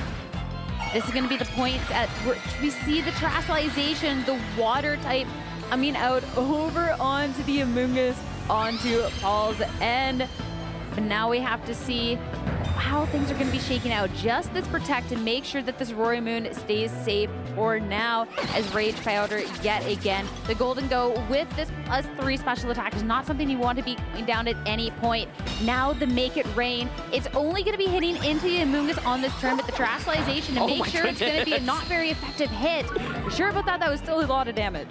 Yeah, I think Paul basically making the one play to stay in this one, though, and actually critically does get the knockout onto Amoonguss, so fantastic find by Paul there. The water Terra allows you to survive the Make It Rain. Without that Terra, the Amoonguss will just faint. In addition, now the Golden Go is at -2 special attacks. I'm curious if there's a chance that Roaring Moon potentially can survive a Make It Rain. The Salamence comes out, though, and this is a Choice Scarf Salamence with that Draco Meteor, and with the Terra committed already, you're basically forced to go for Rage Powder here, it feels like. So I think if Draco Meteor connects, my question then is, can it knock out Amoonguss? Because if Amoonguss actually survives, and then the Roaring Moon gets the Acrobatics knockout onto the Golden Go, Paul actually very likely will win the game. So even though Paul is playing from behind, that fantastic turn last turn claws him back into it. Let's see, does Amoonguss survive the turn?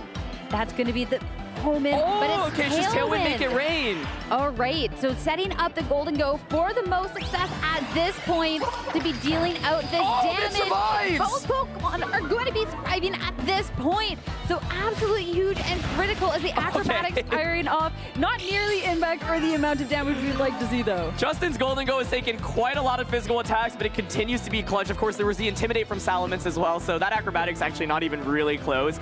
I was wondering, does it get a little bit dicey if the Golden Go faints there, because then the Choice Scarf Salamence is just locked in, but good awareness to go for that Tailwind to make sure you just outspeed the Roaring Moon. I think there are a bunch of different ways to have played that, but the Tailwind just guarantees that you don't miss a Draco Meteor potentially, so that's one of the cool things about the Salamence set. It is Draco Meteor, Hurricane, Air Slash, and Tailwind, so Tailwind gives you the option to get some speed control that your opponents might not generally expect, and I think the key thing in that game was just the lead, right? Heatran comes out, doesn't do very much, and the Amoonguss from Justin's end just puts in so much work, so I think Paul needs to adjust to make sure that Amoonguss does not threaten his team as much.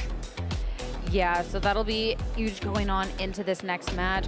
The Roaring Moon as well. I mean, that was just a tough spot because you have it at the end, and it's a Pokemon that can be putting out this pressure, but I feel like it just kind of needs a little bit more of that setup. So you got like the one Dragon Dance earlier on, but then once you get the Salamence over on Justin to end out to be eliminating that attack, all of a sudden this Pokemon that you need to be a sweeper is just put in a really volatile situation. So it's a little bit tricky for him in that position, and it was just really, really well done from Justin to just neutralize Paul's start from the get-go in that game one. Yeah, I think the adjustment that Paul should consider making is dropping the Heatran at least as a lead, and I think you can go with a combination of Iron Hands, Roaring Moon, and Flutter Mane, basically pick two of those three. The Roaring Moon in particular is interesting because he can start putting on pressure with Dragon Dance immediately, and you have Flying Terra Acrobatics into Amoonguss, right? So in that position, if you can kind of force Amoonguss to Terra, but what you can do is basically go for Flying Terra Acrobatics plus Moonblast onto Amoonguss if you go with Flutter Mane, or Wild Charge with Iron Hands. And the idea is saying, okay, even if your Amoonguss Terras, I'm still gonna get a knockout onto you. So I think putting on pressure against Amoonguss is really critical, and I'd like to see that in the lead adjustments here. A lead adjustment going into this game two coming up from Justin. We're not going to see the rain this time around. Instead, leading the Salamence with that Intimidate to be dropping the attack over on the Paradox form of this Roaring Moon. So that'll be one attack stage down. The booster energy, though, it will be the speed now being increased. Oh, this is super interesting because, yeah, I actually don't think you get the knockout onto Amoonguss anymore. So Justin playing one step ahead, saying, I do expect you to cover for the Amoonguss, but as a result, with Intimidate, the damage output of the Roaring Moon and Iron Hands is reduced. And so I think Amoonguss, you're actually in a potential spot to just get another Spore off. And I love the Salamence switch out as well. Conserve that for the late game and bring it out later on for Intimidate into the Roaring Moon. And Amoonguss here, I think, very likely should get a Spore off here. But we'll see if Knockoff and Shadow Ball can actually pull off the combo here. And bringing the Pelipper in will reset the rain as Terrestrialization will be starting things off here in this game two with that Roaring Moon. Of course, we only normally get to see the one type of Terrestrialization, that flying type. A great way to be taking advantage of this acrobatic, but instead this time, it is just going to be knockoff critical hit. The Citrus Berry is gone. That is key because there is no recovery whatsoever, and this could have put it into range. That Shadow Ball can eliminate it. That's Amoonguss gone on the very first turn. That is a huge momentum swing. That's such a big critical hit. Not only does it ignore that Intimidate attack drop, but it also is able to do increased damage.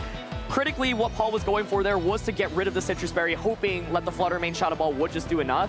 I think without the critical hit, I personally would expect the Amoonguss to survive there. So I think it's tough for Justin because even if you don't see the crit there and Amoonguss goes down, at least you know what the damage roll is like. But now, like, Paul can make the same play potentially in a game 3, right? So it's a really, really tough turn 1, and I think Paul's in the driver's seat right now because there's just not enough damage coming out from Justin's end. Justin needed a couple turns to get the Golden Ghost set up in the previous game, and Pelipper's just not that strong. strong. Yeah, you can get a Weather Ball off or a Hurricane off, but it's not even going to get a 2-hit knockout, I think, very frequently at the time. So Justin's going to do his best to protect Golden Go, get some damage off with Pelipper, but this game honestly feels like it's quite over. It's definitely a tough spot, especially taking advantage of the Protect. You can start taking this chance to be setting up this Roaring Mood, since yes, you did that damage because of critical hit. You cannot rely on that. The Protect, though, will make sure that the Shadow Ball is not going to be hitting into that slot. The Flutter Mane is locked into it, so it is a safe assumption. Weather Ball now will be hitting into this Flutter Mane, bringing it just down below half. Okay, it actually does over 50%, so if you go for a double Protect with Golden Go right now, you have the ability from Justin's end to get the knockout onto the Flutter Mane slot. So I think double Protect is worth considering because Justin's so far behind in this battle anyway, and that can at least swing some momentum into your favor. But I think the reality is that Justin just doesn't have speed control. He's going up against two Pokemon who are both faster than his Pokemon, and they exert so much offensive pressure. Justin also doesn't really exert that much KO pressure onto Paul's side of the field. So could angle for that double Protect. Otherwise, I think Golden Go likely just faints. So you could switch back out into Salamence, and actually that's the option Justin's going to consider. Yeah, it's the double Protect is risky, but at least bringing in the Salamence, you're going to preserve that Golden Go absolutely no matter what. As well as another round of Intimidate to be making sure this Roaring Moon does not get out of control. Knock off into that spot, though, will be the choice. Or gone, as now the Shadow Ball is going to be firing off into it as well. The Salamence is gone, but at least the Golden Go can swap back in safely. Yeah, it can swap in safely, and a Weather Ball here would finish off the Flutter Mane, but it's actually going to be Hurricane redirected into the Roaring Moon slot, and I think just fishing for a confusion there, but no confusion. So I think it's just so hard to come back from because the Pelipper is still just not dishing that much damage. But this turn is interesting. I think if you're Paul, you could actually split your damage, or you could just go all in and knock out one slot. This play is actually also, I think, quite strong. The idea is to protect and then get some free damage off. But with this play, you are at risk of Justin going for a Protect with Golden Go and then just Weather Ball hitting the Flutter Mane slot. So we'll see if that's what Justin ends up opting for, but it's going to be the Terra to come out here to try to survive the Shadow Ball, if I had to guess. Yeah, at this point, too, you can tell that there is no Protect, but instead wanting to make sure this Golden Go can do the most with the remaining time in this battle, as Justin is playing from behind at this point. The Protect onto the Roaring Moon to make sure that there's not going to be any target into that slot this time around, as the Shadow Ball now hitting into the Golden Go is not going to be that super effective hit, but does bring it just below half.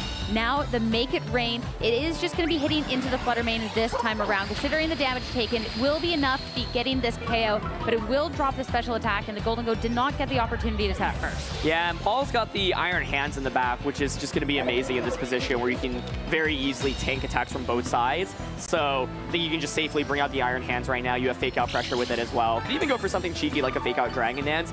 I think if there's any chance of Justin winning, it probably needs to start with Confusions from Hurricane. You're going to need to start getting those immediately from the Pelipper, because Pelipper is obviously going to faint relatively soon.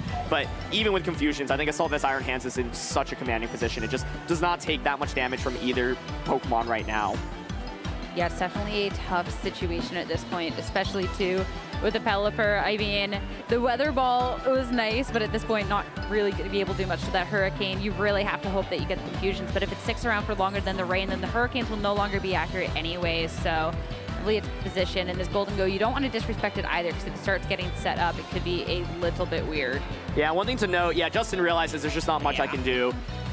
Critically, Paul did not actually reveal what the final Pokemon was there. He actually still brought Heatran. So what I think made that turn one really difficult is Paul actually did not have a switch in into Amoonguss' Spore, right? Because Paul did not bring his own Amoonguss. So as a result, Justin doesn't get that added information that Paul actually had Heatran in the back. I think if you're Justin actually came up with a really good lead. I really like the idea. I just can't help but wonder how are Flutter Mane and Amoonguss trained. Does Paul actually expect to get the knockout onto Amoonguss with the knockoff Shadow Ball combination? Because knockoff really should do way less damage than it did, but we saw that critical hit. So if you're Justin, do you want to lean into Amoonguss once again and angle for a Spore? I think basically the way Justin has played with the team so far is you angle for a position where you're able to get Golden Go in safely and then start boosting up, but it's not that easy. Yeah, and that's the tricky part too going into this. And it's not just for Justin, hey, do I want to risk it with this Amoonguss? Because also you have to be looking at Paul's end now that you know what Justin was leading, that if you're Paul, you might know how the damage roll might be leading out, knowing that, hey, maybe I didn't get this KO with that critical hit. Maybe this could have been a really bad situation for me had that not gone through. So that's also another thing to consider coming out from Paul's end, knowing that if that was the best lead coming out for Justin, that maybe he has to be sitting and reevaluating what he wants to be going into for this third and final match in our top 8. It will be an adjustment coming out instead that Heatran right out of the gate next to the Iron Hands. This is really interesting because I think you can just pivot Amoonguss out into Pelipper and Nasty Plot right away with the Golden Go and then play the game from there. What's tricky is even with Golden Go getting a couple Nasty Plot boosts off in this matchup, okay, looks like it might just be a double protect option instead, which I think also makes sense to scout out for what Paul wants to do. But basically what I was thinking is even if you Nasty Plot with Golden Go, it doesn't do that much damage immediately onto Iron Hands and Heatran. And you at best can maybe go for Shadow Balls. Like Make It Rain is obviously not very good against this duo. But Paul actually returning to the basics here, and this lead would have been fantastic against Salamence plus Amoonguss, which is what Justin led in game 2. So Paul going back to this because I think he doesn't expect Justin to go back to the game 1 lead. But it's the amount of mind games that can happen, and we see an adaptation from Justin's end as well. Yeah, and now the Golden Go and Amoonguss is 2 Pokemon that's staring down the Heatran. You'd have to imagine there has to be the swap into the Pelipper to be bringing that rain, to be neutralizing that damage, or a Terrestrialization to making sure this Golden Go is nice and safe, because this Heatran, it has to be taken care of at least in that way, because that could be such a huge hit going on forward. Okay. It'll be the Golden Go swapping out here at this point, not wanting to be setting up, instead keeping parties safe with this Pelipper coming in. This will be the Drizzle, this will be the Rain, and this does leave the Amoonguss in a position it can go for something like a Spore. Yeah, so I think the key decision that turn is who switches out into Pelipper, and the Wild Charge correctly goes into the Golden Go slot, so Pelipper is just going to faint immediately. That's actually a really big deal because Pelipper is the best answer to Heatran in this matchup, and now that's gone. Yeah, so that is tough, but it does leave a turn for this Amoonguss to go ahead and go for a Spore. So that will be the Iron Hand falling asleep at this point. But yeah, that Heatran is so tricky at this point. At least the Heat Waves won't be doing quite as much, but still the Golden Go attacking back into it feels a little rough. Yeah, I think now is the opportunity. You have to start boosting up with Golden Go. I think Justin needs to get Golden Go to maybe even +4, +6 special attack in this battle. You really want to actually put on offensive pressure. So Amoonguss pivoting out here I think is great because you get an Intimidate off into Iron Hands. You get some offensive pivoting with this as well. You can actually put on pressure with Hurricane. The main thing right now is you got to deal with the Heatran that is facing against you. So a Terra from Golden Go here would just, prevent you from taking as much damage, but it is just going to be the Nasty Plot. So no Terra. No Terra, since you know that you're, yes, taking super effective hit. Maybe you just miss altogether, as it will avoid the attack. It's only the Salamence that's going to be taking the hit, and it's not going to be doing much damage whatsoever. Mandatory turn of sleep coming out from the Iron Hands, but that lack of terrestrialization on that turn, hey, it paid off. Yeah, who needs Terra if you can just dodge these attacks, right? I'm wondering, for Justin, what do you want to Terra at this battle? I think one of the reasons to not Terra immediately is because you might be worried about a Flutter Mane that could be back from Paul's end. If you commit the Terra, then you're just really weak to the Fairy type attacks from Flutter Mane. We see that Paul actually does not have the Flutter Mane in the back, but Justin doesn't know that yet. Yeah, there'll be information to be in the making, in the process. Not going to find out quite yet, though, as the Shadow Ball into the Heatran will bring it low, but not enough. Does Iron Hands wake up, though, right now? It's so crucial it manages to wake up! It does! That'll be the Volt Switch into the Golden Go, though, instead looking to re-pivot, but that was still so much damage coming out from Paul's end, and now an opportunity to be bringing a faster Pokemon in the back. Yeah, holding on to that Terra, but I think getting punished really heavily as a result. If that were a Dragon Terra, Golden Go would have way more HP right now, and you'd be able to support it properly with the Amoonguss as well. But once again, I think Justin holding on to that Terra because he's worried about the potential of Flutter Mane in the back. And yeah, Shadow Ball at +2 is strong, but that's why earlier I was saying I think Golden Go maybe needs to boost up even more, because at +4 you can actually get those one-hit knockouts, but at +2 you're just trading damage, and I think Paul's happy to take that trade. Yeah, and normally too, when you have this Golden Go next to something like this Amoonguss, it's something that you could try and keep safe. And sure, the Heat Wave might not be doing the most damage out there considering the rain, but how low that Golden Go was brought down on the previous turn, you can now go for that spread damage move and be able to pick that up. So that Golden Go, I mean, there's quite a few Pokemon over on Justin's end that needed to make an impact, and it feels like it's been lacking this game. Yeah, I think Amoonguss is a Pokemon that can always result in big comebacks, so one of my questions is how bulky is the Amoonguss? And I think switching out the Golden Go here is really smart. You get the Intimidate off onto the Roaring Moon, and I think even though the Golden Go's taken a lot of damage, if you're able to position and potentially get a Pollen Puff onto it, that can completely mitigate all the damage that's been done. So right now, Salamence gets to come in safely, and that gets an Intimidate off onto Roaring Moon, and there's no potential acrobatics this turn. So Amoonguss is going to take some damage from Heat Wave, but not that much. Yeah, it's just a little bit of chip over and over, but the Spore, that was targeted into that Roaring Moon slot, so no Pokemon going to sleep this time around. So there's the pressure of Draco Meteor right now, of course, onto the Roaring Moon slot, and there's rain. So Hurricane is an option. You can see the pivot into Amoonguss here. Does Justin potentially call it and go for Hurricane onto that slot instead of a Draco Meteor? That would be absolutely huge. It would be massive. Of course, we have to see. We know that Justin is a player that can make these reads and go for that. So we'll have to see if this is a switch that can be punished. As of course, Roaring Moon, having taken that Intimidate, is in a position where it might want to be just like swapping out. Yeah, I think if you want him out to come back, it starts with Amoonguss. I think Paul also critically brought Amoonguss in the back this time around, so it's not as easy to get these spores off, right? And so really good recognition saying, okay, I got lucky in game 2. I got to adjust and make sure I have another Amoonguss answer this time around. So Amoonguss pivots in, and we're going to see the Terra come out right now. The Terastallization into the Amoonguss, going into this water type over on Justin's end. Make sure that it was not going to be taking a super effective hit at this point, but it will be the Hurricane. 100% accurate. The Amoonguss on the swap in, super effective hit. It is going to be surviving, will be confused for the turn though. So great call coming out from Justin. Really fantastic call to go for the Hurricane. The Water Terror there just would have covered for Roaring Moon staying in and going for an Acrobatics Heat Wave combination as well. You guarantee that Spore off, but with the Amoonguss surviving with 4 HP, the Spore goes into that slot and nothing is going to be put to sleep. If the Hurricane got the knockout that turn, the Spore would have went into Heatran and it would have been absolutely disastrous, but Amoonguss has just enough bulk to hang on. Such a critical survival that turn, but amazing read by Justin to go for that Hurricane. Now though, if you want to click Hurricane, it's inaccurate. There's no more rain. And with the Pelipper having been knocked out, that's rain that you're not going to get back at any point. The Amoonguss having that survival. Well, it's time to be swapping out. Have the Regenerator and the Hurricane missing on fresh swap in. So huge. Heat Wave, though, we're just going for all the inaccurate moves this time around. It's going to be doing a smidge more damage, but considering the Terastallization that we saw, not nearly enough. And now this Amoonguss will be able to Spore into the slot and put this Iron Hands back to sleep. Oh, it's such an awkward spot, right? Like, Salamence wants to switch out so badly because these Hurricanes are inaccurate, but you can't switch in Golden Go, and it misses once again. This is the downside of not having that rain. Not a very accurate attack, but Amoonguss and Salamence aren't taking that much damage. However, the sleep timer on Iron Hands is going to start ticking down right now.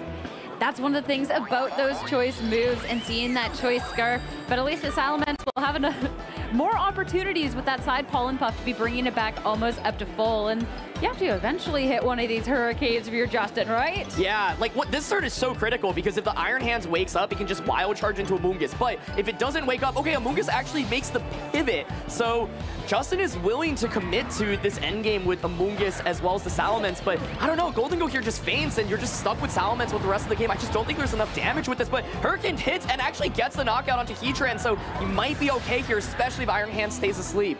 That was a pivotal connect at that point, because if we got another miss, then that could have been a huge Heat Wave to punish, but staying asleep, getting the Golden Go in for free, absolutely massive for Justin. Oh my gosh, this is such a tense battle. You got the Roaring Moon back in, that will definitely survive a Hurricane. I would expect the Iron Hands here to survive a Hurricane as well. I think Iron Hand survives Hurricane plus a Shadow Ball. So Paul has at least gotten some positioning back in. Now the question is, do you finally switch that Salamence back out into the Amoonguss slot, right? Because you want to lock into a new move, maybe that Draco Meteor. It's a really weird spot to be in, but I don't know. The Hurricanes right now aren't providing too much, but they can, of course, get a confusion. This could be your possible last chance to get that reset on that Salamence move as well. Oh my goodness, it stays in and it misses again! Staying in, not wanting to take the chance on that switch with these Hurricanes. 1 for 4 so far. far, and now the Golden Go is going to be going down. It was already so low, the knockoff to do the rest of the damage. So we're going to be seeing Hurricanes coming up for the Silence for the rest of the match, and now the Wake Up, the Wild Charge into that slot is going to be doing so much damage.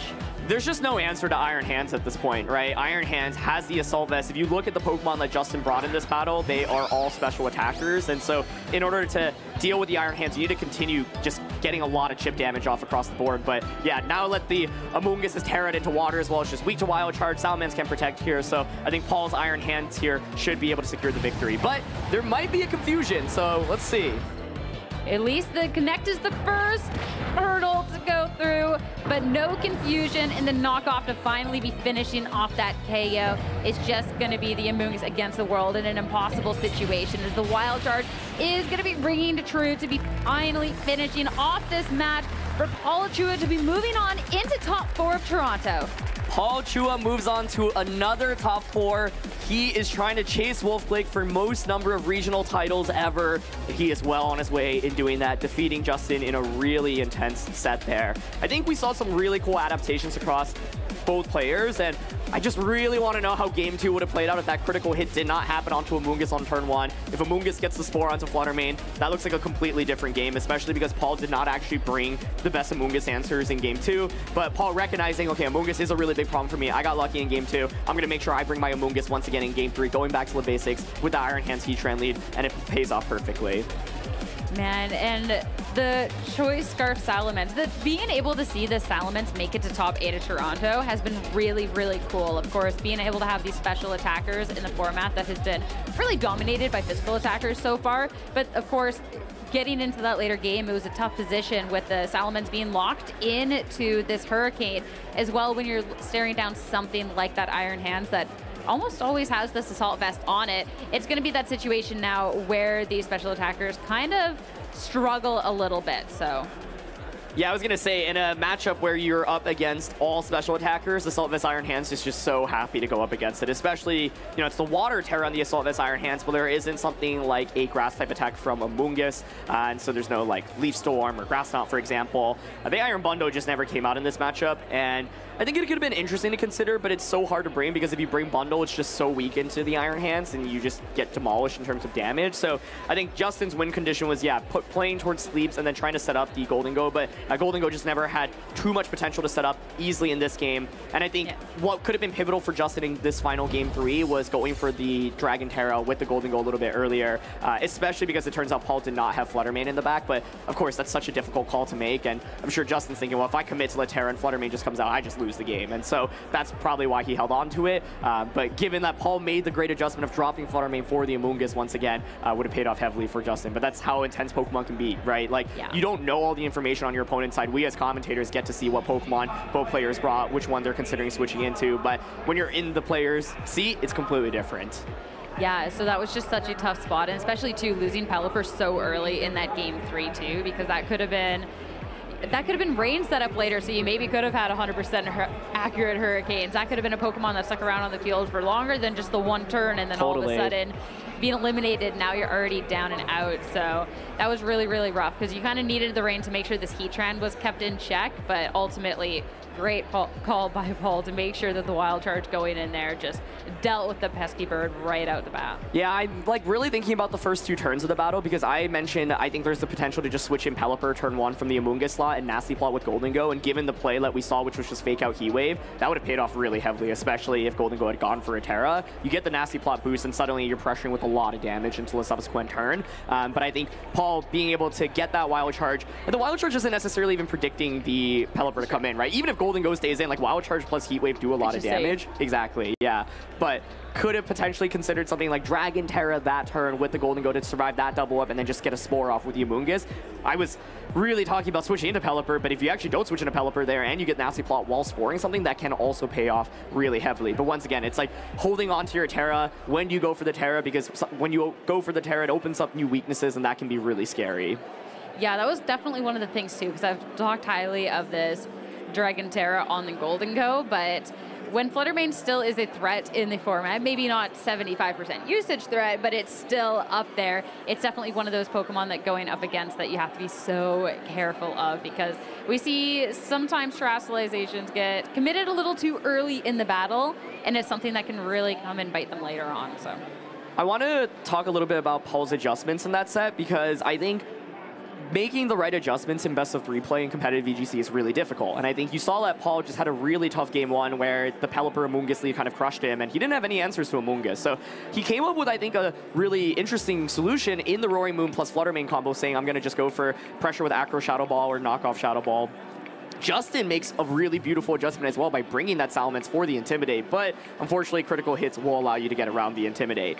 Paul, recognizing that, goes back to his kind of game 1 game plan and dropping a bunch of the things, realizing, okay, I don't think the Roaring Moon Fluttermane is actually that consistent of a lead, and Iron Hands plus Heatran would have covered for Justin's Salamence plus Amoonguss combo. But Justin also adapted, went with something new, so a lot of adaptations from both players across the board. Well, of course, after that high-intensity match, we want a chance to talk to Paul Chua. We're going to take a short break, but make sure to stay tuned. What's up, Pokemon trainers, and welcome to the Pop-Up Pokemon Center here at the European International Championships at the XL London.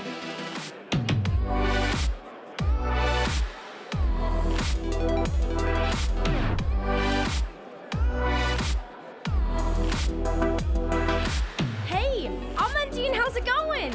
I'm just in a living dream today. Yeah, I mean, check out all these amazing plushies. Which one's your favorite? Probably the sleeping Clarion just here. It's just so cute. Oh, so cute.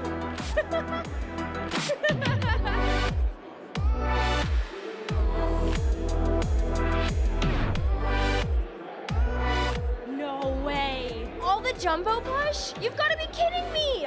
We've got the Psyduck, the Slowpoke, okay, that's my favorite, the Piplup and the Lucario. I mean, what more is there to want here? Oh, hey, Rosemary, didn't see you there. I'm good, how are you, Spraggles? I'm doing amazing. I'm just enjoying Arcanine's beautiful hair and its volume. I mean, you definitely know. One day, I'll get there. Oh, hey, Boo, how's it going? Going pretty well. I'm looking at all these beautiful play mats. They are pretty amazing. Yep, all these super exclusive, just for EUIC international play mats. I love that. The play mats are really cool. There's notebooks. There's kind of a lot here.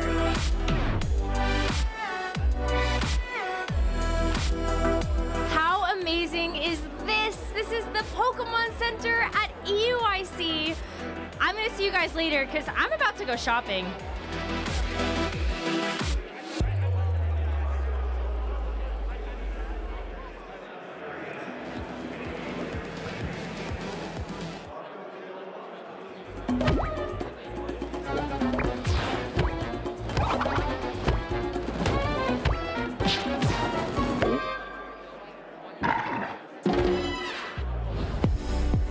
Welcome back, everyone, to the Toronto Regional Championships. I am joined by a person you are probably extremely familiar with, having watched our broadcasts over the years. Someone I was getting down to sit at the desk with you, Paul, and I was thinking, like, this feels so familiar. I'm pretty sure we've done this, like, maybe double-digit times over the course of the entire broadcast history. Maybe. I wouldn't be surprised if that's the actual number. But I have Paul Chua here, who just won his top 8 match over Justin Tang in a thrilling 3-game set. Paul, congratulations on making it to another top 4 at a regional championship. Thank you. Well, you really put on a clinic in that set. It was a really fascinating adjustment. We've seen over and over again in Justin's matches that it really comes down to managing the Golden Go, which has been the ace for that team. When you saw that, you saw the matchup you had pulled, what did you start thinking about to bring into this matchup? Okay, well, I had a feeling that, like, when I looked at the matchup that it was pretty negative for me, just because Pelipper helps a lot with, because Amoonguss is a pretty big problem for my team, because I don't have, like, substitute on Heatran. The only way I have to block it is my own Amoonguss. And Heatran usually does well with the Golden Go and Amoonguss, but since he has Rain with Pelipper and the Weather Ball, he can basically always check that. So I had to, like, kind of, like, improvise. I had to get a little lucky in the second game with the knockoff. So yeah, it was just trying to get, like, damage on Golden Go while keeping Amoonguss busy so that doesn't, like, spend time pollen puffing. Totally. Well, it looked like this was a team you're extremely familiar with and comfortable with. In fact, it looks very similar to your EUIC winning team from last season. A couple minor adjustments. Yeah. Roaring Moon got some big buffs and getting knockoff instead of having to run more mediocre attacks. Gets one of the best attacks in the game. And also having the Heatran on the team now. How did you come to this sort of Roaring Moon style balance team that you'd used before? So originally going into this event, I was going to use the team I used in Peoria, which is like Shen Pao, Ogre Pond Water, like Moongus, Iron Hands, Landorus, Flutter Mane. I decided against it just because the team didn't have a fire resist. And I feel like at a time like this where Heatran's kind of popular, that's kind of not a smart idea.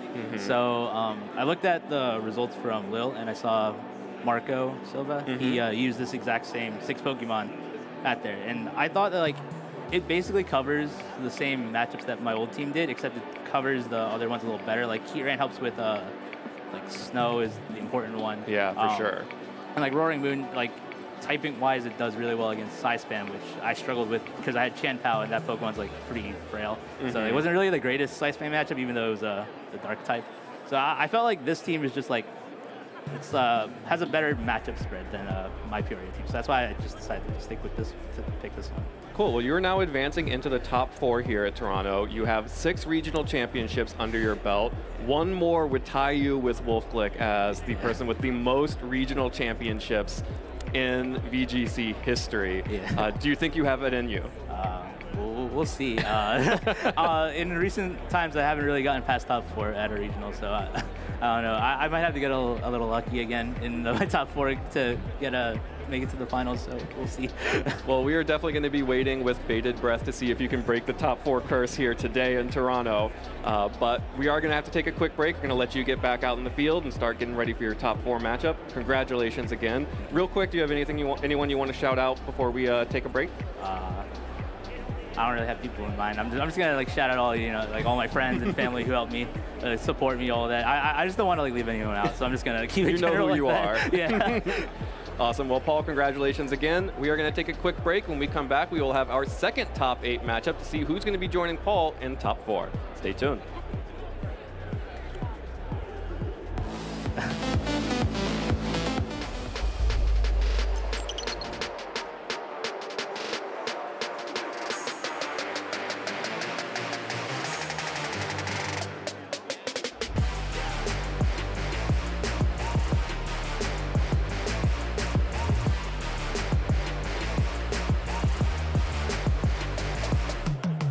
My name is Jacob. I'm from here in Melbourne. Like, honestly, no words to describe it. Like, this experience has just been absolutely amazing. I wasn't even expecting to get anywhere near this far.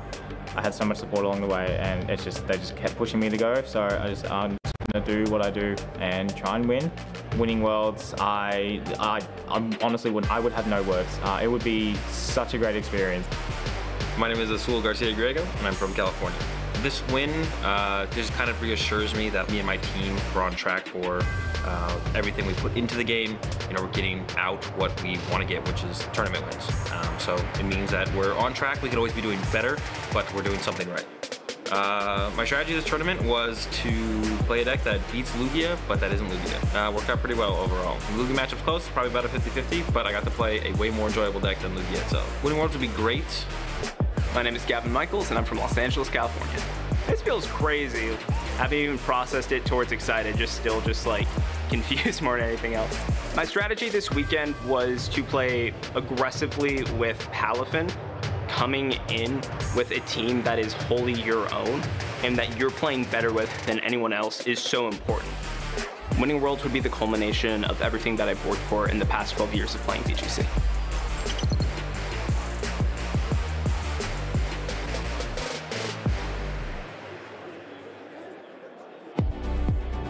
Welcome back, Pokemon trainers, to the 2024 Toronto Regional Championships here in Ontario, Canada. I'm still Gabby Snyder. I'm still joined here by Jake Muller, and we are still enjoying our incredible Halloween shenanigans here this weekend. We have seen the result of one top 8 match. We have 2 of the results of the top 8 matches to be revealed momentarily. And as you can see right there, Aragov Malavia beating Enzo Recchi. Unfortunately, Enzo Toronto was the only Trick Room user making top cut here this weekend. Raghav winning 2-0 against him, and Chep Lacrosse beating Andrew Krug 2-1 after beating Andrew 2-0 in the final round of Swiss. So overall, a very exciting top cut. Paul Chua, Justin Tang had an incredibly close matchup, and we are here to wrap things up in the top 8 with our next match of Bobby Rochelle versus Jamie Boyd. It's going to be so much fun. We've seen both Jamie and Bobby on stream already this weekend. Jamie did win yesterday in Swiss against Justin Tang, who we did just see lose in our first top 8 match. And of course, Bobby we saw lose earlier on stream to Raghav. However, Bobby did indeed make it into top 8 thanks to some of his opponents doing much better than some of the other players. And so because of that, Bobby finds himself in contention for the championship here in Toronto still. And successfully locking a best finish for him, finishing at least top 8, if not higher, here this weekend. Previously getting top 32 a couple weekends ago in Peoria, and a couple of other finishes last season. Running that team of Urshifu, Rapid Strike, Hisuian Arcanine, Tornadus, Iron Hand, Sinistra, the heat-proof variant that we were talking about earlier, and Chen-Pao. I'm really interested to see if we're going to get to see this Tornadus go for Leer. I believe in his match against Draga, we didn't get to see that too much, but we did get to see the Nasty Plot shown off from the Sinistra in that Wild game too, with the double Nasty Plot and the Matcha Gotcha. So really excited to see how that turns out. Especially because Jamie's team might be a little bit more susceptible to those physical attacks than Raghav's maybe was. Jamie Boyd winning a couple of regional championships. One of these he has won with a Cottony. I'll leave it up to chat to determine which regional that was, because I think Cottony was actually valid in all 3 of those years. This time around, though, no Cottony or Whimsicott to be found just yet. Stay tuned for the Indigo Disc for that one. Running Roaring Moon, Ogre Pond with the teal mask. That's the DLC drop. Hisuian Arcanine, Urshifu, Rapid Strike, Thunderous Therian, and Golden Go. Right, we got a different Roaring Moon set from Jamie. We saw Paul with the Dragon Dance set in our top 8 match, but Jamie is instead running a more supportive set with the Breaking Swipe and Tailwind, but knockoff still in common. So hoping to be a little bit more of a team enabler than a team sweeper like Paul chose to use the Roaring Moon. But speaking of Roaring Moon, we're going to get right away the Roaring Moon and Golden Go lead from Jamie next to the Arcanine and the Tornadus from Bobby. A lead that we have seen many times throughout this Regulation E format. Hisuian Arcanine bringing that Intimidate with it. The Tornadus threatening speed control for Bobby's side of the field, but Jamie's Roaring Moon does have access to Tailwind, and after the speed boost from that booster energy should be fast enough on the field to ensure that it moves before the Choice Band Arcanine. And uniquely, it is a Dark-type Pokemon, so if Tornadus wants to try to taunt it to prevent a Tailwind match, that is just not possible unless the Roaring Moon terrestrializes, thanks to Dark-types being immune to Prankster, which is the ability that gives Tornadus most of its power in this meta game. Even more relevant, like you can't even Leer it, like Leer counts as a Prankster move, so if you have the Roaring Moon on the field with a physical attacker, like we see now in the Arcanine, Leer is not an option. Golden Go swapping out, not wanting to take any unintimidated damage. Jamie Boyd sending in his own Hisuian Arcanine in its place. And if this Arcanine on Bobby's side of the field does decide to go on the offense this turn, that Intimidate will lower its attack power like we've seen time and time again. But Jamie Boyd does not go for a Tailwind this turn, will opt for a Protect and will not take damage as a result. This Rock Slide will do a little bit of damage. Oh, that's way more than a little bit of damage to that Arcanine, even after the Intimidate. Kind of a rough swap there from Jamie. This Arcanine being on the field immediately means that the Choice Band Rock Slides are a big threat. And considering Jamie's team, Arcanine kind of is a good swap because it does have the Intimidate. Unfortunately, it is also the Choice Band variant, so probably not trained to be very bulky, and comes in at the cost of more than half of its HP. If the Arcanine on Bobby's side goes for one more Rock Slide, that should be enough to KO it, barring any kind of missed shenanigans, and that kind of leaves the Arcanine vulnerable. It does have access to Extreme Speed, so it has the option to get off some damage before it gets knocked out, but it's a much less of a flexible piece for Jamie going forward. Yeah, and it looks like Bobby was considering swapping into that Chen-Pao on his side of the field, which would lower the defenses even further and possibly set this Arcanine up for a one-hit knockout on the Salamence and knocking out that Arcanine on Jamie's side of the field as well. It's very risky though, as Rock Slide is not the most accurate move. We will see Jamie also switch out one of his Pokemon at this opportunity. Now that he knows what move that Hisuian Arcanine is locked into, will send that Golden Go back in, as it can take a Rock Slide quite comfortably. Roaring Moon will take this opportunity to set up the Tailwind, so now that they are staggered by a turn, Jamie Boyd will have one turn after Bobby's Tailwind expires to take advantage of that speed. A nice swap there in the Golden Go. We know that the Arcanine's locked into Rock Slide. The Tornadus only has flying type damage, and so the Golden Go comes in mostly unscathed. I do really like that Chien-Pao swap though, because even though Tailwind gets matched, this Chien-Pao really threatens this Golden Go with the Lash Out. There is that Dark type move that doesn't rely on any kind of Sucker Punch mind games, which is going to come in handy for Bobby here. Unfortunately, that means the Chien-Pao does not have Sacred Sword, so if the Golden Go does opt to Terastallize into the Steel type that Jamie is running, that means that there will be no option for super effective damage anymore. I think you do consider that terastallization here as well, because we've seen time and time again in the Regulation E format just how valuable a defensive Terra typing on your Golden Go, on your special attacker can be, and Jamie Boyd will commit to the Steel Terra typing on his Golden Go. Breaking Swipe will further lower the attack of both the Hisuian Arcanine and the Chien-Pao on Bobby's side of the field. Big question here is just how much will Lash Out do after the terastallization? Oh, wow. It just barely misses the KO on the Golden Go. Rock Slide though connects for a combo knockout on that Pokemon. That is so much damage. Even though the Golden Go did Terastallize away from that Ghost typing, it still takes a ton of damage from that Lash Out, just enough for the Rock Slide to KO it. I love that Breaking Swipe play. You're on the field against two physical attackers, Arcanine and Chien-Pao, and getting them down to -2 and -1 attack respectively would have been really great there. Just unfortunately, still enough damage coming out from those two Pokemon thanks to their naturally very high attack stats and of course that Sword of Ruin ability lowering the Golden Go's defense. Really rough break for Jamie. Yeah, and now that the Ogerpon on Jamie's side of the field has been revealed, this is a great opportunity for Bobby to evaluate just which Pokemon he swaps out so that he can ensure a KO on that Ogerpon later on in the matchup.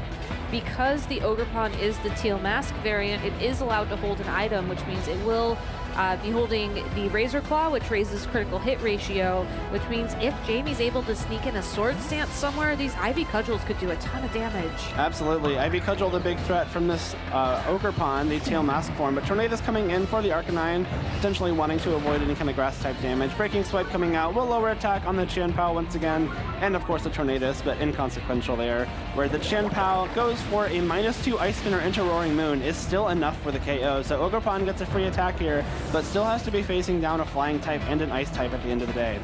Yeah, this is such a tough position for Ogerpon to be in, and even though it's able to score a critical hit off that Ivy Cudgel for the KO on Chien-Pao, I think the biggest part of that turn for Bobby was getting the Hisuian Arcanine off the field and being able to send it in this turn. If he wanted to play it super safe, he could also just send in that Iron Hands, go for Fake Out plus a flying type attack, you know, that Bleak Wind Storm that his Tornadus is running. But at the end of the day, it's really just any super effective damage onto this Ogerpon that's going to lock in a win in this game one. Jamie will be forced to send out his fourth and final Pokemon, that Arcanine, which already took a lot of damage from the Rock Slide earlier on in this game. So Ogerpon and Arcanine are the last two soldiers in Jamie's army, facing down the Tornadus and the Arcanine, as well as, I believe, the Iron Hands, which is still in the back. Defiant, actually, though, coming in here means that the Ogerpon on Jamie's side will be at +1 attack.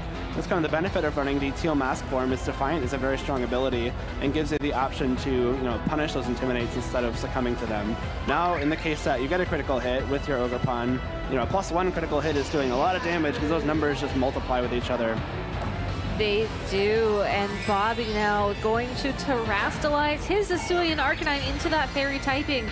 A great defensive Terra from Bobby, as now this Arcanine will be taking resisted fire type damage if that is the type of attack Jamie chooses to lock into. Tornadus as well, opting for some speed control here to ensure that his Arcanine will be the first to attack, but that Ogerpon's still faster, able to go for an Ivy Cudgel into the Arcanine.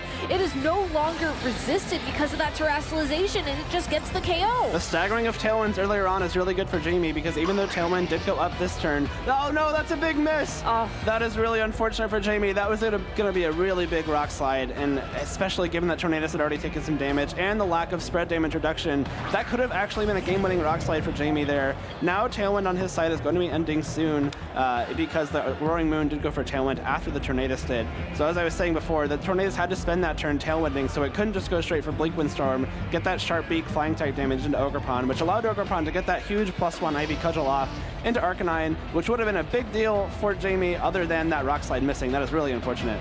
Yeah, and the one thing to keep in mind about Bobby's Iron Hands as we enter this endgame phase is that this Iron Hands has Ice Punch. Not a lot of Iron Hands carry that move, and it's going to pay off very, very well if he's able to attack into this Ogerpon. That being said, Iron Hands is not known to be the fastest Pokemon out there. It's possible that the Ogerpon will still be able to outspeed, but first, a Prankster boosted Leer. Oh, you Defiant. saw that right, activating the Defiant ability. But the Iron Hands does not target down the Ogerpon, instead locking in the KO on the Hisuian Arcanine. What attack did this?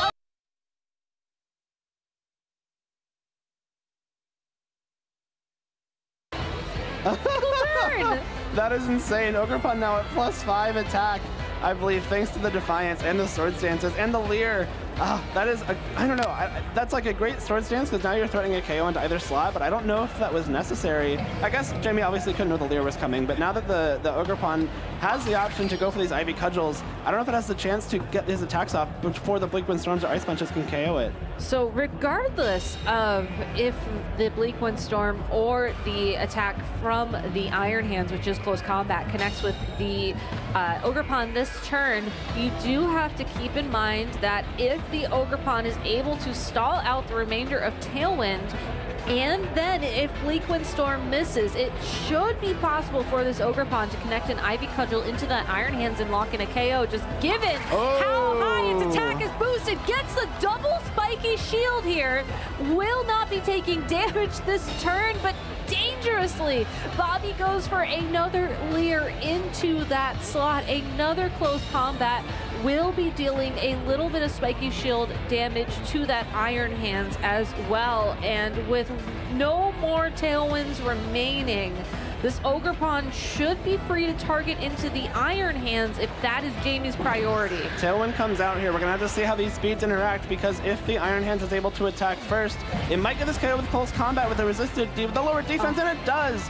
The double striky shield actually not coming into play there, because one close combat is enough. What a crazy endgame there for both Bobby and Jamie. The double spiky shield was huge for Jamie, because if the Ogerpon was able to outspeed that Iron Hands in Tailwind, that could have been a game-winning move there, thanks to the massively boosted attack in that Ivy Cudgel. Unfortunately for Jamie, Bobby clearly at this point has pumped a lot of speed investment into that Iron Hands, as we've seen from some prior matches as well. And Bobby probably knows that. You know, when you're training your Pokemon, especially if you're running Tailwind, you probably want to invest speed to a certain point where you know you're outspeeding certain things, and that's exactly what happened there. So well played to Bobby there. Not afraid of the Defiant, knowing that those Leers would come in really handy. Yeah, a lot of people going into this tournament probably made the assumption that Iron Hands, as one of the most common Pokemon in the format, would be running that Assault Vest held item and be trained in bulk, but that is not the build that Bobby has put together. Looking back at game number 1, he first was able to take an advantage when he got that early knockout on the Golden Go despite the terrestrialization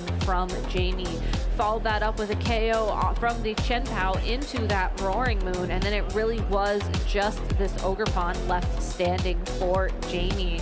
And going into this game number 2, now that we've seen how important the sweep control was for Bobby at the end of the day, and just how he was willing to use Leer willingly into that Ogerpon, knowing that it would proc Defiant, I wonder if that's going to change how Jamie approaches this game number 2. That seems like that's an opening for him to possibly take advantage of. You have to wonder if the game goes any differently if Arcanine does land that Rock Slide into the Tornadus as well. Very true, yeah. You eliminate the Tailwind for later on in the game. You know, that double Spiky Shield actually becomes relevant if there's no more Tailwind. And so that does give Jamie more of an out if the Tornadus does get dispatched by that Rock Slide. So it's going to be interesting to see how Jamie opts to adapt for the second game. You know, I think that what Jamie did in that first game could have been a winning game plan. You obviously probably want to avoid your Golden Go getting knocked out without getting an attack off. Like, that's probably something that changed. But at the same time, if you think that game came down to just the Rock Slide miss, maybe don't change things up, but clearly we do here. We got the Roaring Moon and the Ogerpon Tail Mask form into the Chen Pao and the Iron Hands, leading off the second game. I love the early reveal of the Ogerpon because of the Defiant ability that it carries, as if Bobby was able to lead that Hisuian Arcanine like we saw there, or even consider swapping in that Pokemon, that would be an instant attack boost to the Ogerpon. Yeah. So I think Jamie has put himself in a commanding position to start things off. But that being said, you know, he's not guaranteed to be able to use Tailwind this turn, and that Chen Pao should be faster than the Ogerpon. So still a bit of a difficult situation, but at least making sure that Bobby isn't going to be able to switch as freely as he did in game number 1. I do like the Roaring Moon lead as well. I think getting that speed going, getting that speed boost going immediately with the booster energy is nice. And when you consider that Bobby's team is packed with a lot of physical attackers, you have the option for the Breaking Swipe right off the bat. Luckily for Bobby, the Clear Amulet's going to block that drop on the Iron Hands, but not going to matter anyway as Iron Hands swaps out.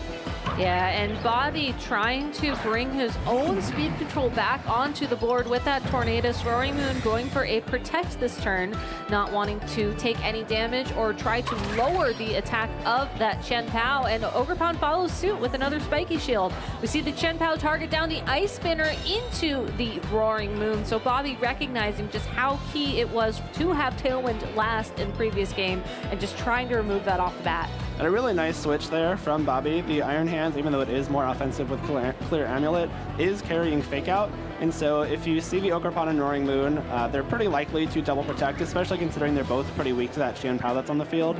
And instead of wasting a turn on that double protect, you get the Tornadus in, you get yourself in a spot where you can go for the Tailwind, match the possible Tailwind from Roaring Moon, or even go for the Tailwind to knock out the Roaring Moon with a possible Ice Spinner on this turn. And so just a smart swap there to make sure that Bobby still has agency in this first couple turns. Ogerpon not sticking around on the field. Instead, Jamie swapping in his Hisuian Arcanine to intimidate that Chen Pao and threaten that Tornadus with some same type attack boosted rock damage. Tailwind will be set up by the Roaring Moon, and it moves first, which means that Tornadus is going on the offense this turn. Lash out from Chen Pao will connect with the Arcanine, and that just does so much damage. Bleak Wind Storm will destroy Moon, but Arcanine able to hold on for just one more turn. I love that Lash Out there. You're really tempted to go for the Ice move into the Grass type Pokemon, especially since it can only Terrestrialize into another Grass type. But that Lash Out really covers the Golden Go swapping in, which could be a possible switch into both flying and ice type moves. And at the same time, it punishes that Arcanine because the Lash Out and Bleak Wind Storm, even with the Intimidate, still does a good chunk of damage to that Arcanine. So really smart turn there from Bobby. Importantly, the Chen Pao and Tornadus have taken no damage still, and you also have the option to get your Tailwind up now later on and get the kind of staggered Tailwind like we saw out of Jamie last game, which came in very handy. So if your Tailwind runs out after your opponents do, that means you have Tailwind advantage for at least one turn.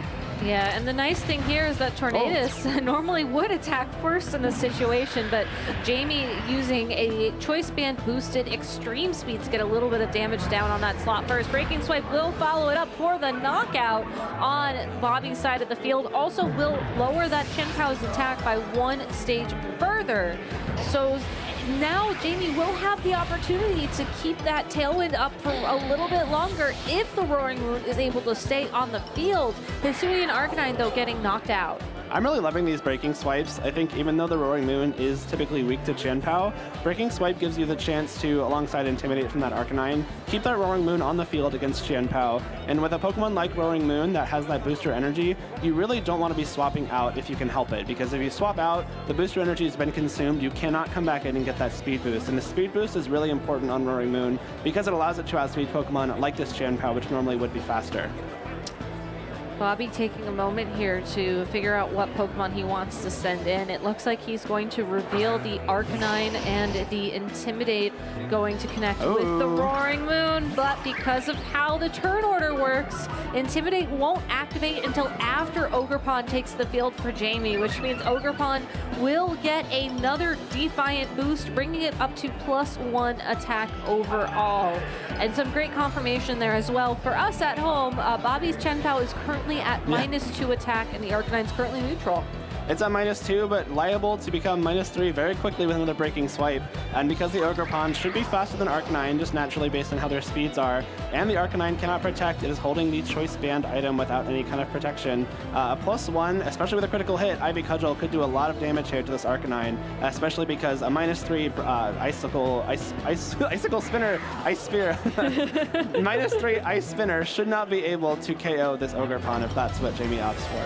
Yeah, it's tough. The way that Jamie's adjusted his strategy, I think, was very smart and just kept the Roaring Moon on the field the entire time, because it's not there to deal damage. It's mostly there to act as a defensive, supportive option with Tailwind, with Breaking Swipe, and having the ability to remove items via knockoff, and to be 120% safe to make sure that the Ogerpon is not KO'd this turn. Ogerpon will be using Spiky Shield, getting an attack drop down to the Chen-Pao. Will not connect with that Arcanine, though, thanks to the Fairy-type Terastallization. Ice Spinner into the Roaring Moon does a surprising amount of damage, given that it's at -3 attack. Rock Slide from the Hisuian Arcanine does connect with that Roaring Moon and misses the KO. That's really nice. The Roaring Moon hanging on there is good for Jamie because now it threatens another Breaking Swipe into that Chen-Pao, bringing it down to even -4 attack, which would be even better for this Ogerpon. I love that Terastallization from the Arcanine though, because that does mean that it is immune to Breaking Swipe. So there's no chance to drop its attack by 1 stage, keep the Ogerpon a little bit healthier. Lucky for Jamie though, it does lock into Rock Slide, which is much better than Flare Blitz in terms of keeping the Ogerpon healthy. Ogerpon, if it needs to, should be able to survive 1 Choice Band Rock Slide from this Arcanine and potentially fire off a big Ivy Cudgel. Chen-Pao switching out, removing those attack drops from it on the field, and the Iron Hands is Bobby's final Pokemon, and with the clear amulet item as well, this does mean that Breaking Swipe is no longer a viable option for Jamie if his goal is to control the damage output on Bobby's side of the field. We see Ogerpon with the Embody aspect getting that speed boost, turning into a full grass-type Pokemon as it was previously. Ivy Cudgel now connecting with the Arcanine. It is at +1 attack. It's enough to pick up the KO, even though Breaking Swipe yet again failed to do any damage to that slot. That Ivy Cudgel at +1 was all the Ogerpon needed. I love that play so much. The Ogerpon's already a +1 attack from the Defiant, and the chances of Arcanine swapping out there and potentially allowing Iron Hands to take a big Ivy Cudgel is very low. So you really don't lose anything by losing Defiant anymore, and you get the Embody Aspect speed boost. And now, even though Jamie's Tailwind has run out, Spiky Shielding on the Ogerpon here is pretty much a no-brainer because you, 1, stall at the final turn of Tailwind on Bobby's side, which is just that 1 turn of offset from that Tornadus, and 2, you dodge a potential like fake out Icicle's Ice Spinner play into that slot as well. And of course, after the Tailwind ends, the Ogerpon is now at +1 speed as well as +1 attack, and it will be faster than the Chen-Pao, which is massive for Jamie here. That's like one of the 2 big reasons I think you would want to potentially use this Teal Mask version of Ogerpon over one of the other masks, is because that speed boost in conjunction with a possible Swords Dance or Defiant boost is really, really powerful. You also get to hold an item on top of all that. So even though, like, type-wise, maybe running a pure grass-type Pokemon isn't necessarily the one that jumps to mind. You know, I think there's a lot of say to have a Fire-type or a Water-type Ogerpon on your team. Jamie Boyd showing us that the grass-type Ogerpon is certainly one you cannot ignore. We see the Chen-Pao go for a Sucker Punch into a target, and Ice Punch from Iron Hands will be targeting down that Roaring Moon. So Jamie just taking this last turn of Tailwind on Bobby's side of the field to see what attacks he's going to choose and give himself the opportunity to try and reset Tailwind this turn, as Sucker Punch will not be able to connect with that Roaring Moon before it moves. I don't even know if you need to reset Tailwind just because you have the Breaking Swipe option, you have the booster energy speed still, and the +1 speed on Ogerpon, but that's a good point in that if you set Tailwind, you can maybe set it up for something that's in the back and then not let the Roaring Moon go down to Sucker Punch. But the real star of the show right now is this Ogerpon. I think it has to be, right? Just because it's at +1 speed, +1 attack, it's got the Terra boost, boost, so its grass-type moves are doing even more damage. And when you consider the 50% chance for it to get a critical hit with Ivy Cudgel, that's even stronger here. Chien-Pao protecting itself this turn. Roaring Moon going straight for that breaking swipe, so no attack drop onto the Iron Hands, just a little bit more damage. And will it be enough damage to secure the knockout here from Ivy Cudgel? Here comes the attack, and it's enough to pick up that KO at +1 attack with the terrestrialization boost and the Sword of Ruin ability as well.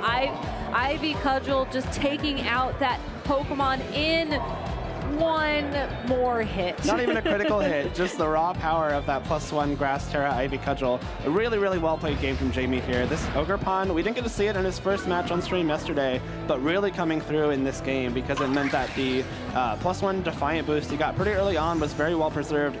Ends this game not having taken any damage too, even more impressive. And just the control that Jamie exerted with that Roaring Moon this entire game. I believe it was led. The Roaring Moon started the game on the field and just sat in that slot the rest of the time. And the Arcanine and the Ogerpon kind of rotated their way through, but the Ogerpon especially put in so much work.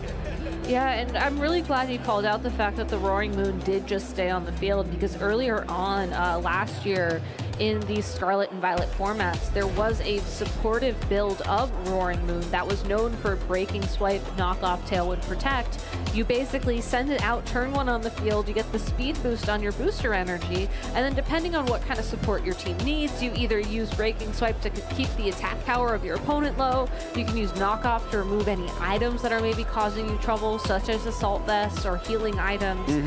You can use Tailwind for speed control, and then you just weave in those Protects as well. And that's the strategy that we saw Jamie really commit to in this game number 2. And it worked out great, because when you have a Ogerpon next to you with the ability to boost its attack via Sword Stance or via its Defiant ability, you don't necessarily need the Roaring Moon to be the attacker. Yeah. The Ogerpon does all the damage for you. It does, and I really like Breaking Swipe as a move too, because it does have that great utility in lowering physical attack, which is really important for this Chien-Pao, for the Arcanine, for the Urshifu, unless it critical hits with the Surging Strikes. But more importantly, Breaking Swipe, you do get that same type attack bonus. Roaring Moon is also a Dragon-type Pokemon, and it's like doing okay damage too. Yeah. It's like primarily breaking Focus Sashes, which is really nice. It's 100% accurate move. You're never gonna miss it. It can break a Focus Sash in either slot, barring a Terra Fairy like we saw in that first game. But Roaring Moon is a pretty respectable attack stat, even if you're only investing in speed, HP, defense, special defense for this bulky support set. It's non-negligible damage. Like, you have to worry about that adding up over time. That's exactly what happened for Jamie.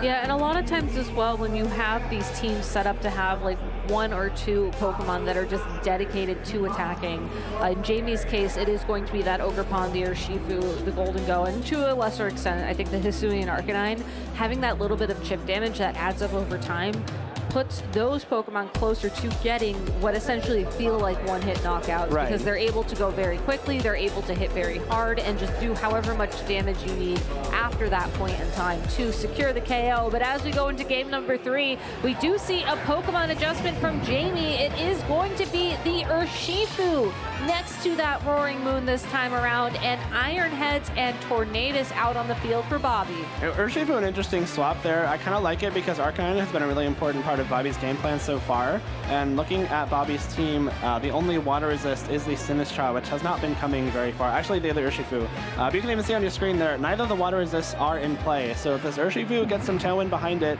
especially with that Splash Plate item that it is holding, that could start doing some big damage for Jamie. And it's more importantly, giving Bobby another look that he just hasn't had to deal with in those first 2 games. And I don't think we've seen Jamie bring this Urshifu at all in his stream matches as well. So Urshifu getting its chance to shine on the big stage here, and more importantly, has the option to get some really, really strong Splash Plate Surging Strikes off.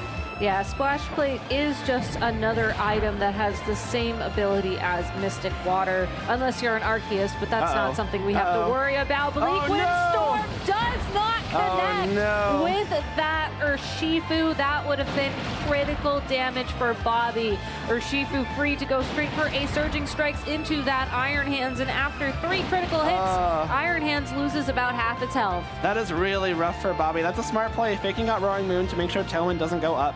And trying to get that Bleak Wind Storm damage into Urshifu. And with that sharp beak that Tornadus is holding, might have even been a 1-hit KO. And now you're stuck in a really rough spot where you can try to go for Tailwind, try and boost your Iron Hands speed up to maybe outspeed that Urshifu. But if you do that, Roaring Moon should still be faster than Iron Hands thanks to that booster energy. Will get the Tailwind up of its own, and another Surging Strikes into Urshifu, or into Iron Hands rather, would be able to KO it. On the other hand, you could try and go for something like a Bleakwind Storm, but you just risk getting like Tailwind Surging Strikes yourself in that case. So we see a Bleakwind Storm come out here, no Tailwind from Bobby. Let's see what the targeting is. Let's see what the targeting is. Urshifu, thanks to the Tailwind speed boost, will move first and will be able to deal 3 more hits of damage to that Iron Hands for the knockout. I believe Iron Hands went for a wild charge into that Urshifu as well that turn. So that was a critical knockout for Jamie. That Urshifu no longer threatened by Iron Hands. It is still threatened by the Tornadus. Will not pick up the KO though on Urshifu or Roaring Moon this turn. No KOs and more importantly, no speed drops. That's really important because even if Tornadus does get a Tailwind up on this coming turn, Roaring Moon should have the opportunity to get off another attack, whether it be a Breaking Swipe, a knockoff, anything like that. And of course, importantly, the Urshifu actually taking that Bleakwind Storm a lot more comfortably than I would have expected. That is a Sharp Beak boosted attack. So might give away that because the Urshifu, is on this team with some Tailwind, with some Breaking Swipe action, maybe trained to be a little bit bulkier and take more advantage of the speed and bulk boost coming out from that Roaring Moon. But another nice turn from Jamie there. I think getting rid of the Iron Hands is nice because if Jamie does have the Arcanine in the back, that is kind of the one thing that Bobby has left to handle it, or to deal with it pretty comfortably.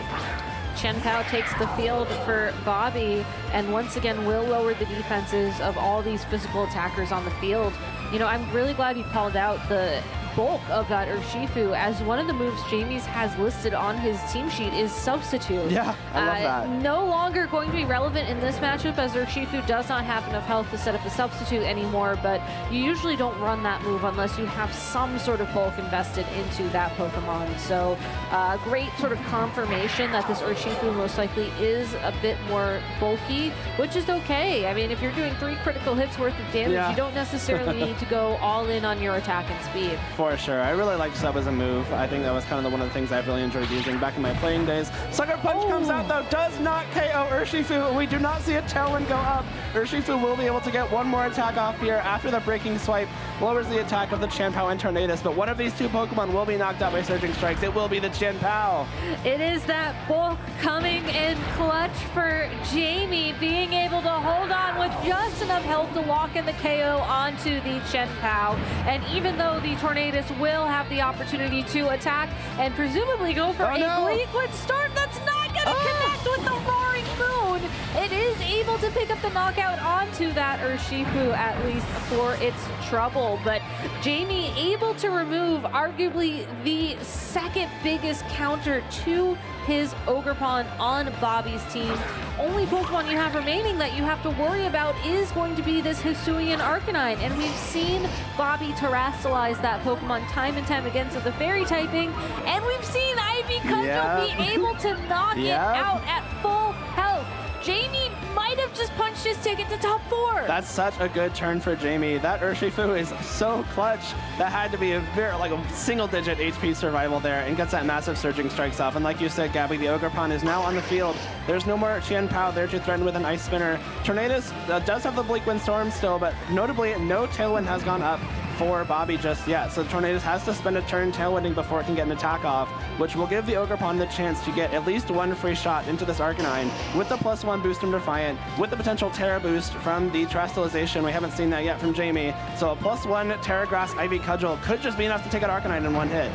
We will have to see if that's the move of choice for Jamie once again. We do see a Terastallization to kick things off, and it's going to be on Jamie's side of the field, revealing that glorious teal mask Ogerpon. Going to use the Embody Aspect ability to get its speed up 1 more stage, but Bobby not going to let this battle end without a Terastallization of his own. It's going to be the Hisuian Arcanine into that Fairy typing again. You have to respect it, making sure Breaking Swipe isn't lowering your attack. That's kind of the one damage dealer you have left, is that Choice Band Arcanine. Want to make sure you are not losing any attack from that Breaking Swipe or taking any chip damage, but Tailwind coming out here from Tornadus, trying to match that speed advantage. However, the Ogerpon and the Roaring Moon still have the chance to attack first. Breaking Swipe will not connect with the Arcanine. Does a little bit of damage to Tornadus once again. Who is going to attack first? It's Ogerpon with the Ivy Cudgel. We saw how much damage it did last game. It does enough damage this game. It's a 1-hit knockout, and Arcanine, no Evan is KO'd. This Ogerpon is insanely strong. Jamie is showing that the teal mask is just as important as the other masks, the Ogerpon sisters, wearing a little bit of a different mask, some different fashion style there, but no need. We have the teal mask, we have the Razor Claw, we have the Defiant. Defiant coming in so clutch here, and between the knockoff and the +1 attack and speed Ivy Cudgel coming out, Jamie Boyd makes it into top 4 in Toronto. What an incredibly well-played set from both of these trainers. Two of the most unique teams to be competing here in Top Cut this weekend. Bobby with the unique item choices of the Sharp Beak on the Tornadus, the Terra Fairy on that Arcanine as well. Sinistra doing some incredible work in the previous round. We had him on stream, but ultimately Jamie Boyd with the Ogerpon Teal Mask advancing to top 4. Really a masterclass in creativity and team building here. I'm so glad we get to showcase Jamie on this stream twice now this weekend. He is such a creative team builder, and beyond that, he backs it up. Like, again, he's a 3-time regional champion, hoping to make that 4 here. And every time he's won a tournament, it's been with a team like this. Like we said, Cottony, like not even Whimsicott, like the baby Whimsicott. It's very cute. It is, and now Jamie has a different unique grass type in the Ogerpon here that is doing so much work for him in this tournament. Of course, huge congrats to Bobby as well, his very first top cut at a regional, which is a great accomplishment. Top 8 here in Toronto is no easy feat, but he will not be moving on to top 4 as that is Jamie Boyd's place. Does Jamie Boyd have a little Cottony with him as well? I don't doubt it, yeah. I'm pretty sure he did. I mean, as we're watching this replay, it does give us a little bit more of an opportunity to focus on the player cameras. And I know Bobby has the Venusaur there alongside of him, possibly even his first partner Pokemon. Yeah. I think Jamie, I believe that is a little Whimsicott or Cottony charm that he brought with him for good luck. And, you know, like you said, gotta represent. And I think it goes to show you as well, like, even if the Pokemon that you wish to build around isn't on the top 12 graphic, isn't something that people are considering as viable, there are so many tools available in the Regulation E metagame right now that you can just put your own spin on things. Yeah. You can recognize that Defiant is probably one of the best abilities in the game when there are so many different Intimidate users, Bleak Wind Storms, Icy Winds, Leer apparently, running around on the field. If you have a Pokemon that has access to that, like your Ogerpons, like your maybe even Empoleons, I know. You can make it work. It's cool too because we kept talking about how Hisuian Arcanine has been so good. It's won every NA regional so far, and if you're running the Teal Mask Ogerpon, you know, you are just a pure grass type, so you're gonna be weak to those fire type flare blitzes, but if you can just knock it out with a +1 Ivy Cudgel, who cares? Like, it does not matter. I know, at the end of the day, if you can knock out a Pokemon before it attacks you, that's 0 damage, so it's not a problem, right? Yeah, I mean, you don't need bulk EVs or any kind of bulk training at all if you just knock everything out first. Like, whatever. All right, so just win. Yeah, of course. That's the Simply note. knock out your opponent's Pokemon before they can knock out yours. That is my best advice. As Ash Ketchum, I will take that advice to heart from Professor There we Oak go. and quote-unquote just win. Oh, that was so good. That was so good. I know, that was a fantastic matchup, and I'm so glad that we got to cast it as well, because I think that there really is some charm in being able to feature, you know, these trainers who maybe are just having their breakthrough year, like Bobby or Jamie Boyd, who has, I think, really taken a break for a little bit to join the casting desk on the EU side of things. Just come back and really finish strong and keep going even. I mean, he'll be playing in our top 4 matchups moving forward. We can maybe check in on the bracket to see just who those opponents are going to be in our top 4, but what a great set. I believe Jamie is going to be playing Paul Chua, who we just saw defeat Justin Tang in top 8. And our other top 4 match will, of course, be Chuppa Cross, who won his top 8 match off stream against Raghav Malavia, who again won off stream. And so that one should probably be the one we show you next. We might give Jamie a little break.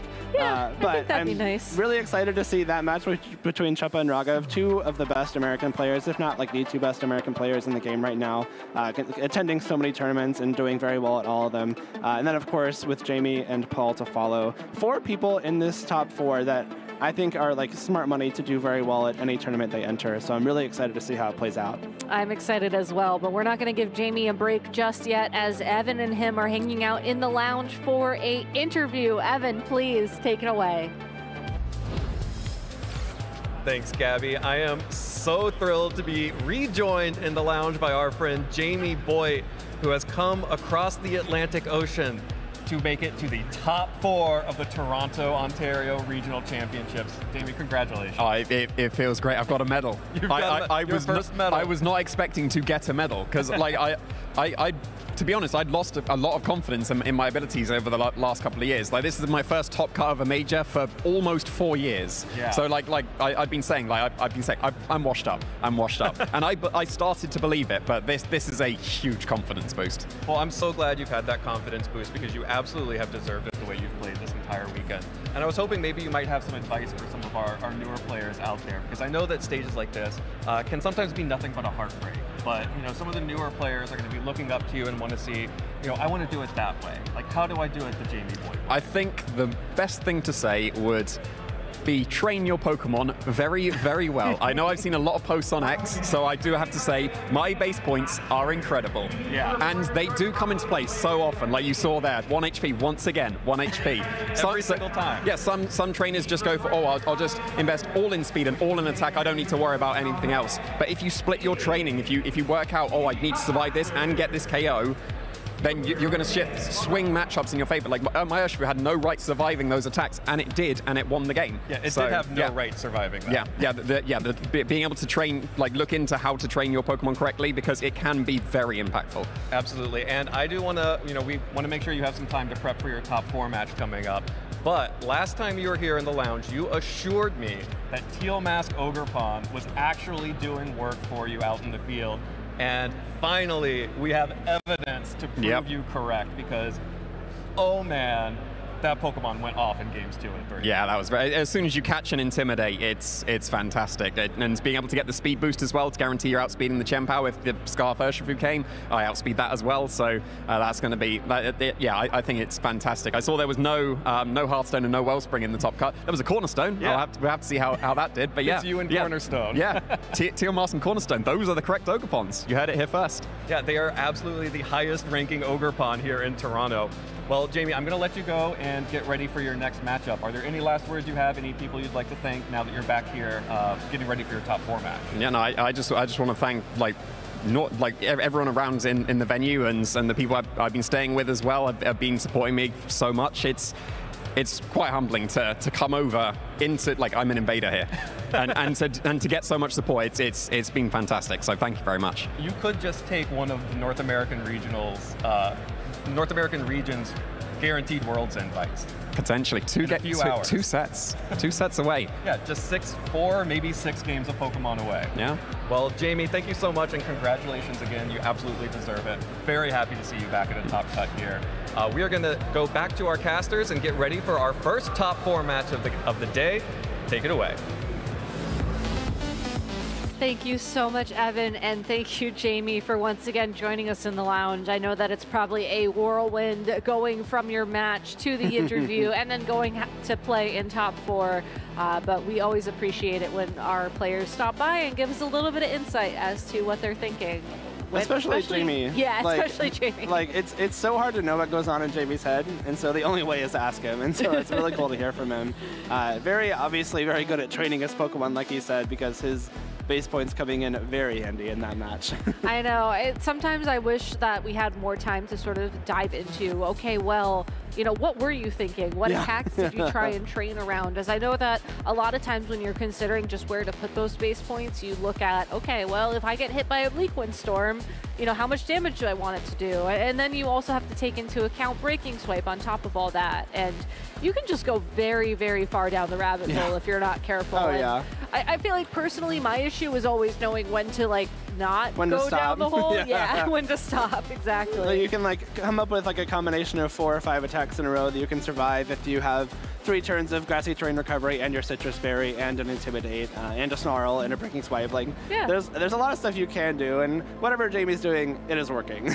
Yeah, if it ain't broke, don't fix it. Of course. But like I said, we are going to be giving Jamie a break before his next top 4 match, which means we will be featuring the next match of Raghav Malavia versus Chupacross the first, and then after that will be Paul Chua and Jamie Boyd. So all 4 of these trainers have earned themselves a medal, have earned themselves a spot in the top 4 here, and the opportunity to compete for that finals, that championship title, and of course the invite to compete at the 2024 World Championships in Honolulu, Hawaii. So I cannot wait to see just how these matchups are going to shake out, knowing that there is only one Ogerpon remaining in cut.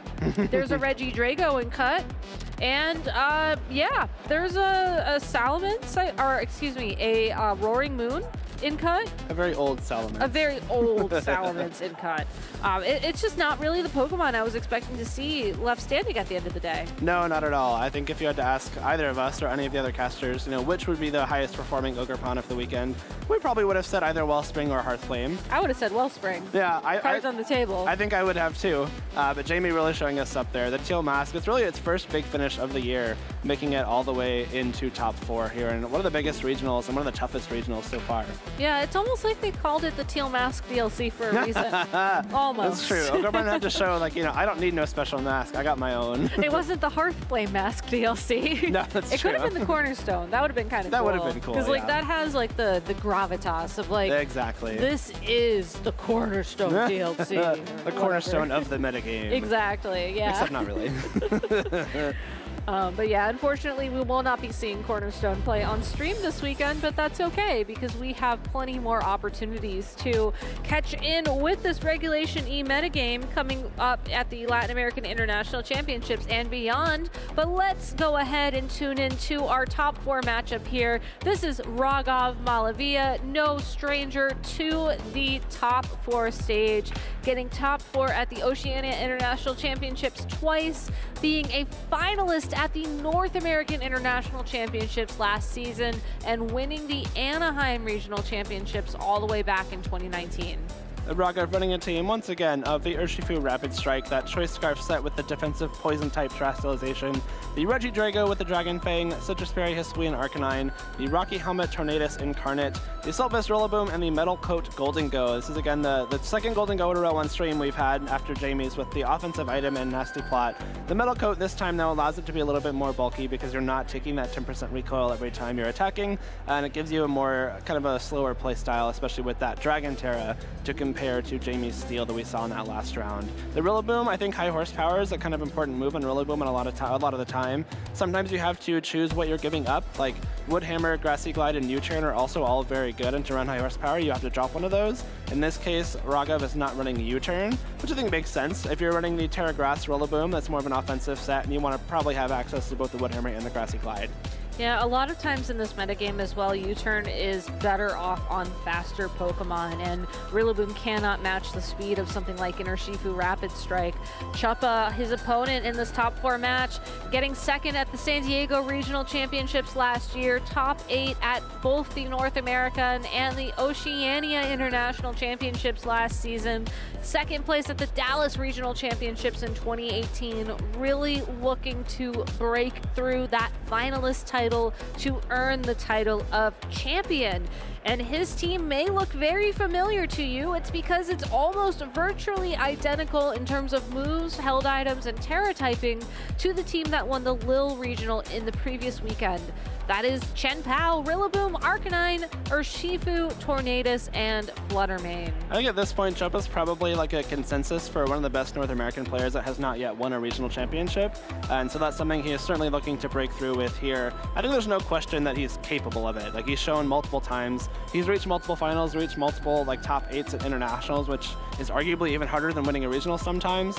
And so there's no question as to whether it can happen. But Raghav, well, unfortunately, will be trying to stand in Chuppa's way. It's going to be interesting to see how these teams match up too, because if you're Raghav, you're running something a little bit more unique, and Chuppa is running something that's become pretty standard. Like, these 6 Pokemon find themselves, in that top 12 pretty frequently. And like you said, Gabby, it did also win a regional just 1 week ago. So it's probably something Raghav at least practiced against or kept in mind when team building. And it means that Raghav may be a little bit more prepared going into this matchup. Yeah, one thing I also want to call out is that I was talking to Chuppa a little bit earlier, and I believe he played one of Raghav's friends running the same exact 6 decks during the rounds of Swifts. So he does have a little bit of knowledge of at least how these Pokemon play together. Obviously, there's no way for us to know if those Pokemon were indeed identical in terms of their base stats, or if Rogov made some adjustments to fit his play style a little bit better. But I do know that the Regidrago was not brought in that matchup. So something that Chuppa could be anticipating moving forwards. I mean, it's not necessarily the best Pokemon when you're staring down a Chien-Pao and a Fluttermane in particular. But at the other side of things, I mean, Rogov has done very well and has brought this Regidrago to situations where I personally would not have committed that Pokemon. So. I think one thing that Regidrago likes kind of preying off is Fluttermane. It's hard to say Fluttermane going down in usage because it's still like very, very high up there. But there were metagames in the past where Fluttermane was in like the 60s and 70%, and this is very much not that metagame anymore. The Fluttermane is now down to, about half at most, even getting down to like the 30s and 40s in terms of percentage of players using it. And so that's something that Regidrago loves. Like, obviously, Fluttermane is something that is one of the big threats to Regidrago, both offensively and defensively. You can't Dragon Energy the Fluttermane, and a single Dazzling Gleam or Moonblast probably just wipes it off the game, wipes it off the board immediately. So something that might be a little bit tougher for Rogov to bring, especially considering, like you said, Gabby, that Focus Sash Chien-Pao is a big issue as well, and the Prankster Tailwind from the Tornadus on Chuppa's side can match that from Rogov. So the speed advantage and the power advantage, not really necessarily in Regidrago's favor in this matchup, unfortunately. Yeah, it's also interesting to just look down the team sheet and notice just how similar and how different these teams are at times. For example, Chuppa's Hisuian Arcanine has a Choice Band, Rogov's is holding that Citrus Berry, has access to Will-O-Wisp, which is not a tool that Chuppa has. You see the Rillaboom with the Assault Vest on both teams, but Chuppa did opt to bring U-Turn over that high horsepower like you were alluding to earlier. There's just so many individual little changes in the identical Pokemon across the board for these two trainers that I think is really going to ultimately determine how they approach this matchup. And as we go into game number 1, we spent so much time talking about speed control in the previous set. I feel like it's worth bringing up again in this game 1 situation. Do you think we'll see Tornadus leads on both sides of the field? I think it's very possible. Speed is something that's really important for both of these teams, and Tailwind is the only speed control unless you count the percentages from Blink Windstorm. And so I could see the Tornadus is leading against each other, and that might make their speed interaction really important, because if we look at the team sheets, Chuppa's has Taunt and Rogov's does not. So if Chuppa's is faster and is able to get a Taunt off before Rogov can Tailwind, that would be pretty disastrous for Rogov, because that means that Chuppa would have the sole speed control in this game. And we've seen time and time again just how having that one turn of Tailwind advantage, or possibly just the Tailwind advantage in a match, can make or break a battle for these trainers. Rogov is locked into his 4 Pokemon. It looks like Chuppa just locked in as well. So let's go ahead and kick off this incredible top 4 matchup here at the Toronto Regional Championships. This is Rogov Malavia versus Chuppa Cross, and we'll be kicking things off with leads of Tornadus and Hisuian Arcanine for Chuppa, and Golden Go and Rillaboom on the field for Rogov. I kind of like this lead for both trainers. In this case, Rogov has the option to go for something like the Fake Out into Arcanine, which will allow the Golden Go to create some space for itself and get maybe a big nasty plot off.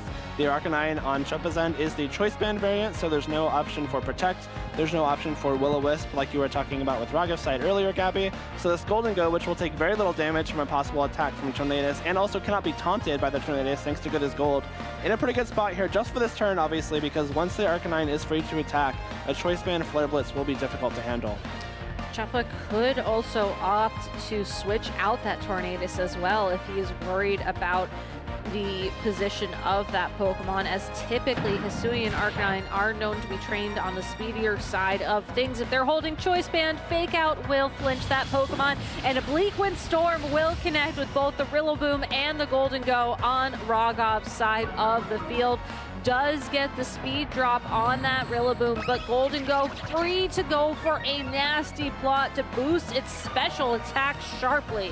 Special attack goes up 2 stages, and now the Arcanine and the Tornadus on Chuppa's side of the field are vulnerable to just being knocked out by a single Make It Rain, especially because the Arcanine is Choice Band and not trained to be as bulky. The Metal Coat boosted +2 Make It Rain is a huge threat here, especially also considering the potential for the Dragon-type Terrestrialization coming out from this Golden Go. If it does opt for that, it has the option to dodge the super effective fire-type damage from Arcanine. You also have the option to go for something like a Protect, scout out what Arcanine locks into, and that can inform whether or not you need to transform your Gholdengo later on in this game. Yeah, and I think taking one turn to scout out whether or not you need to terrestrialize is so important, as there are several Pokemon on Rogov's side of the field which would benefit from having a defensive terrestrialization.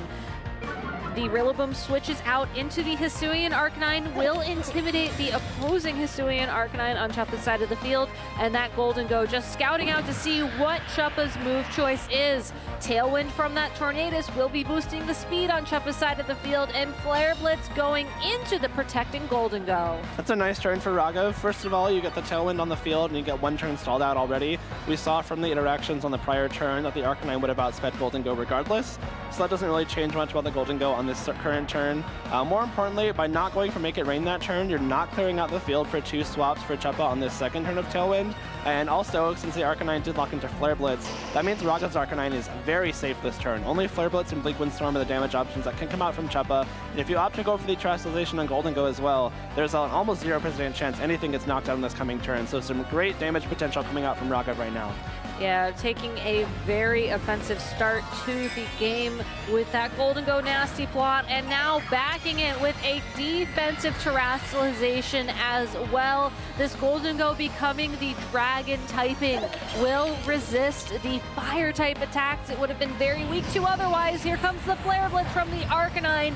It is not very effective. Will take a little bit of recoil damage from that attack. Bleak Windstorm does connect with both the Pokemon on the opposing side of the field, and Make It Rain from the Gholdengo. Here it goes. It's just a knockout onto the Arcanine and to the Tornadus. That is massive damage. The double one-hit KO coming out from the Make It Rain here on Gholdengo means that the Gholdengo now down to +1 special attack, but still a massive threat. Also seeing that Gholdengo is faster than Arcanine, something for Chuppa to keep in mind later on. But the offensive Gholdengo now is still a massive threat to anything that might come on the field. But unfortunately for Raghav now is down to much lower health. The plus side, though, is obviously you're up 4-2 in Pokemon count. You have the option to control kind of how the rest of this game goes. You've got the Rillaboom in the back. You have the option to bring it back in for some fake out pressure. You have your Arcanine on the field, which can either stay on, maybe try and break the Focus Sash or something like an Extreme Speed, or switch out, come back in for the Intimidate onto the Chien-Pao and the Urshifu. So a lot of control for Raghav right now, especially because the Rapid Strike Urshifu, I know it's not Choice Scarf for Chuppa, so you don't have to lock in anything right now, which is kind of the saving grace there for Chuppa. Yeah, I really loved how Raghav as well went for a Will-O-Wisp on that Arcanine into the Arcanine on Chuppa's side of the field on the off chance that he decided to switch that Pokemon out for later on in the game. We do see the reveal of both the Chien-Pao and the Urshifu Rapid Strike from Chuppa, which meant if either of those targets were burned, that would have been a huge damage reduction during Chuppa's endgame.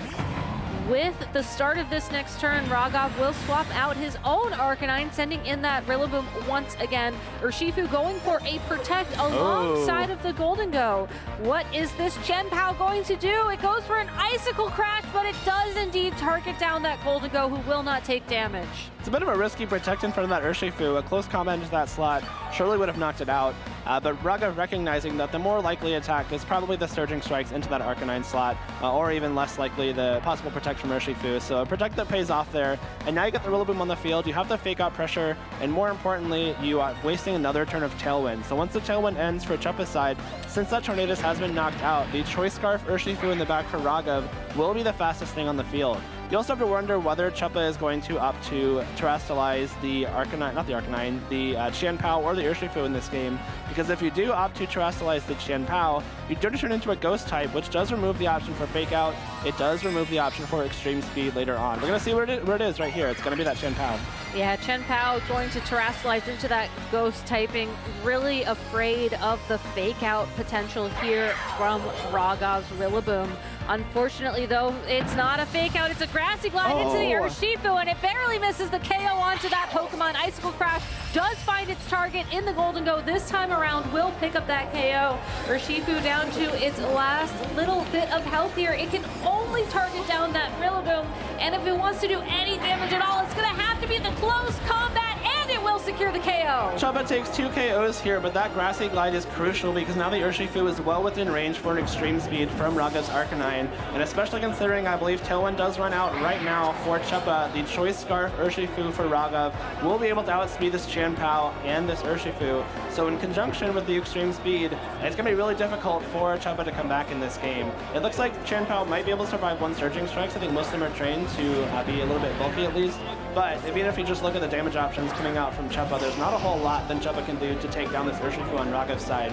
So an expertly navigated Tailwind there from Raghav. The Choice Scarf Urshifu only coming onto the field once Tailwind expires means that the Scarf will allow it to be attacking first no matter what. A tough end game for Chubba. He's going to have to make a crazy prediction to try and keep himself in the game. Extreme Speed will knock out that Urshifu. It is just the Chien-Pao remaining standing, and it will be the target of the Surging Strikes. But like you were just saying, let's see how much bulk has been invested into this critical Pokemon. After the 3 critical hits, it is indeed not enough to pick up that KO. So that is great confirmation for Raghav. Sacred Sword will return a knockout into the Arcanine thanks to a critical hit. But with the Urshifu faster than the Chien-Pao, it can use Sucker Punch to attack, but that's not going to be enough. Unless it gets a crazy critical hit here, it's going for it. Would have needed like a triple critical hit there, it looks like. It didn't even got the critical hit. Hey, that Chien-Pao tried its best and has no regrets, but unfortunately will be knocked out by a Surging Strikes, and Raghav takes game 1 in this top 4 set in Toronto. Really well played from Raghav. That initial Golden Go, getting the fake out and the Nasty Plot off on the first turn thanks to its partner Rillaboom, really set up Raghav for the remainder of that game, because even though Chubba had the Chien-Pao and the Urshifu in the back, one with the Focus Sash and one with the Water typing to resist Make It Rain, neither of them really wants to swap in on the +2 Golden Go, and so Chubba didn't really have much of a choice other than to let the Tornadus and the Arcanine get knocked out by that Make It Rain and hope to win the game with the Chien-Pao and the Urshifu in the back. But Raghav just had too many tools left at their disposal to do that, especially considering a very well maneuvered like Protect Swap to Rillaboom turn that bought some time with the Urshifu and the Chien-Pao on the field, wasted more Tailwind turns, and again, getting that Urshifu on the field after Tailwind ended, which was crucial. Yeah, I think the biggest advantage for Raghav, too, was that initial double one-hit knockout. And I gotta ask why we didn't run the one-hit KO graphic like twice in a row, because that was technically 2 one-hit knockouts. Just throwing it out there. Maybe the fake-out chip had the fake-out contributed a little ones? bit. Okay, Yeah. okay. I see what you're saying. But still, though, like that's that's like exactly what you're looking for if you're running Nasty Plot Golden Go, right? You get it into a spot where there's like no chance you can get knocked out that turn. You just got off a huge Make It Rain and kind of blow the game wide open, and that's precisely what happened on that 3rd turn of this game. Yeah, and I think that if Chubba wants to try and find an advantage in this game number 2, he can't let that Golden Go have the opportunity to go for that early Nasty Plot once again. I think Raghav is very comfortable just leading that Pokemon, and it doesn't necessarily matter what Pokemon is alongside of it. You know, Fake Out support is great. I could also see Raghav maybe pivoting to a Tornadus if he's worried more about speed control. There's really nothing that Chubba can do barring targeting it down with a very powerful Flare Blitz, or maybe trying to eventually land a Sucker Punch on it. Assuming that it doesn't Terrastalize, he's going to have a really tough time. The one thing that he could consider adjusting in terms of a Pokemon adjustment is try and force the Terrastalization on the Golden Go into a Dragon type and then have your Flutter Mane in the back. I was going to say the exact same thing, yeah. But that is such a tough position to maneuver to. It is, especially because Raghav's team seems to be pretty well equipped for Flutter Mane. It is the Booster Energy special attack set like we saw earlier on in this tournament, which means that it is not the speed boosting. It will be outsped by the Choice Scarf Urshifu. And of course, if the Golden Go does get a Make It Rain off with the Flutter Mane on the field, that is something you have to worry about. The Terra Grass, like Grassy Glide, does a lot of damage. Regidrago is the Steel Terra. Like Flutter Mane is kind of hostile into this team otherwise. And so it's going to be a bit of a risk for that to be the case for Chubba to bring it. Not seeing it just yet, though. We have the Rillaboom and the Arcanine lead from Chubba alongside the Tornadus and Arcanine from Raghav. I was going to say, it looks like Raghav has taken a page out of Chubba's book and will be leading the Tornadus this time around, whereas Chubba decided to lead his own Rillaboom. And that is already a significant adjustment from both these trainers. I like that too, especially because the Rillaboom on Chubba's side does not have high horsepower. That makes this a pretty safe Arcanine lead for Raghav. You get the Intimidate down onto Chubba's Choice Band Arcanine, which is really important. And you have the option to go for some Blake Windstorms right off the bat, try and damage that Grass-type Rillaboom, or save your Tailwind for later on. Well, here's another adjustment from Rogov. He's going for a turn 1 terrestrialization, but there's no Golden Go in sight. Instead, opting to turn his Tornadus into that Ghost type, so there is no threat of Fake Out or even an extreme speed from the Hisuian Arcanine. But no Fake Out, no flinch. It's just Rock Slide from that Hisuian Arcanine, naturally outspeeding all of the Pokemon on Rogov's side of the field. Oh no! And actually does get the flinch into the Tornadus. That was a Bleak Windstorm dodged and would have been critical, as the Rillaboom probably would have been KO'd by the follow-up Flare Blitz. Instead, will have the opportunity to U-turn out and give Chuppa the opportunity to switch in a Pokemon without taking any damage from that turn. A bit of an unlucky break there. Again, we saw it was trying to go for that Bleak Windstorm as there was no priority Tailwind. And that probably would have been able to KO that Rillaboom in conjunction with Flare Blitz. Lucky enough for Rogov, the Flare Blitz does still go off, so Rillaboom takes a big chunk of damage before it turns out. And we do still have the option for a Tailwind to come out from this Tornadus later on. The defensive terrestrialization there meant that, one, you couldn't be faked out if that's what Chuppa was trying to go for with the Rillaboom. But two, and possibly more importantly, the Tornadus did not take super effective damage from that Rock Slide. So even though it did get flinched, I believe it did a little bit under half of its HP, so it should still be able to take one more Rock Slide if it needs to. And another adjustment, it is Flutter Mane from Chuppa taking the field now, activating that booster energy to boost its special attack by 1 stage, but with no speed control in sight. I cannot help but wonder if we see this Arcanine try and go for a big attack into that Flutter Mane.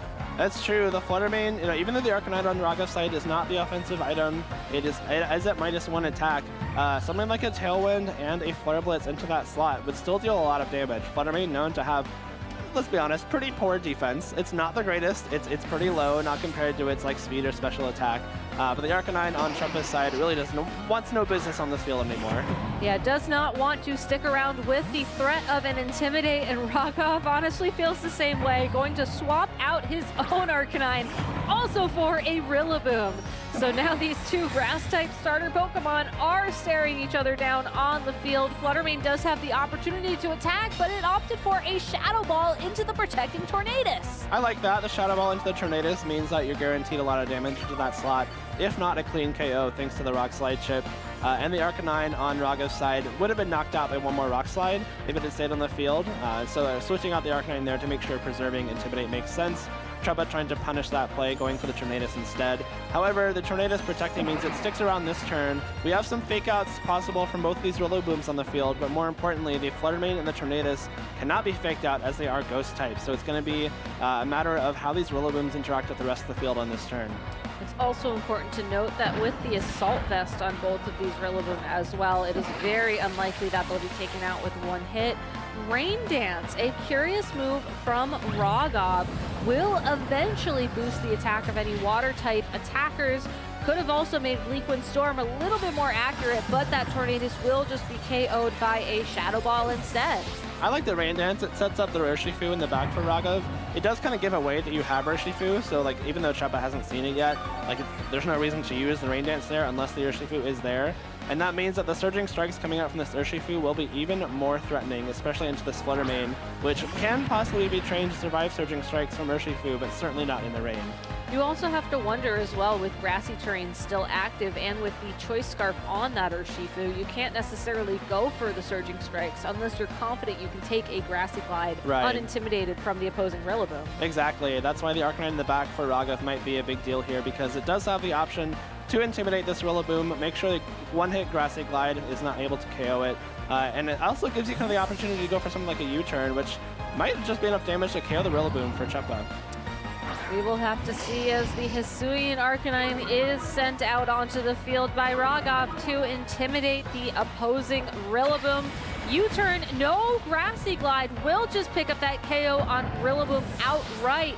Will also give Rogov the opportunity to switch his own Rillaboom back out onto the field, presumably to take a Moonblast or possibly a Shadow Ball from this Flutter Mane, depending on which Pokemon it targeted down. It is indeed that Moonblast into the Rillaboom, and even with the Assault Vest, it just does so much damage thanks to the booster energy. That's a really cool play from Rogov. I love that maneuvering because switching the Rillaboom out means that you have it available to switch back in before that, Urshifu, when it U-turns and make it take the Moonblast in its place. Doesn't take it very comfortably, but is holding that Assault Vest, so it is the one thing left that kind of wants to be taking it the most. The Arcanine, even if it switches in on that Moonblast at low health, thanks to the booster energy, may even be knocked out because of that Rock Slide chip damage from earlier on in the game. But the Arcanine switch allows the Urshifu to survive a Grassy Glide if that was what Chuppa had gone for, and also, again, allows you to reposition that Rillaboom. This Urshifu on Raghav's side now is very well poised. We can see that Chuppa does not have the Tornadus. There's no chance for any kind of Tailwind. So this Choice Scarf Urshifu in the rain will be a massive bit of damage dealing from Raghav on this side, especially considering the Arcanine obviously will just be knocked out by it as Surging Strikes in the rain. Maybe in just a one-hit KO, the one hit from Surging Strikes. But more importantly, this Flutter Mane does not have the option to protect itself against Surging Strikes and will be knocked out in one set of hits. Yeah, now the mind games begin though, as Urshifu is revealed to be Chuppa's final Pokemon. His own Urshifu is in a very similar position to Raghav's, except for the fact that it does no Protect. Raghav will switch out his Hisuian Arcanine for his own Urshifu this turn, I think wanting to ensure that it can intimidate the opposing Urshifu, and Chuppa does indeed use Protect this turn. Fake out from Rillaboom, no Grassy Glide here, will not connect with that Pokemon, and Flutter Mane, this Moonblast is so critical, goes into the Rillaboom, but misses the KO! Misses the KO. Rillaboom will have the chance to get some grassy terrain recovery, but I believe the Urshifu on Chuppa's side is running Aqua Jet, which would allow it to potentially act before the Rillaboom, and thanks to the rain that Raghav set up themselves, might be enough for the KO there, which would mean that no Grassy Glide comes out before the Urshifu can attack. That means that the Urshifu gets his Aqua Jet off. Oh, it's not even a terrain anymore. So yeah, there's no chance for a priority Grassy Glide anymore. But more importantly, this Urshifu on Raghav's side is still the fastest thing on the field. So you really just can't ignore it anymore. That's a very risky switch for that Urshifu, because if a Dazzling Gleam comes out, that might just KO it outright, if not take it very weak and in range for something like an Extreme Speed. But Raghav calling that correctly, Rillaboom hanging on and able to threaten some more damage with these Grassy Glides later on in the game. Will return later on with the grassy terrain alongside of it. Instead, it is a revolving door of Pokemon for Raghav, with the Arcanine taking the field once again. Surging Strikes targets down that Flutter Mane, but thanks to the rain boost, will indeed do enough damage to knock it out in a single move. That was technically a 3-hit KO, but I'll allow it this time. The discourse continues. The discourse continues. The Urshifu on Chuppa's side of the field did also go for a Surging Strikes, but did not target down the Rillaboom. Instead, will be targeting down the Urshifu on Raghav's side of the field. And again, thanks to the boost from the rain, is going to put it into a 2-attack knockout range at this point in time.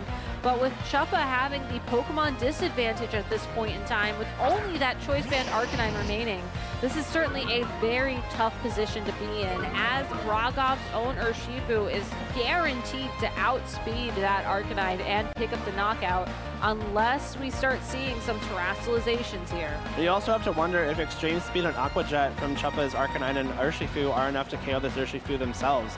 That Surging Strikes into that slot is really important, because without that, Urshifu is probably at much greater health, and if you do up for close combat, that means you're lowering the own defense of your own Urshifu. So I really like that play from Chuppa there. Get the Urshifu as low as you can, and potentially hope for some kind of miracle here where you're able to attack with this Urshifu once again to clean out this Arcanine, because if Urshifu doesn't have that chance to fire Surging Strikes off into Chuppa's Arcanine, it's going to be really difficult for Raghav to take it down. There is finally a terrestrialization in play from Chuppa, and it's going to be the Hisuian Arcanine, giving up its fire typing and opting to terrestrialize into a normal type Pokemon. This could be an indication of the attack that Chuppa has locked into for the remainder of this game. Extreme Speed is enough to pick up the KO onto Raghav's own Urshifu. And now that that Pokemon is out of the way, Urshifu following it up with an Aqua Jet into the opposing Arcanine for a subsequent KO. That's really smart. The Extreme Speed having higher priority than the Aqua Jet means that in any scenario, if the Urshifu stays in there or if the Rillaboom swaps in there, the Aqua Jet goes into the other slot. Extreme Speed picks up that KO, especially with the Terra normal boost, and then Aqua Jet's redirected towards that Arcanine, or even the Rillaboom if it switches into that slot. That's just 2 guaranteed KOs there if you're Cheppa, so a really smart turn there. In a game that looked like it could be going pretty well in Raghav's favor from the start, was actually turned around very well by Cheppa, just because Raghav, set up that rain, which did help with the KO into the Flutter Mane, but at the same time, maybe kind of spelled his own demise as the Surging Strike's damage into his own Urshifu from Cheppa's was just too much. Yeah, at the end of the day, that extreme speed was boosted by the terrestrialization in addition to the extra damage from the rain. So it's tough to say just where exactly that knockout would have landed. Right. But I do agree that knowing the Urshifu was down to about half its health did make the KO from the Arcanine possible. And again, opened up the game for Cheppa to tie up the score and bring us into a Game 3 during this top 4. We saw Cheppa make a very interesting adaptation there, bringing the Flutter Mane to try and pick up some KOs against a Dragon-type Goldengo. Instead, was able to find a KO against the Ghost-type Tornadus very early on in the game, but that was not enough to put Cheppa in the driver's seat. This game was really back and forth, knockout after knockout, and it really wasn't until we had the double priority moves on Cheppa's side of the field that I think you could feel like he comfortably was in the driver's seat of that game.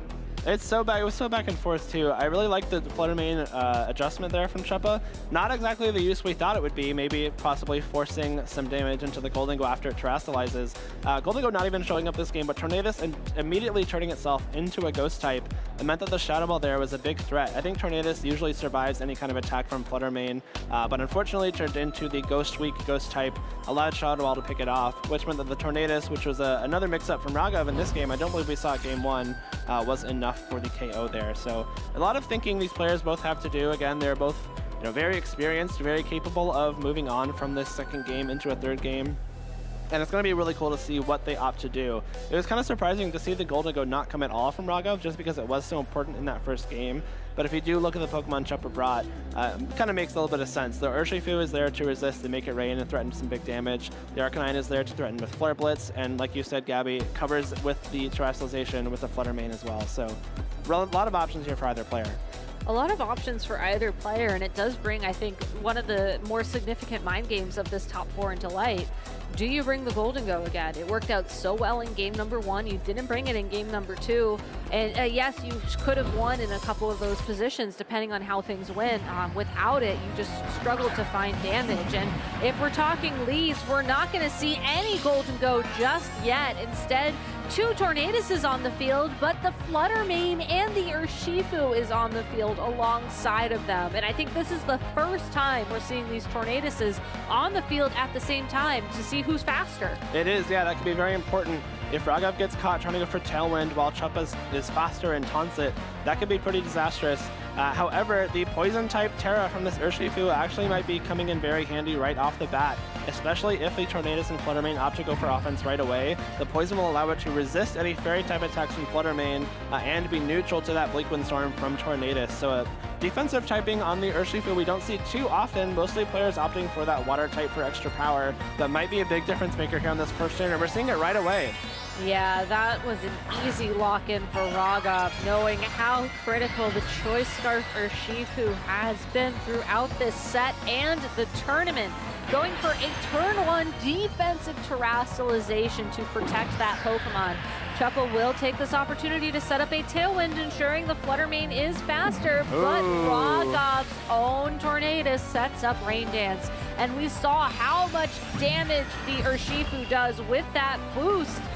The Moonblast into the Tornadus. Here comes those Surging Strikes, and that is in 1 attack knockout once again onto the Flutter Mane.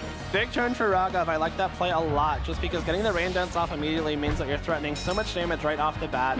It means that even if, a taunt comes through, that means you're not really failing a Tailwind. It's not a huge impact there if taunt acts first and taunts the Tornadus on Raghav's side. But more importantly, Tailwind not going up for either player. That's kidding. It went up for Cheppa's side. turn. The taunt not happening, Rain Dance coming through, the boosted damage coming right off the bat, and this Urshifu on Ragav's side is very well poised because we can see the fourth Pokemon for Cheppa is that Rillaboom, and you really want your Urshifu to not be taking that super effective Grassy Glide, that priority move, even if the Tailwind isn't up. So a really smart Terrestrialization there, which didn't matter damage-wise on this turn, but sets up Urshifu to make it even easier to swap in on some Pokemon later on in this game. I was going to say, this is such a tough position for Ragav to be in, because on the one hand, you probably want to try and set up your own Tailwind just so that you have that naturally and eventually the advantage later on in the game. But Cheppa could easily go for a taunt into that slot, or he could just go straight for damage. It really depends on what Pokemon he has in the back and what kind of endgame he's trying to set up for. Ragav does indeed swap out his own Urshifu though, and reveals he brought the Rillaboom once again into this game number 3. We'll take a quick moment here to set up that grassy terrain, but I think more importantly, we get the reveal of Cheppa's Terrestrialization. It's either going to be the Tornadus or the Urshifu, and he's going all in on offense on that Urshifu, terrestrializing it into the water type. So not only will its attacks be boosted by the rain, it's also going to have the terrestrialization boost as well. Here comes the Tailwind from the opposing Tornadus. No taunt here. Bleak Windstorm, no accuracy check in the rain, does over half of the health damage to the Rillaboom. I think we're going to see Surging Strikes into the Rillaboom now. And with the 3 hits, the 3 critical hits, with the rain, that should be enough. with the terrestrialization, it's going to be close. It looks like it's going to be enough, and with a high damage roll in the middle there, that is a knockout onto the Rillaboom. What a great turn for Cheppa. I love that Bleak Windstorm. I think there's a scenario where you try and bait yourself into a taunt there, just to try and make sure Tailwind doesn't go up, but at the same time, like, you have this Urshifu with the potential for the water terrestrialization. It has the Mystic Water item as well to even further boost those water type attacks. So Cheppa once again making Ragav pay for his own Rain Dance. It's going to be like nice here, I guess, for the Urshifu on Ragav's side, but at the same time, it's no longer a water type, and it doesn't have the option to resist that Surging Strikes damage anymore, and again cannot protect itself thanks to that Choice Scarf. So the Urshifu on Cheppa's end is very well poised here. Something like a Water Terra, Mystic Water, Rain Boosted Surging Strikes, I believe should KO either of the Pokemon on Ragav's side of the field. So it's going to be difficult for Ragav to protect his own Pokemon from that Surging Strikes. You don't even have to worry about the Intimidate, because thanks to the critical hits, it's not a factor in the damage calculation. The only option Ragav has if he wants to decrease the damage that Urshifu is doing at this point in time would be to hope that it doesn't click Surging Strikes or to try and land a burn. We do see the Surging Strikes first from Ragav's Choice Scarf Urshifu. It's going to be taking recoil damage from the Rocky Helmet on this Tornadus, so even though it should be able to pick up the KO here after the 3rd attack, it will be at almost half of its own health for the trouble. This could mean that Cheppa gets a KO on it this turn, or the Arcanine. It's really his choice here. And with another Surging Strikes targeting down that Urshifu, it doesn't even need 3 of those hits to lock in the KO. It's difficult to imagine Cheppa doing anything else on that turn. The only thing that could possibly damage the Urshifu on Cheppa's end is Ragav's own Urshifu, and knowing that the Tornadus is also a threat, like, you kind of have to go for it at some point. Our Urshifu avoiding the Will-O-Wisp just for adding insult to injury there, but at this point the burn really wouldn't have mattered. Ragav is down to just this Arcanine remaining, which means that even a burned Surging Strikes in the rain with the Terra Water, with the Mystic Water, should have been enough for the KO, which means Cheppa is moving on to the finals here in Toronto, hoping to finally close that gap between the finals and the championship. It's all smiles from both these trainers, though, as they've played in the past and that they will surely play again in the future. Ragav has been an absolutely incredible trainer, especially throughout the past, I would say, season and a half. Yeah. It started really hitting their stride in 2023, continuing it again in the 2024 season. Even though they will not be earning their Worlds invite this weekend, I have no doubt in my mind that Ragav will qualify for the World Championships this year if they decide to go for it.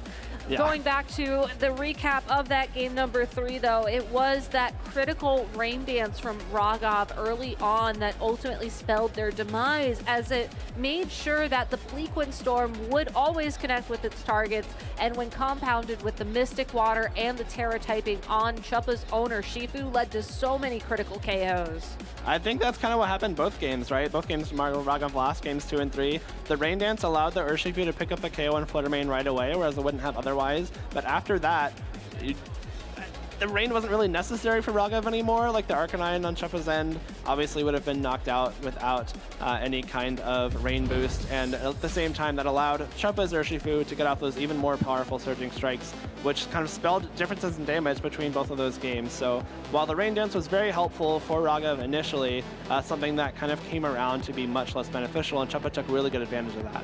Yeah, it's worth noting that Chuppa also had access to his own rain dance on his Tornadus, but because Rogov was setting it up for his benefit, it was, I think, a pretty easy decision to just click Bleakwind Storm at that point in time. Right. You no longer have to worry about the accuracy, and at that point in time, that little bit of extra damage Bleakwind Storm was doing was enough to ensure that whatever Pokemon was next to the Tornadus would get those KOs, if that was, you know, if you weren't playing defensively that turn otherwise. So very well played from Chuppa. I think he just recognized a opening and an opportunity in the team that he was playing against, and I would have loved to see Golden go just one more time, but it just wasn't in the cards this game. It wasn't. I think the Fluttermane bring was really smart from Chuppa both games. That just means that you have to really think twice about terrestrializing that Golden go.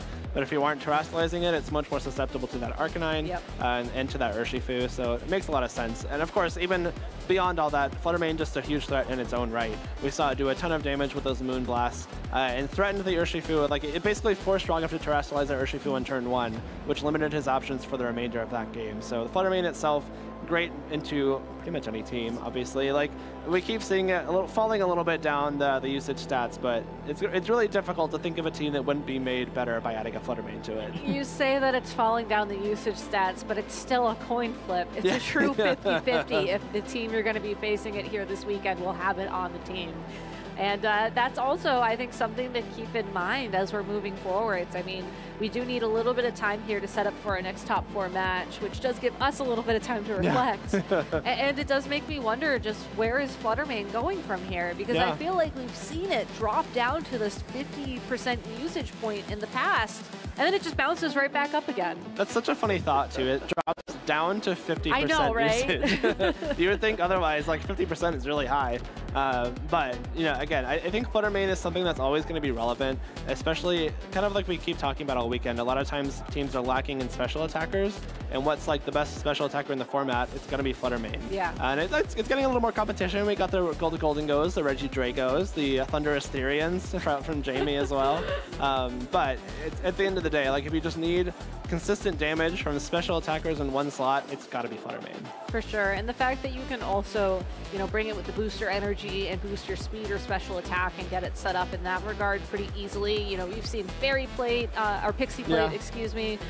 We've seen, I feel like there was Life Orb in play at one point in time, Choice Scarf, Choice Specs. Like, you can really just, you know, run it however you want and sort of figure out what exactly you need it to do on your team. And it's that kind of flexibility as well that I think is leading it to its popularity. And it's the same thing with your Tornaduses. It's the same thing with your Hisui and Arcanine. They're the same Pokemon, but you can just play them in ways that aligns with your approach to the game a little bit better and just take advantage of that. Yeah, it's really great. The variability in sets is something that a lot of Pokemon benefit from. Fluttermane is kind of the one example. It's got a lot of items it can possibly run, but that kind of goes for a lot of different things. We see Tornadus with a lot of different items. We saw the Sharpbeak one in top 8. We've seen Rocky Helmet, which is really nice in a metagame with something hitting 3 times physically for Urshifu. Like if you're talking to Tornadus, you just lose half your health immediately, which can be very helpful. And we've seen, you know, something like a Focus Sash, a Covert Cloak. Like these are things that have been on Tornadus in the past. It just goes to show like flexibility is a very strong quality in Pokemon in your team building. It can give you so many more options once you finally get into that battling phase. All right, well, I was just told that the hour is finally here for the most important part of the weekend. It is the pumpkin reveal. Oh, okay. Yeah, we have top 4 and finals coming up too. Whatever. Don't worry. This is the real part of the weekend. Exactly. So thank you all so much for joining us here so far. We're going to go ahead and take it to Evan in the lounge for the big reveal. Gabby, thank you so much for that incredible intro. You are correct. This is the most important moment of the weekend.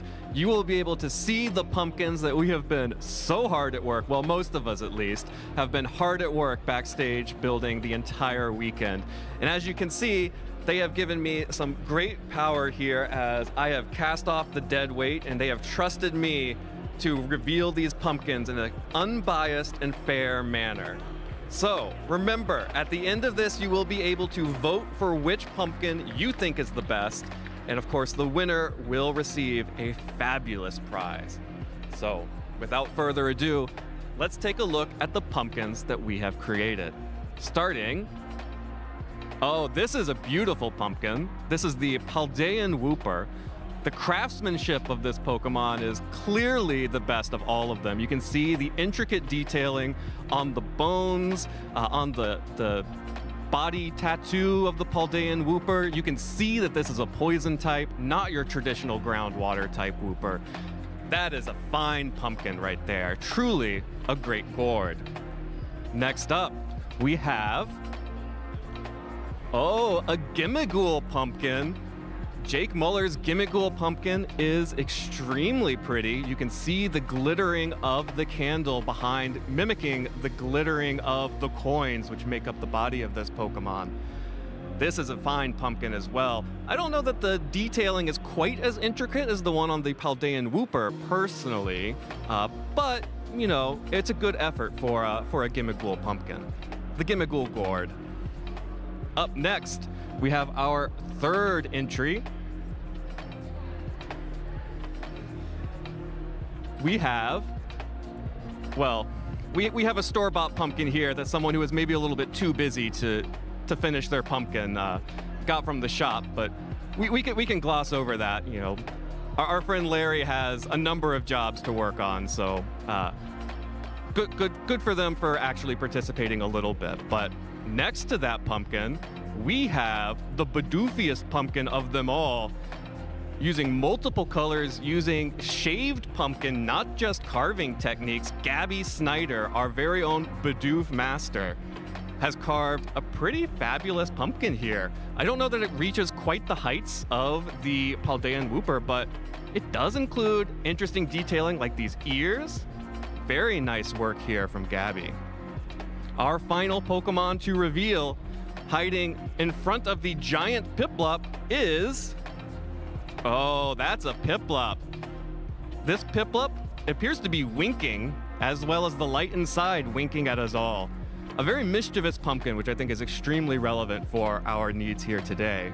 Again, multiple different carving techniques, including shaving, not just carving, and some coloration on the pupil of that Piplup. The Piplup pupil. A very good pumpkin indeed.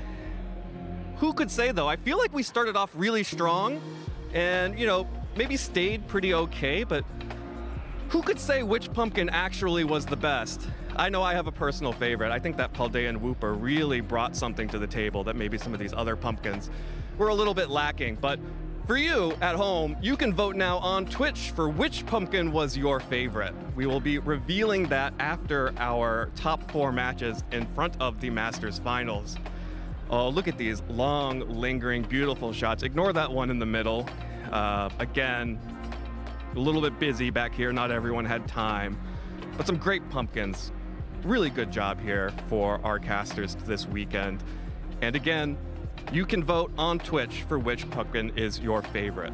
Of course, we do still have other competition left to go. We have 2 amazing top 4 matches coming up. Jamie Boyd and Paul Chua, as well as we just saw Chuppa up against, I'm trying to remember who will Chuppa be playing in the top 4, or Raga, that's correct. We saw incredible matches there, so it's gonna be an exciting set coming up for our top 4 matches. And I know that I am waiting with bated breath for the results of this pumpkin poll, but until then, we do have to go back to our action here at the tournament.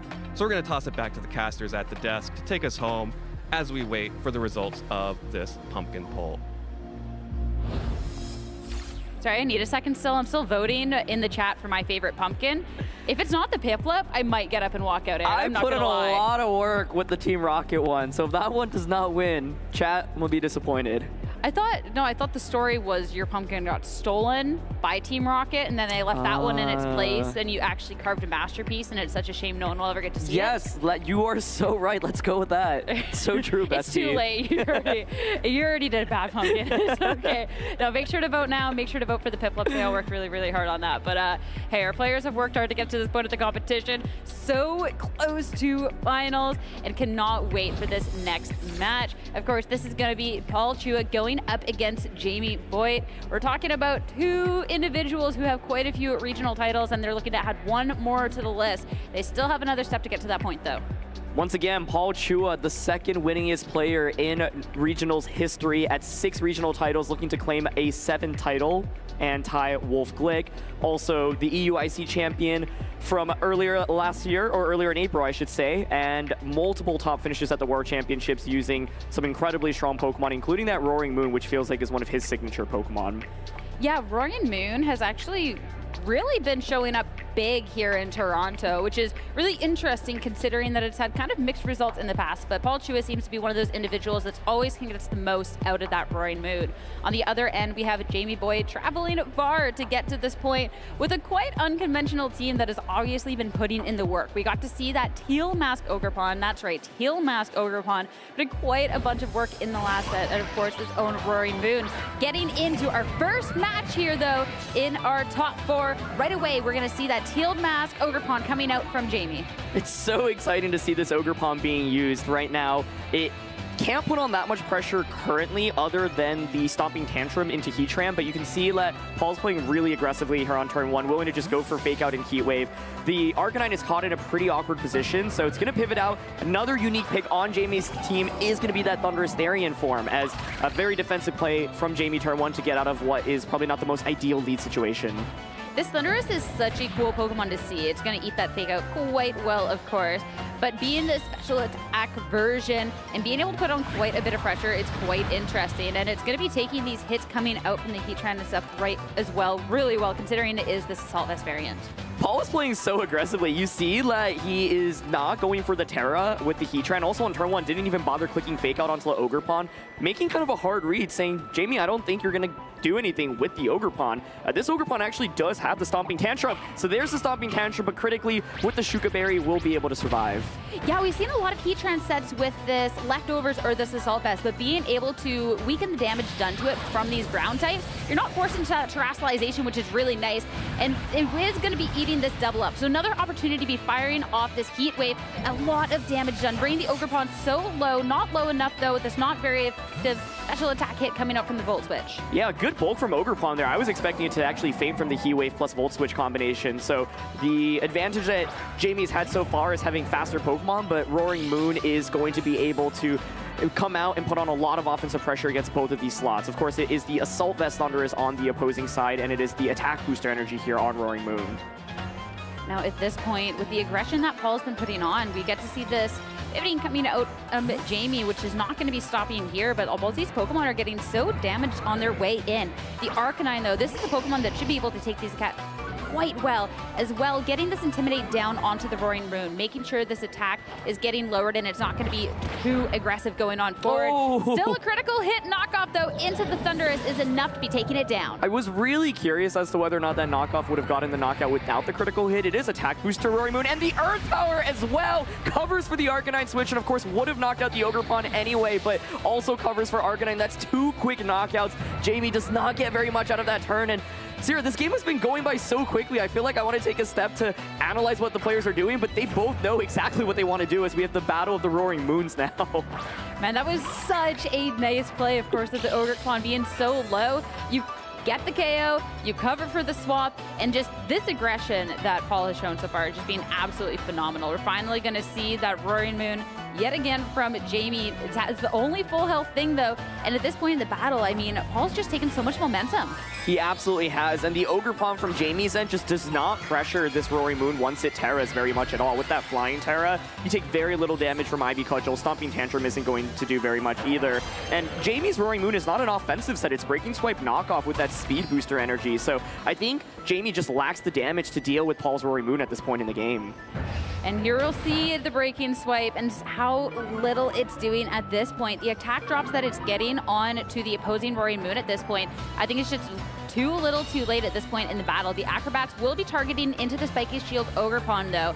So that is just going to be a little bit of damage received thanks to that move. The Flash Cannon, though, into the Roaring Moon is just going to be starting to chunk away at it. Yeah, once again, I just struggle to see how Roaring Moon is going to get knocked out from Paul's end. So Paul's willing to play super aggressively right now. Finally going to see the Terra coming out from Jamie's end, but I just don't really see how you can mount a comeback from this position. Definitely a tough one, but hey, we'll see the Terastallization and that cool teal mask animation be coming out. We get to see so many of the Wellspring masks, so many of the Hearthstone themes, but at this point, it's going to be the embody aspect for that speed at this point. And now the knockoff onto the Heatran, onto Paul's, and finally Jamie getting this AO. At this point now, that speed boost and the Ivy Cudgel, it's going to be hitting into this Roaring Moon. It's not very effective, and it's not going to be picking up the KO, even with that critical hit. Yeah, that's the thing. The crit is nice, but Roaring Moon at the end just resists it. And so another knockout here onto the Ogre Pawn, and it's a 3v1. There's still that Iron Hands in the back. So I think we're going to very quickly look towards game 2 already. And to me, the main thing is that Heatran put in a ton of work in this early game, right? It survived so many turns, even though it's going up against the super effective Stomping Tantrum from Ogre Pawn with that Shuka Berry, able to take it very comfortably. Got so much free damage, and of course, getting the Hisuian Arcanine on the switch in as well. Amoonguss is revealed here, and Jamie recognizes not very much I can do, so we're gonna head to a game 2 very quickly. I feel like some teams kind of disrespect the ground moves out here that either won't run their own, not having quite that, or it's not quite necessary, or just kind of making sure their Pokemon, it doesn't really matter. But Paul, a lot of respect there, having that Shuka Berry, so his Heatran's not taking too much damage, as well having his own Earth Power to be firing off those hits, being able to get that one-hit KO onto that Hisuian Arcanine on the switch in, which is really, really nice. I am curious then with Jamie with the adjustments in game 2. It kind of seemed from Lee, who was just in a little bit more of a tough spot, kind of was put in a passive position, what this team could do against Paul's given a better lead. Yeah, I think the Rapid Strike Urshifu is an interesting consideration because it does put on a lot of offensive pressure into Heatran. It is a unique set with Substitute as well. So I think one of the things that Rapid Strike Urshifu generally struggles against is Amoonguss, and Paul has Rocky Helmet Amoonguss on his team, but with Substitute, you can safely set up a Substitute if you expect Amoonguss to switch in, and with the Rapid Strike Urshifu, you at least put on a little bit more offensive pressure against Heatran. It felt like Jamie had very little damage actually for Heatran in that last game other than the Stomping Tantrum Ogre Pawn. Yeah, and the fact that we saw that Stomping Power Ogre Pawn not even do half after that Shuka Berry, it then still feels bad because there was ways for Paul to be firing back attacks to then be dealing with this Ogre Pawn, considering that it's not going to be resisting that hit or anything. So I'm curious then if we will see that adjustment coming out from Jamie to maybe have a little bit of a better answer into this Heatran going into game 2 of our top 4 matches. That Urshifu right away making an appearance next to the Ogre Pawn, and yet again we'll see that Heatran did so much for Paul in game 1, starting it off. So the Urshifu adjustment is here. There's still mind games on turn 1 with the fake out, right? I think if you're Jamie, you could go for a very safe Spiky Shield and Detect and just bypass the fake out on turn 1, then play the game from there. But you know, Paul's a player that I think is really aggressive and might not go for that very obvious fake out, right? You can see him considering the pivot into Amoonguss, which would capitalize off Jamie playing passively on the first turn and potentially protecting both Pokemon. It would definitely be a nice little punish here. So the Heatran swapping out and the Amoonguss coming in. One of the things, as you said, that the Urshifu might not want to be going up against, be starting things off. Not playing passive at all, though. This is going to be the setup coming out from Jamie, and it will be the Swords Dance onto the Ogre Pawn. The Surging Strikes, though, that will be targeting into this Rocky Helmet Amoonguss. So the Amoonguss is going to take this hit really well, and that's going to be a lot of damage done to the Urshifu. Yeah, I think Urshifu is going to end up taking even more damage than the Amoonguss takes from the Surging Strikes, and critically, Paul also did not go for that fake out on turn 1, so Iron Hands will be be able to go for another attack, and it's a great trade there for Amoonguss, right? So Wild Charge here, instantly Urshifu knocks that out, and that once again is the best answer into Heatran, eliminated right away to start the game. So great decision to not go for that fake out. I'm at least glad that we didn't see the protect on the Ogerpon, so the Urshifu is just lost for free. So at least there is going to be the pressure from the Ogerpon going on forward, as now the Arcanine hitting the field. This will be the attack drop over onto the Iron Hand, and a way to be pressuring into this Amoonguss.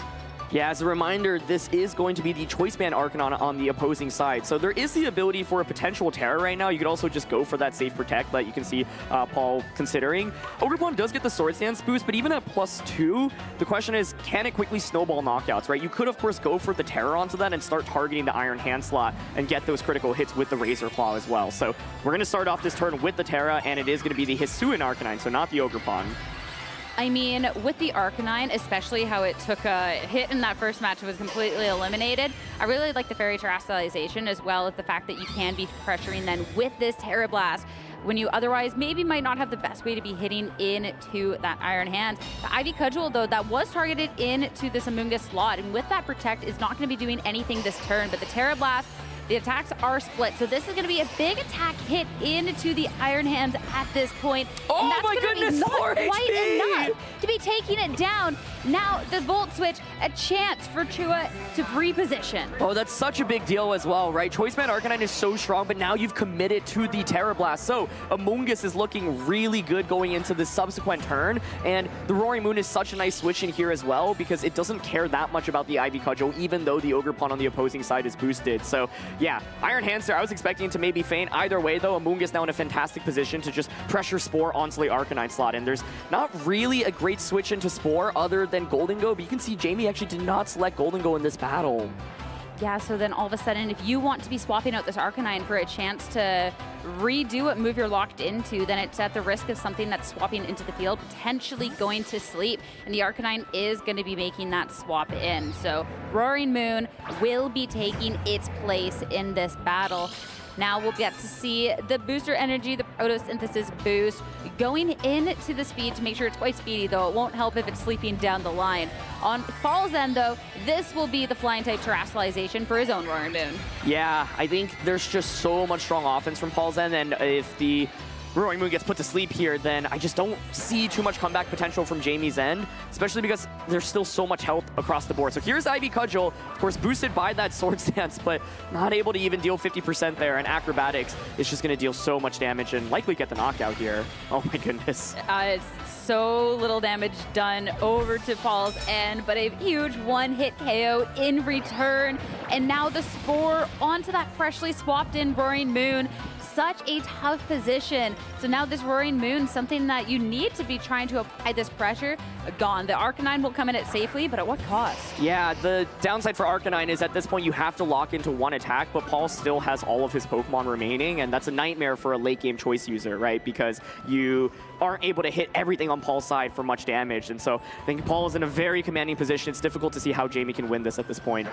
It'll be the first turn of Sleep gone as Acrobatics, yet again, is going to be firing into the Arcanine, bringing it down to about a third of its health.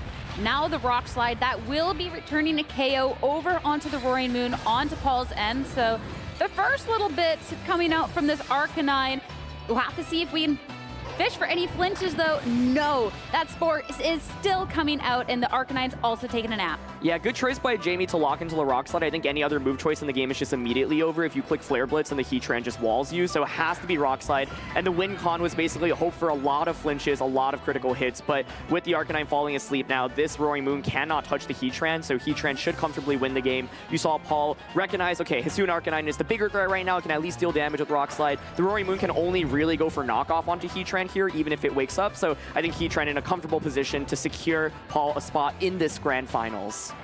Yeah, and if anything were to happen, you needed that Roaring Moon to wake up, but securing now the fact that Paul should be able to 100% clean this up. The Flash Cannon, critical hit just for the memes on the way out. Didn't need that one. Arcanine was going down anyways, but now it's just the sleeping Roaring Moon against the world.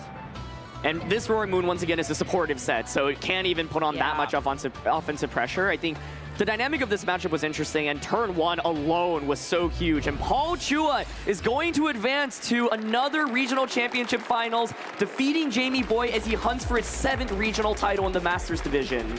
And that match too, I mean, so well played coming out from Paul. It did not seem like there was much chance for Jamie in that to even find a window of opportunity.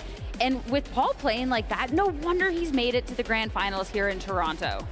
Once again, Paul is a player that's been in the scene for over a decade, and I think he is just one of, if not the best player in the world at mastering kind of the standard compositions. Also, Rory Moon is actually not that popular in this format, and I think Paul's made it look like an absolutely incredible option, and seeing how he plays with it is just really impressive, angling for just a lot of consistent damage with that Flying Terra Acrobatics combination. And Jamie made the right adjustment trying to play towards that Urshifu, maybe had the opportunity to go for, say, a substitute on turn 1, but the reality is that Paul just got that Amoonguss switched in, knocked out the Urshifu immediately, and then Heatran was just already in a really good spot. That Shuka Berry, of course, allowing Paul to play more aggressively with it as well, like we saw in turn 1 and turn 2 of the first game. Yeah, and that you just have to commend Paul on that first turn then of that game 2, recognizing, hey, there could be the Surging Strikes here, bringing the Amoonguss and already just paving such a great path to victory for himself in there. And it seemed like he was always just 3 steps ahead of anything that was going on, so I don't know. I'm massively excited for the grand finals, all things considered. Yeah, I think maybe one lead Jamie could have considered in game 2 was something like Hisuian Arcanine plus the Rapid Strike Urshifu, because Arcanine gets the Intimidate onto Iron Hands and at least pressures with damage with either something like the Terra Blast or the Flare Blitz. The problem, I think, for Jamie in that game was that Ogerpon actually just contributed very little, right? Yeah, you got a Swords Dance up, but even after the Swords Dance, you're still not doing very much damage. So I think it needed to be more offense, because if you have Urshifu and Arcanine out at the same time, then even if Amoonguss switches in, you could potentially make a read, go for a Flare Blitz onto a Heatran slot. That sounds kind of crazy, but when you have Urshifu covering for it, then it's not as wild. And if you can nail the Amoonguss on the switch in, that's a really big deal. But Amoonguss was a big problem for Jamie's team, and the only way to really deal with it effectively, I think, is that Hisuian Arcanine. There's also Golden Go, but Golden Go is really awkward to bring into a matchup when your opponent has Heatran as well as the Iron Hand. So I think the matchup felt very heavily skewed towards Paul, but he also executed it basically perfectly. Yeah, even if it's a matchup that is skewed towards your way, you have to seal the deal, right? You can't quite get too far ahead of yourself, but he played so well. And I mean, Jamie, you have to commend him too for getting to this point of the competition with these Pokemon that we don't really necessarily see in this light so much. So I'm speaking of the Ogerpon as well as the Thundurus, but being able to bring something that kind of breaks the rules that Regulation E has defined so far and pilot it to this point, and being able to see the matches that he has played on stream and how the team has operated has been really cool. Yeah, I mean, these are 2 of the greatest players to ever touch the game. Jamie has top cut the World Championships multiple times, and it's just really nice to see him competing at such a high level. I know he was talking about it in his interview earlier and saying that it's been a while since he's made it to the top cut of a tournament. He's been commentating as well, and so I think it's really inspiring to see him come back into the scene and use such a unique team, easily one of the most unique teams we've seen throughout the entire tournament. And a lot of the different tools put in huge amounts of work throughout the games we've seen as well, especially that Ogerpon in one of his earlier matches on stream. But Paul Chua will be advancing to the finals, and it's Paul Chua. It's every season. It doesn't matter what format you're playing. He's going to be in the finals. He's going to be winning tournaments, and it's a big deal to see if he can claim his 7th regional title. It's just a Paul Chua moment, honestly. But hey, he's so close to winning. But we have another winner to determine, and that is the winner of our pumpkin contest. So time to throw over to Evan to see who's claiming that. Sierra, I am so excited to be awarding our inaugural Pumpkin Art Contest winner. We're going to be crowning a champion here in the lounge, and then very soon we're going to be crowning a champion out on the field. I know that everyone in Twitch chat had enough time to vote for their favorite pumpkin. You can see this beautiful Paldean Whooper here, made by the handsome and intelligent Evan Latt. You can see that coming through quite clearly on this pumpkin. Next up, we have Jake, your Gimmighoul board, which is also made by someone handsome and intelligent, but maybe not quite as much as the previous pumpkin. A beautiful pumpkin from Jake Muller and the Gimmighoul. We have the normal pumpkin from Aaron Zhang, who... It is a normal pumpkin. I mean, I don't see anything weird about it. This is about as good of a performance as Aaron put up for the colors. Absolutely, and you know, he has a busy job. But we also have Gabby Snyder's Bidoof, and a truly nice pumpkin here with those ears, especially. I love the ears that you put on it. Thank you. Great pumpkin from Gabby. And we also have our final pumpkin here at the end, the twinkling eyes of the Piplup that was created by Sierra Dawn. Truly, we have 5 incredible pumpkins to match the 5 incredible casters here working the Toronto event. And I do have the distinct privilege of announcing the winner of our pumpkin art contest. It was extremely close. The Paldean Whooper had a surge at the end to come extremely close to winning, but I am proud to announce Gabby Snyder, the Bidoof Gourd, has won. Gabby, how did you do it? That's a good question. I just followed my heart and picked my favorite Pokemon, and together we were able to win the prize. Well, Gabby, congratulations. We do have a prize for you. You do. And if you would stand for me, I can help out with this. Aww. We will crown you. We crown you our Pumpkin Art Contest champion for the Toronto Regional Championships. There is the Bidoof, the winning Bidoof. Congratulations, Gabby. Thank you, thank you. I will remember this forever. It's going right there on the resume. Absolutely. Put that in the trophy case. Will do. All right, well, speaking of trophy cases, we are about ready for our finals match. It should be incredible between Paul Chua chasing his 7th regional win and Chuppa Cross, who is chasing his 1st regional win of the Scarlet and Violet metagames. And we will be seeing that right after a quick break, so stay tuned.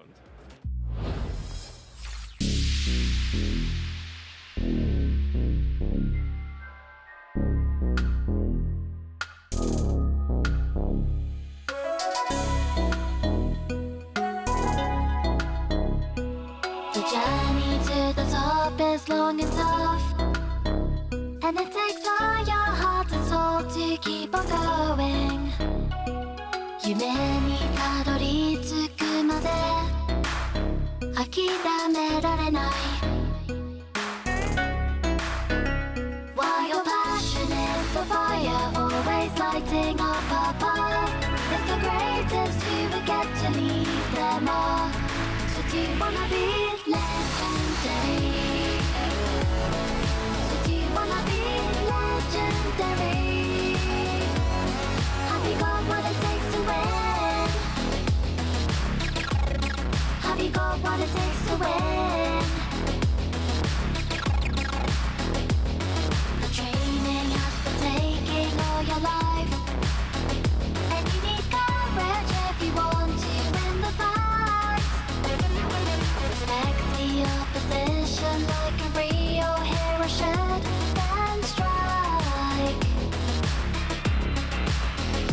While your passion is a fire, always lighting up a path. It's the greatest you will get to leave them all. So do you wanna be legendary?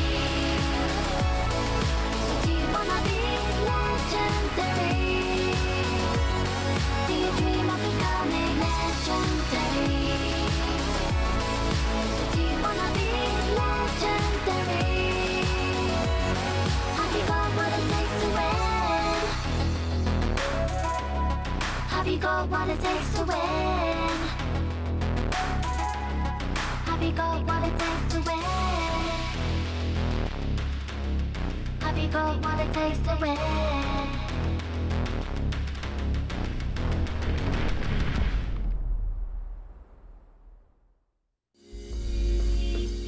名前は海老沢空で、来たところは福岡県から来ました。Can it get through this one turn against the Amoonguss? This is the question. Does Amoonguss have the oomph in order to get the knockout here? It's only really got that Pollen Puff or the Clear Smile, but it gets the knockout. Sora Ebisawa is your 2023 Pokemon World Champion.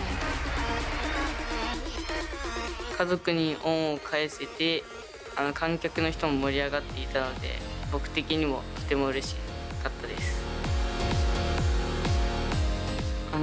主な選出を決めて、このポケモンはこのポケモンに有利だなっていうポケモンをなるべく選んで使ってました。場所によるけど、行けたら頑張ってまたチャンピオンになりたいかなと思います。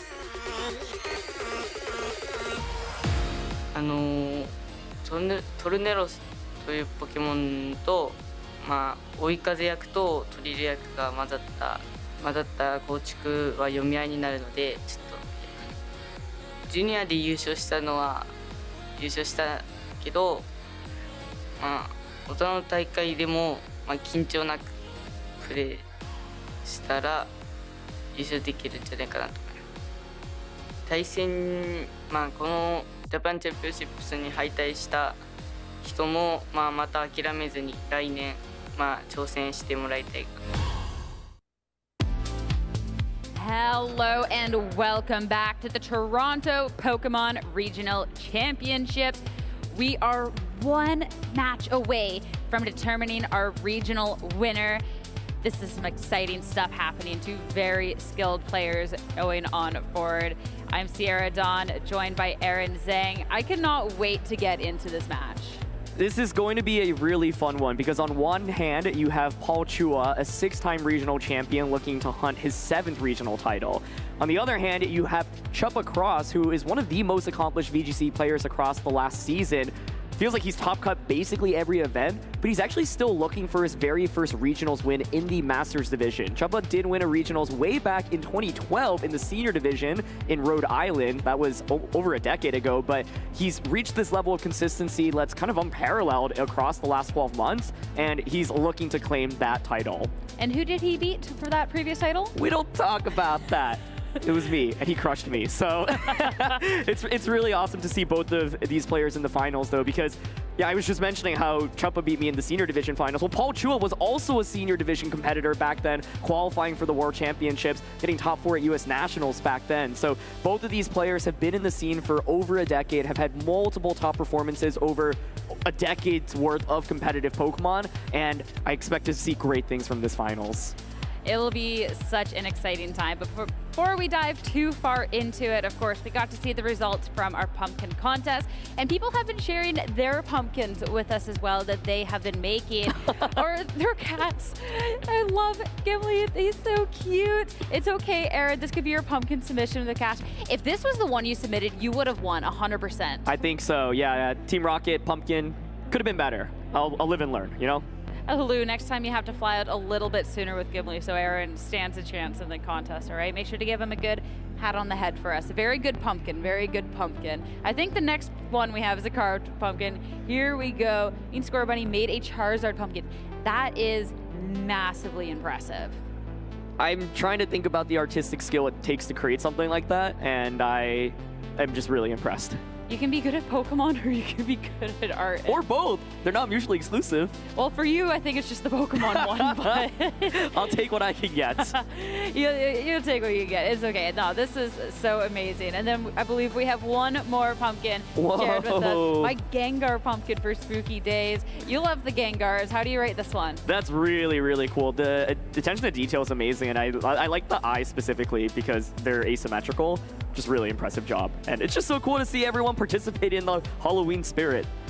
Right, so we got to have our pumpkins on display, and being able to see everyone else's that they shared with that hashtag Play Pokemon has been amazing. But now I think, we still actually want to see the pumpkins. Still, please be sharing the pumpkins with the hashtag Play Pokemon. But also with that hashtag Play Pokemon, we want to know who you're rooting for in our grand finals and how you're feeling about this grand finals, because looking at these two players, this is actually a rematch from an earlier round that was a little difficult, per se, for one individual. Yeah, we actually started the day with Paul Chua against Chuppa Cross. At that point, Paul had already gotten a spot into the top 8, so I actually expect things to play out pretty differently. I'm not sure, how much, if Paul was playing at 100% for that, maybe he was just trying to gather information on how Chuppa approached the matchup. But a quick recap of the bracket, we saw so many incredible matches for Paul and Chuppa to make it all the way to the finals. Paul, of course, defeating Justin Tang and Jamie Boyd on his path here, and Chuppa defeating Andrew Krug as well as Raghav Malavia, and it's just going to be such an incredible finals. I think the quality of play,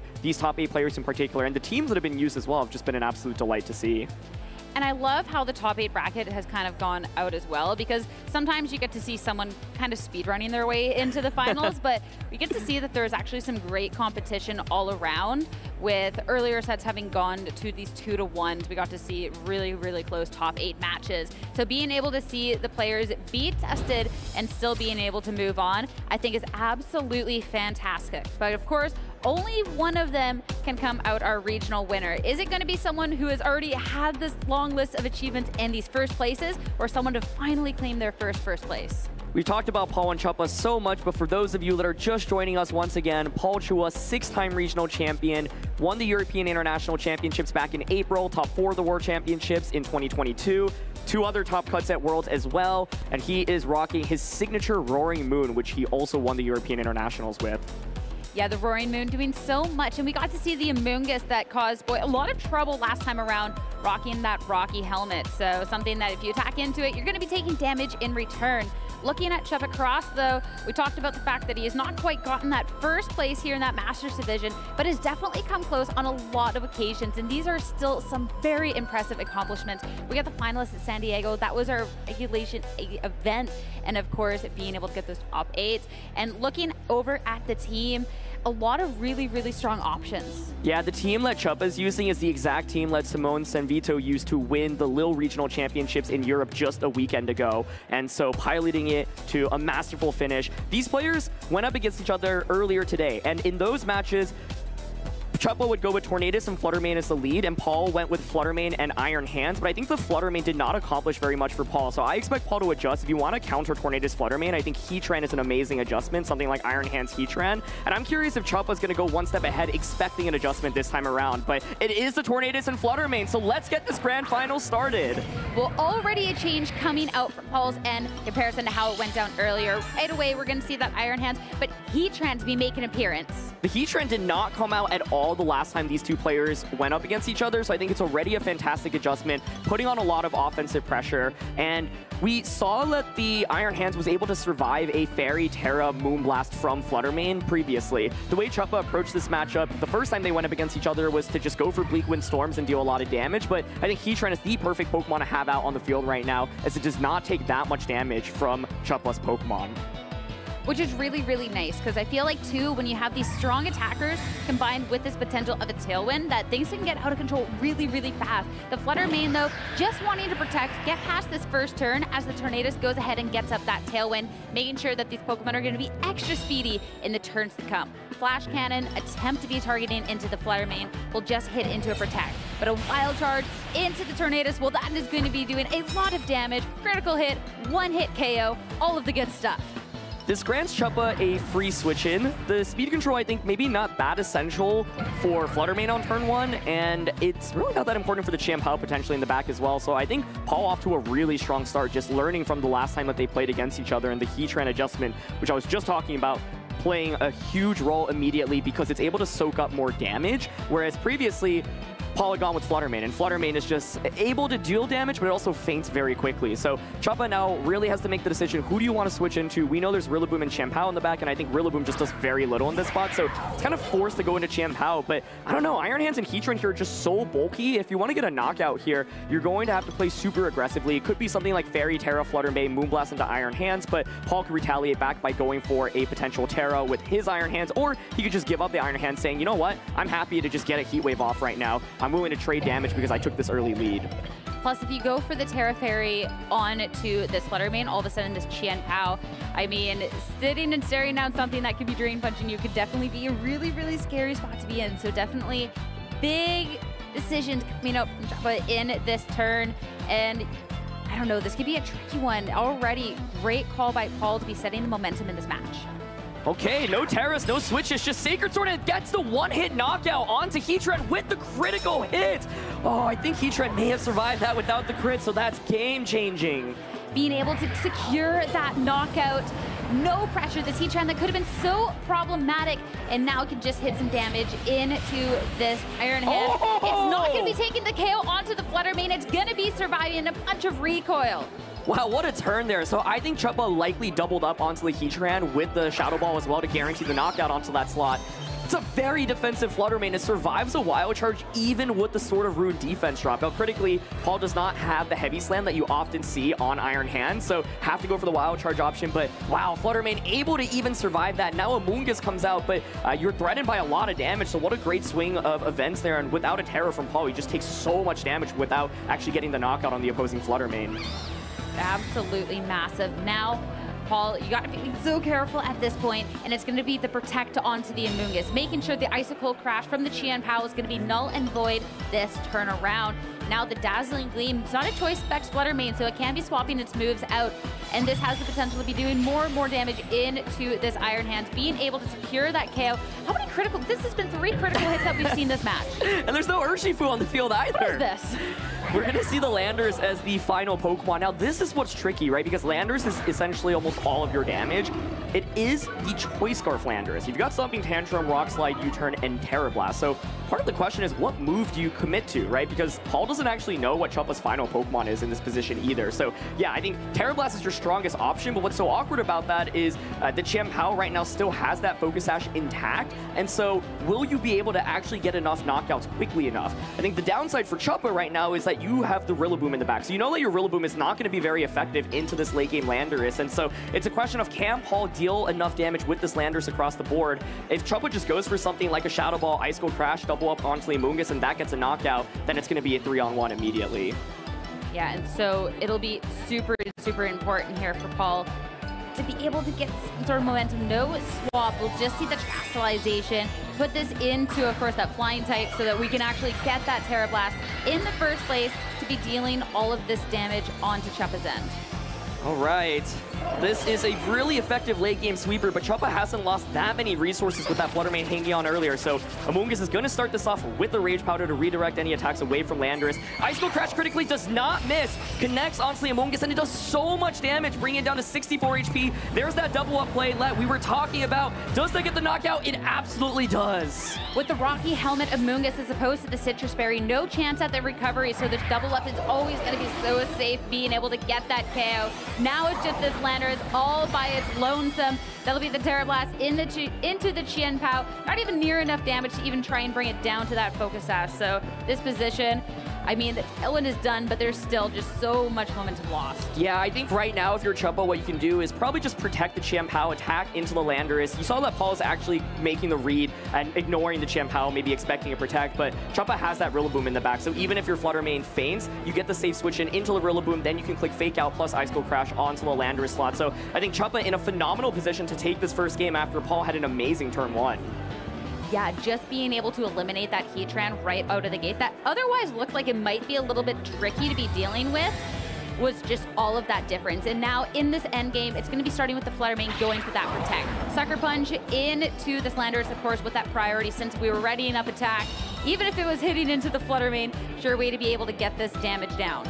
That was a really nice play, and with Paul making the target onto the Flutter Mane, trying to make a prediction instead of the Qian Pao, I think he recognizes there's no way he can win. So a lot of different ways I think Choppa could have played this end game, but by going for that, you get guaranteed damage off onto the Landorus before it's able to move. And now in a 1v3 situation, even if Landorus were able to correctly target every turn, I just don't think he can actually pull off the victory. But the key turn in this battle was the double up onto the Heatran, the Sacred Sword just getting the knockout, and then Shadow Ball getting redirected as well. And I think Paul had the opportunity to maybe Terra a little bit earlier in this battle, but I can see why he wanted to conserve his Terra, because this late game flying Terra with Landorus can be really effective. But you got to get a couple of more knockouts, and man, that Flutter Mane surviving Wild Charge even with the Sword of Ruin defense drop, absolutely amazing bulk there, keeping Flutter Mane around. Yeah, and that Flutter Mane being able to put up so much pressure. I mean, it was the Pokemon that was dominant for so long that is still out there, still doing a lot of work, but kind of a little bit more in the backseat at this point. But it was a really, really good showing to see exactly why this Pokemon was everywhere to begin with. And for Paul, I mean, we're in a position now where you got this lead, you're looking in a really good spot, but you have to still sit there and consider what needs to be changing going into the second match. Yeah, I think what's also really interesting is you revealed your hand with the Iron Hands Heatran lead, right? And so Paul initially was leading Flutter Mane and Iron Hands when they had previously fought against each other earlier on in the tournament, but dropping the Flutter Mane outright in that previous one. And so if you wanted to take advantage and predict maybe Iron Hands plus Heatran as the lead, there of course is the Urshifu on Choppa's side, which can deal massive amounts of damage, especially especially into that Heatran. I think Paul could also take a similar approach, but utilize Terra with Fairy Terra on Heatran, for example, a little bit earlier. Landorus also was actually a really effective sweeper. The problem for it is that it just was not able to win the game quickly enough because the resources were just so depleted on Paul's side. So yeah, I think you could run it back with the same core and just be a little bit more aggressive with the Terra early on instead of conserving it for Landorus all the way until the end game. And I'm curious if Chuppa maybe wants to make a lead adjustment here, predicting Heatran. You can bring out that Urshifu, but Urshifu, of course, still kind of weak into Iron Hands and Heatran can Terra, so we'll see. Well, it's one game away for Chuppa to try and claim that regional title. Let's see if he can do it. Starting things off, we're going to be sticking with the same lead for both trainers. If it's not broke, don't fix it. We'll have to see where the play changes up on this first turn. All right, so Fluttermane once again exerting a lot of offensive pressure, and Tornadus here once again can try to set up that Tailwind. And Chuppa actually critically made an adjustment already. You can see that there's the Urshifu in the back instead of Rillaboom, and I think that already is a big deal. If that Fluttermane had fainted in game 1 earlier, late game Rillaboom doesn't match up super well against Landorus. So with Paul actually bringing the same 4 Pokemon in this matchup, as you can see on the side, that drastically, I think, improves Chuppa's matchup here. But turn 1 is still pretty difficult. I felt like Paul had a huge advantage after turn 1 in that previous game, so let's see how this one plays out. Yeah, being able to get that Tornadus out of the way. I mean, at that point, right away. He tried to read the Terra.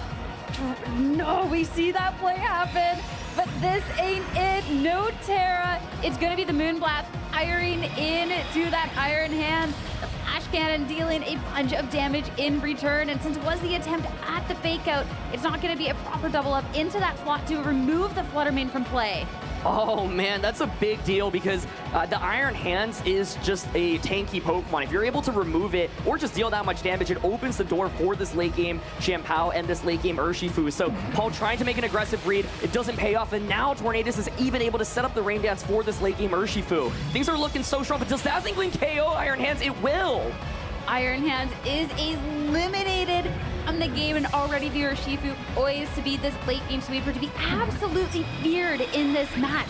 Heatran now targeting into the Torn slot as opposed to the Fluttermane. Oh man, I think Chuppa is off to such a strong start in this battle. Paul making a really aggressive read. That's what he's known for, being willing to turn up the dial when it's needed, but Chuppa does not fall for it here. And Heatran just in a spot where it can continue to deal some damage, but Tornadus now can continue to go for Bleak Wind Storms. I think the main thing is, where do you target with Fluttermane, right? Your Tailwind is slowly expiring, but that's also not super important, and Fluttermane's able to just go for these Shadow Balls and deal consistent damage as well, and it's kind of a waiting room for the Urshifu in the back right now. That's the thing. This is potentially just Urshifu's world with us all living in it.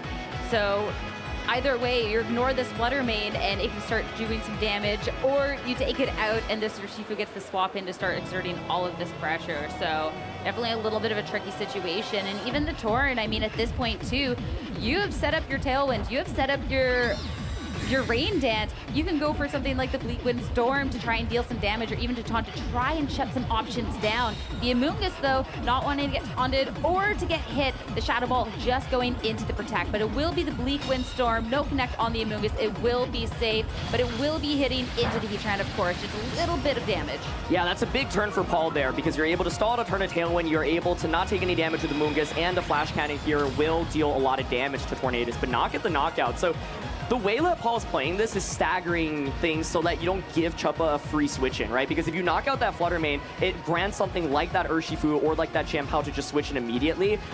Paul's approach is saying, okay, the late game Landorus Therian can be really good. I need to stall out your Tailwind. I also don't want to give you any more offensive positioning here. But Amoonguss now, of course, still at risk against the Fluttermane and the Tornadus, but Fluttermane here is going to opt for the Protect.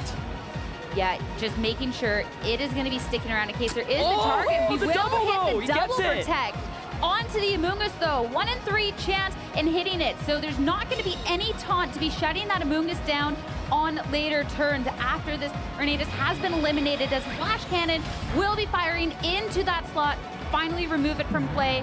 No more potential of Tailwind setup in the future, and no potential for Taunt to be shutting down the Amoonguss. Paul's doing a really good job of pulling off a comeback after making a really aggressive read on turn 1 and having it not work out in his favor. Like you said, no more Tailwind, no more ability to set up that Tailwind. That double protect prevents the Amoonguss from getting hit by that taunt, and that's a big deal because now it can continue going for disruption, right? So Heatran's putting in a lot of work. I do think this is a free switch in. You could go into Chien-Pao, but what's awkward is if you go into Chien-Pao, Paul can consider a Terra with the Amoonguss and go for that Water Terra. With Water Terra, you'll be able to survive a double up from the opposing side. So I think Amoonguss actually being able to go through all those turns and take no damage or get taunted means that it can go for a Terra and a Spore right now, which is so strong in this position. But if you commit the Terra to Amoonguss, that means no Terra for the Landorus Therian in the back.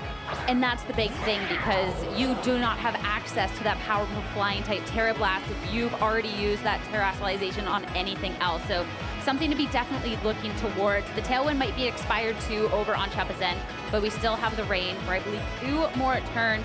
But now Chien-Pao joining the field.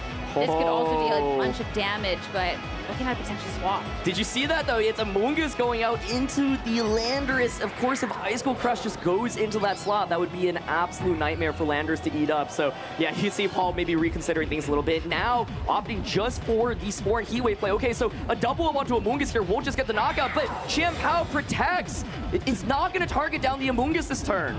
That could have been the safe swap, but I am not going for it. This will be eating the moon as though from the opposing end, as Heatwave will be, of course, hitting into that protect. Will connect with the Flutter Mane. Not enough for the KO because of that Rain, reducing the damage. And the Spore, of course, will not be putting the Chien-Pao to sleep thanks to protect. So if you're wondering why the Moonblast onto Amoonguss, the expectation is for Amoonguss to go for the Terra there, right? If you commit the Water Terra, Moonblast does so much damage, then the next turn you can double up onto Amoonguss. I think Choppa gets out of the turn with a little bit more than the worst case scenario, because if the Spore went into Flutter Mane, it feels like it would be an absolute disaster. But Flutter Mane survives thanks to the Rain being up, and we are in this dance again where it's like, who do you double up onto if you're Choppa? One good read could secure Choppa the game right now, but last turn did not pay off that heavily. And Paul Chua just slowly and slowly making his way more and more in no here, Sacred but Sword here's into Heatran, but it survives! 4 HP! Oh, but he doubled into it! Double into the opposing slot. The Amoonguss is safe, but at what cost? The Heatran is going down. Choppa was just one big read away from claiming the match. That might have been it. It's getting so close to the game now, especially knowing that Amoonguss committed that protect previously, but there is a Landorus coming out right now, and with Landorus, there is always a way, especially with that Choice Scarf Rock Slide. So the key decision this turn is what do you commit to? It looks like it's actually going to be the Terra Blast option. Okay, so saying, you know what, I've gotten the Intimidate, I don't really need to go for the Rock Slide flinches right now, and that's actually a really big deal because there is that Urshifu in the back. So even though Choppa gets that turn correct, you do have the Intimidate now onto the opposing Chien-Pao. So will Chien-Pao be able to get a knockout with Ice Cold Crash? Here's the question. It's not over until it's over, and playing to any out available in this game 2 of the finals to try and take it into this game 3 as that flying type terrestrialization coming through on the Landorus. Make sure that you do have access to those Terra Blasts to try and pave your way to history. The protect over on the Chien-Pao to try and buy a little bit more time on that slot as the Terra Blast firing into the Flutter Mane over on Choppa's end will be taking that down. This is such a tense endgame here. Amoonguss getting that double protect earlier, putting it into a much better position. Spore there goes into the Chien-Pao slot, and Choppa now gets a free switch into his final Pokemon, and we all know what that's going to be. It's the Water Urshifu. Urshifu, the Tower Master, looking to try and get another title of that regional champion here in Toronto. So close, one match away, and such a great adjustment heading into this game 2 as well. The pressure that this offers as opposed to the Rillaboom is absolutely massive. Absolutely huge. So I think from Choppa's end, you can consider going for that Terra on the Urshifu, take away the fighting type so that Terra Blast is no longer super effective. And my main question now is, does Terra Blast get the knockout? You've got the defense drop from the Chien-Pao, but I still would not expect it to actually get the knockout. So let's see. We know Paul's going to go for Terra Blast onto Urshifu right now. Okay, here it is. Will it do enough damage to pick up this pivotal KO? Not even close. No, Urshifu holds on so well. Now the Ice Cold Crash, it will connect. Super effective hit, brings it down real low, and the Surging Strikes, well, that is just going to be enough to tip the scales over into Choppa's favor. Chuppa Cross has worked so hard for so long. One of the most consistent players in North America, especially in the last year. He's hunting for that first title, and I know he can taste it. There's no way an Amoonguss can pull off a comeback at this point, in my opinion. So, super, super close. That being said, this Amoonguss at least has Rocky Helmet, so if you Surging Strikes instantly Amoonguss, it actually does damage, and Pollen Puff actually does meaningful damage into Chien-Pao as well. So, maybe, is there a world in which Amoonguss pulls this off? I said earlier, I don't think so, but with that Rocky Helmet, can never count Amoonguss out. You have to commend Paulo on playing to every single out that he has available to him to try at any cost to delay what we thought could be the inevitable here in this matchup. That Chien-Pao finally sleeping, hitting that double deck earlier on, always trying to be scoring into the slot. That's going to be the first turn of Sleep Burn, and it is the potential world where those sleep turns can be all the difference. The close combat, not very effective into it, but what is going to be noticeable is that it's only going to be that one amount of chip from that Rocky Helmet into that slot, so making this a world where it looks like Chuppa Cross will be able to get that title. That was such a big close combat. I actually need to stress that, because if you click Surging Strikes, you actually just lose your Chien-Pao, and then, or you lose your Urshifu, and then it's Chien-Pao versus Amoonguss 1v1, and then if your Chien-Pao doesn't wake up, you just faint to 2 Pollen Puffs. But Chuppa correctly goes for that close combat, and Paul does not spore that slot either, so you'll be able to get another close combat off into Amoonguss. That did a lot of damage, but if it survives, that would be huge. And here's the second turn of Sleep. Chien-Pao stays asleep. From that Chien-Pao. Close combat onto Amoonguss. Is that enough? It is! Chuppa Cross gets the knockout, defeats Paul Chua, and claims his first regional championship in the Masters division after so much hard work. One of the most accomplished players that we have out here without ever getting that championship title. And finally, it hit his. He had that second place. He's had those top 4s, those top 8s, and now he can finally add that regional champion title to his list. Take a bow, Chuppa Cross. Congratulations, defeating Paul Chua, one of the winningest players in Pokemon VGC history. And you know, we were saying, okay, like this game probably is over, but yeah, actually the critical decision to go for close combat twice is so pivotal there. And Chien-Pao does not wake up, but it's okay because the Amoonguss does not end up sporing or pollen puffing into the Urshifu slot. What an absolute crazy finish. The Chien-Pao might have been sleeping, but you can never sleep on Paul Chua to try and find any way back into it. And Chuppa respecting that at every turn in the road, making all of the difference. And what a battle to be taking down someone who has had so many titles, who has clinched out so many of these finals, and Chuppa being able to take him down, secure that championship title, and his world invite is just everything.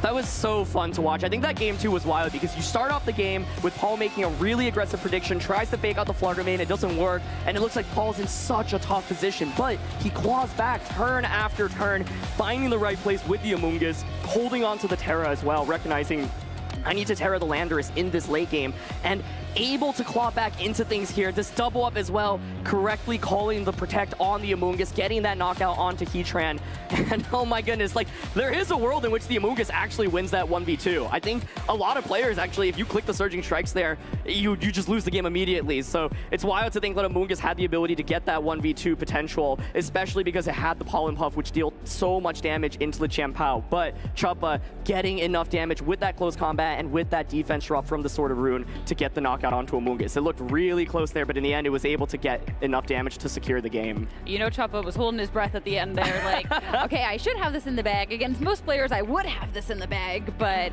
just have to play it out and make sure that you actually tick every box at the end to be securing that KO. Make sure there's no world, and what a deserved victory, honestly.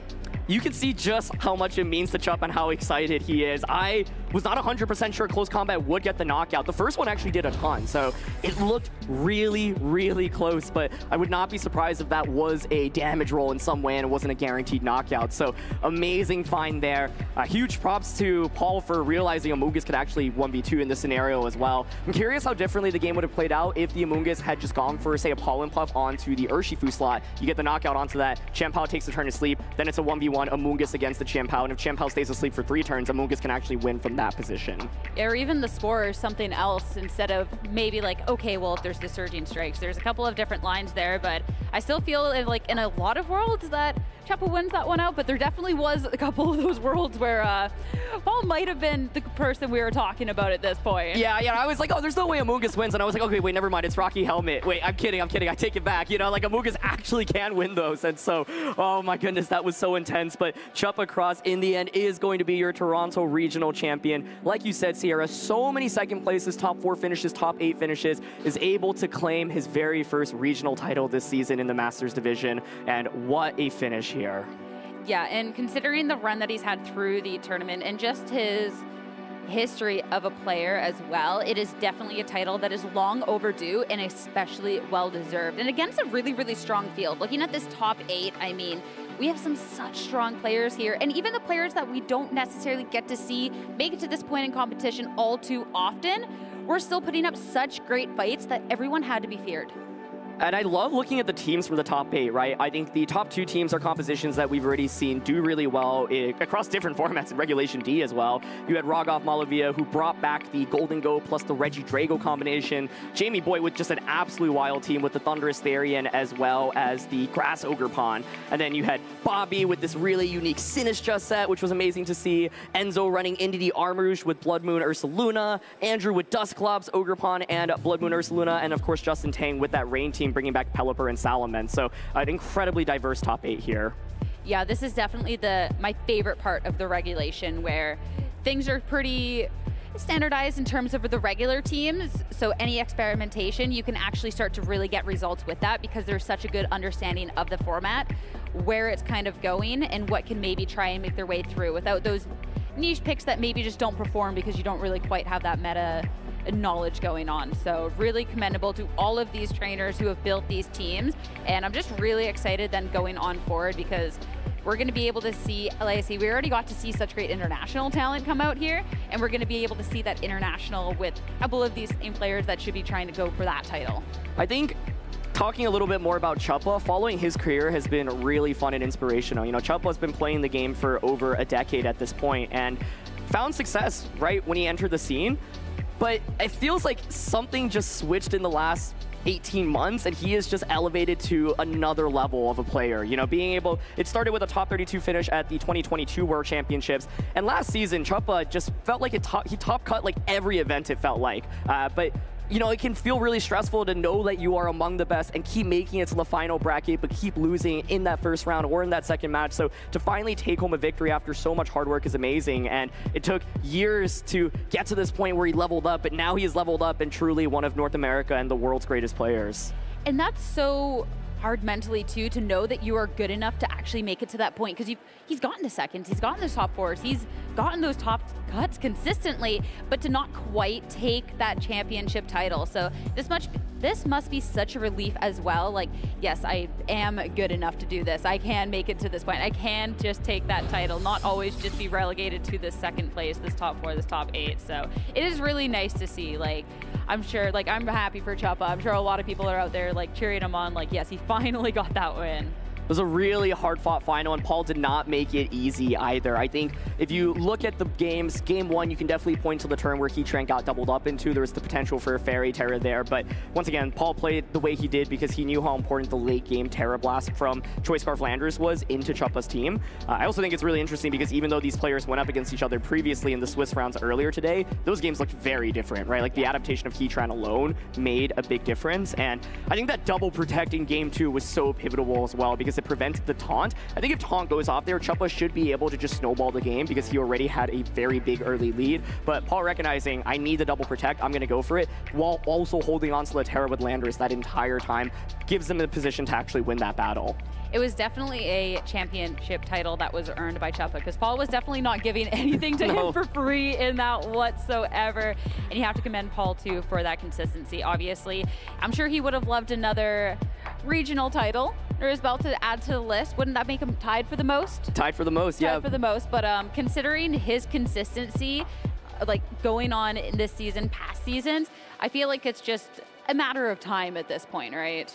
I also think it's been wild following the North American regional circuit this year, because we were talking about the winningest players of regional titles, that the top 3 are Wolf Glick, Paul Chua, and Riley Factura. All of them actually have finished second at a regionals this year, but were defeated in the finals. Of course, Wolf defeated by Riley to claim a title. Riley lost to Komoo in the Sacramento Regional Championships, and Paul just lost as well. So even the most decorated players of all time, people who would be expected to be favorites going into the finals, you know, there's just so many great players in the game now, and they were, of course, stopped at the very end. It's so incredible, but at this point now, it's time to celebrate those who have made their way to this point in Toronto and head over to the stage for our award ceremony. Thanks, y'all. I am so thrilled to be here after that incredible finals match to celebrate our 2 finalists. An incredible series of matches there. We are going to celebrate first our finalist, the 6-time regional champion, the defending European international champion. It's Paul Chua.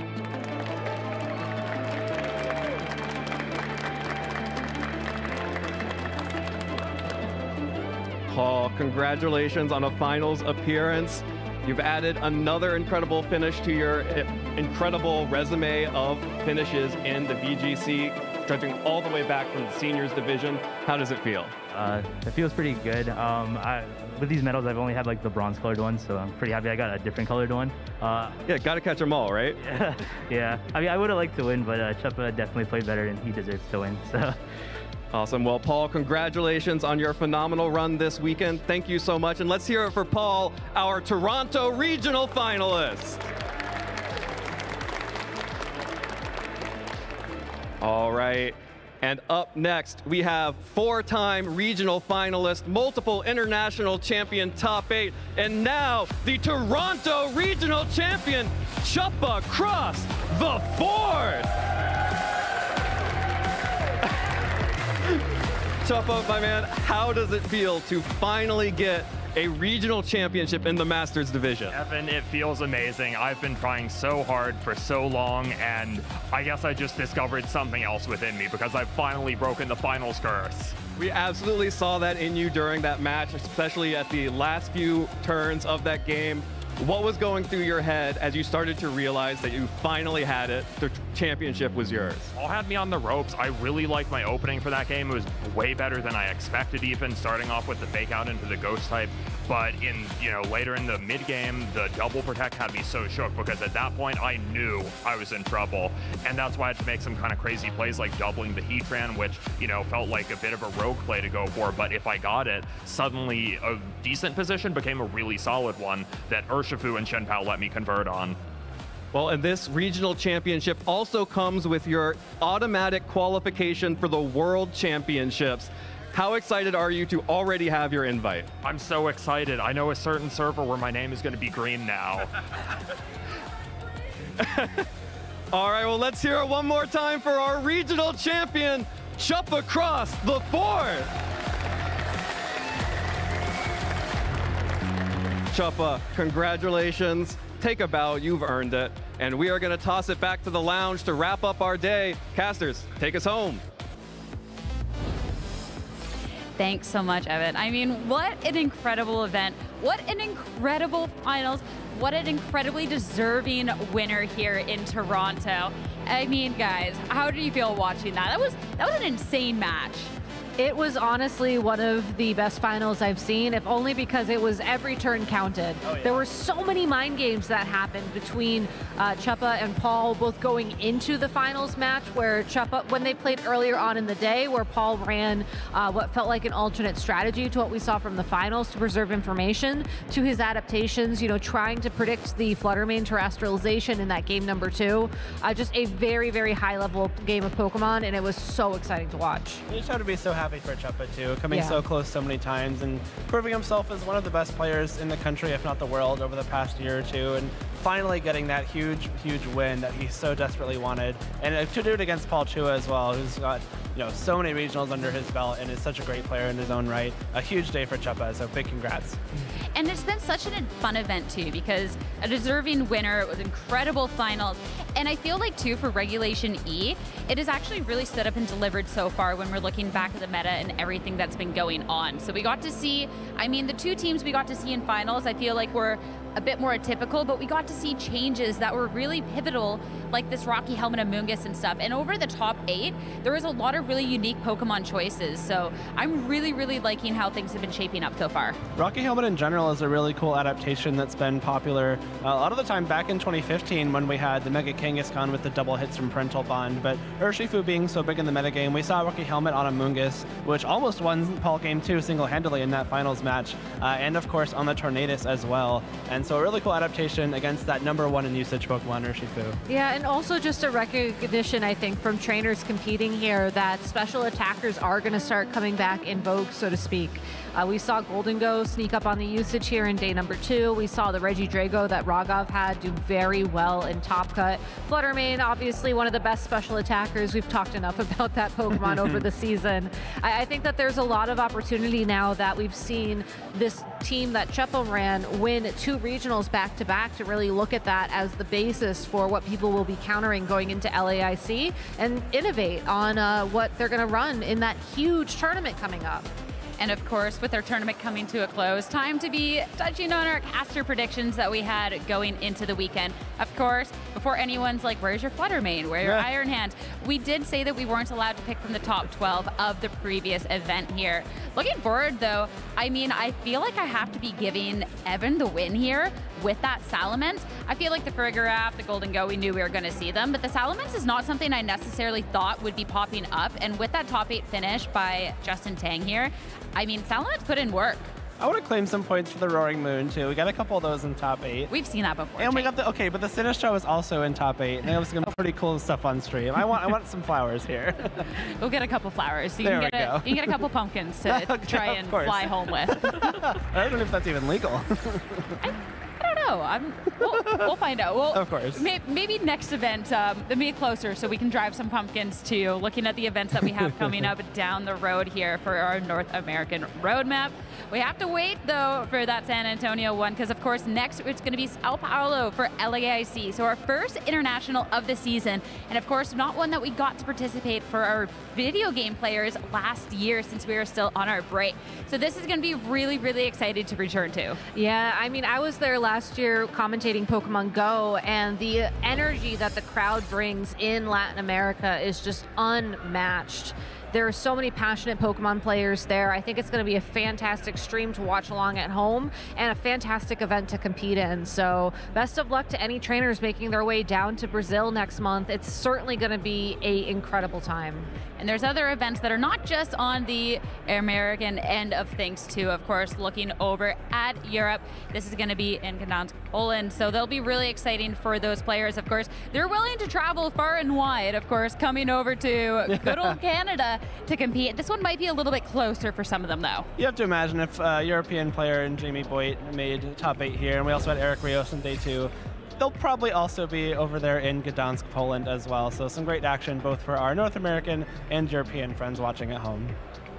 Yeah, and it's going to be a fun time no matter where you are competing. So if you are looking to compete in Gdansk, in Sao Paulo, in San Antonio, in Portland after that, I think for North America, you can find all that information on the Pokemon website. There's still plenty of time to get your opportunity to qualify for Worlds, your opportunity to earn some championship points, and even connect with your local community at local events. And if you don't want to fly out to Poland, you can go to San Antonio for your next NA regional. If Brazil's a little far, if Poland's a little far, well, maybe Texas is just that little bit closer. Just a quick little drive down the interstate for me. You'll certainly see me there, and I hope to see you guys too. I would love to go. I went there once in the past, and that riverfront they just showed with all the restaurants and everything. Oh, it's beautiful. We love the river so walk. excited. It'll be a good time, so I'm especially excited to see. And how that's going to be shaking up and claim another regional champion here. So that one's going to be happening just shortly before Christmas. Already we got to see everything going on with Halloween. So maybe there's going to be some Christmas shenanigans there. You never know. I want to see gingerbread houses. We did pumpkins, but what if we did a gingerbread house team battle? Go versus TCG versus VG. That Just could be throwing really it fun. out there. Gingerbread houses are complex. It can be a team building activity. and then we can also eat them afterwards. You can also just do, everybody does their own little one like the pumpkin, so Oh, you yeah, can judge or on that too. who has the worst one. Oh. Great team building, right? Oh my. Yeah. No, it's been a fantastic time here, and of course we want to know how everyone else was enjoying the event, so make sure to use that hashtag #PlayPokemon over on X. Let us know how you enjoyed the event, and make sure to be interacting with us at future events as well if you want to see your post featured. Hey, even if you carve a pumpkin in November, we'll probably show it, because I don't know, the pumpkins have been super, super cool. But it's been a really fun event, guys. How was the experience? Canada, good? Oh, yeah. Very good. Very A+. fun. Very good. So, yeah, it has been such a pleasure. Thank you so much, everyone, for tuning in. We'll be able to catch you on the next one.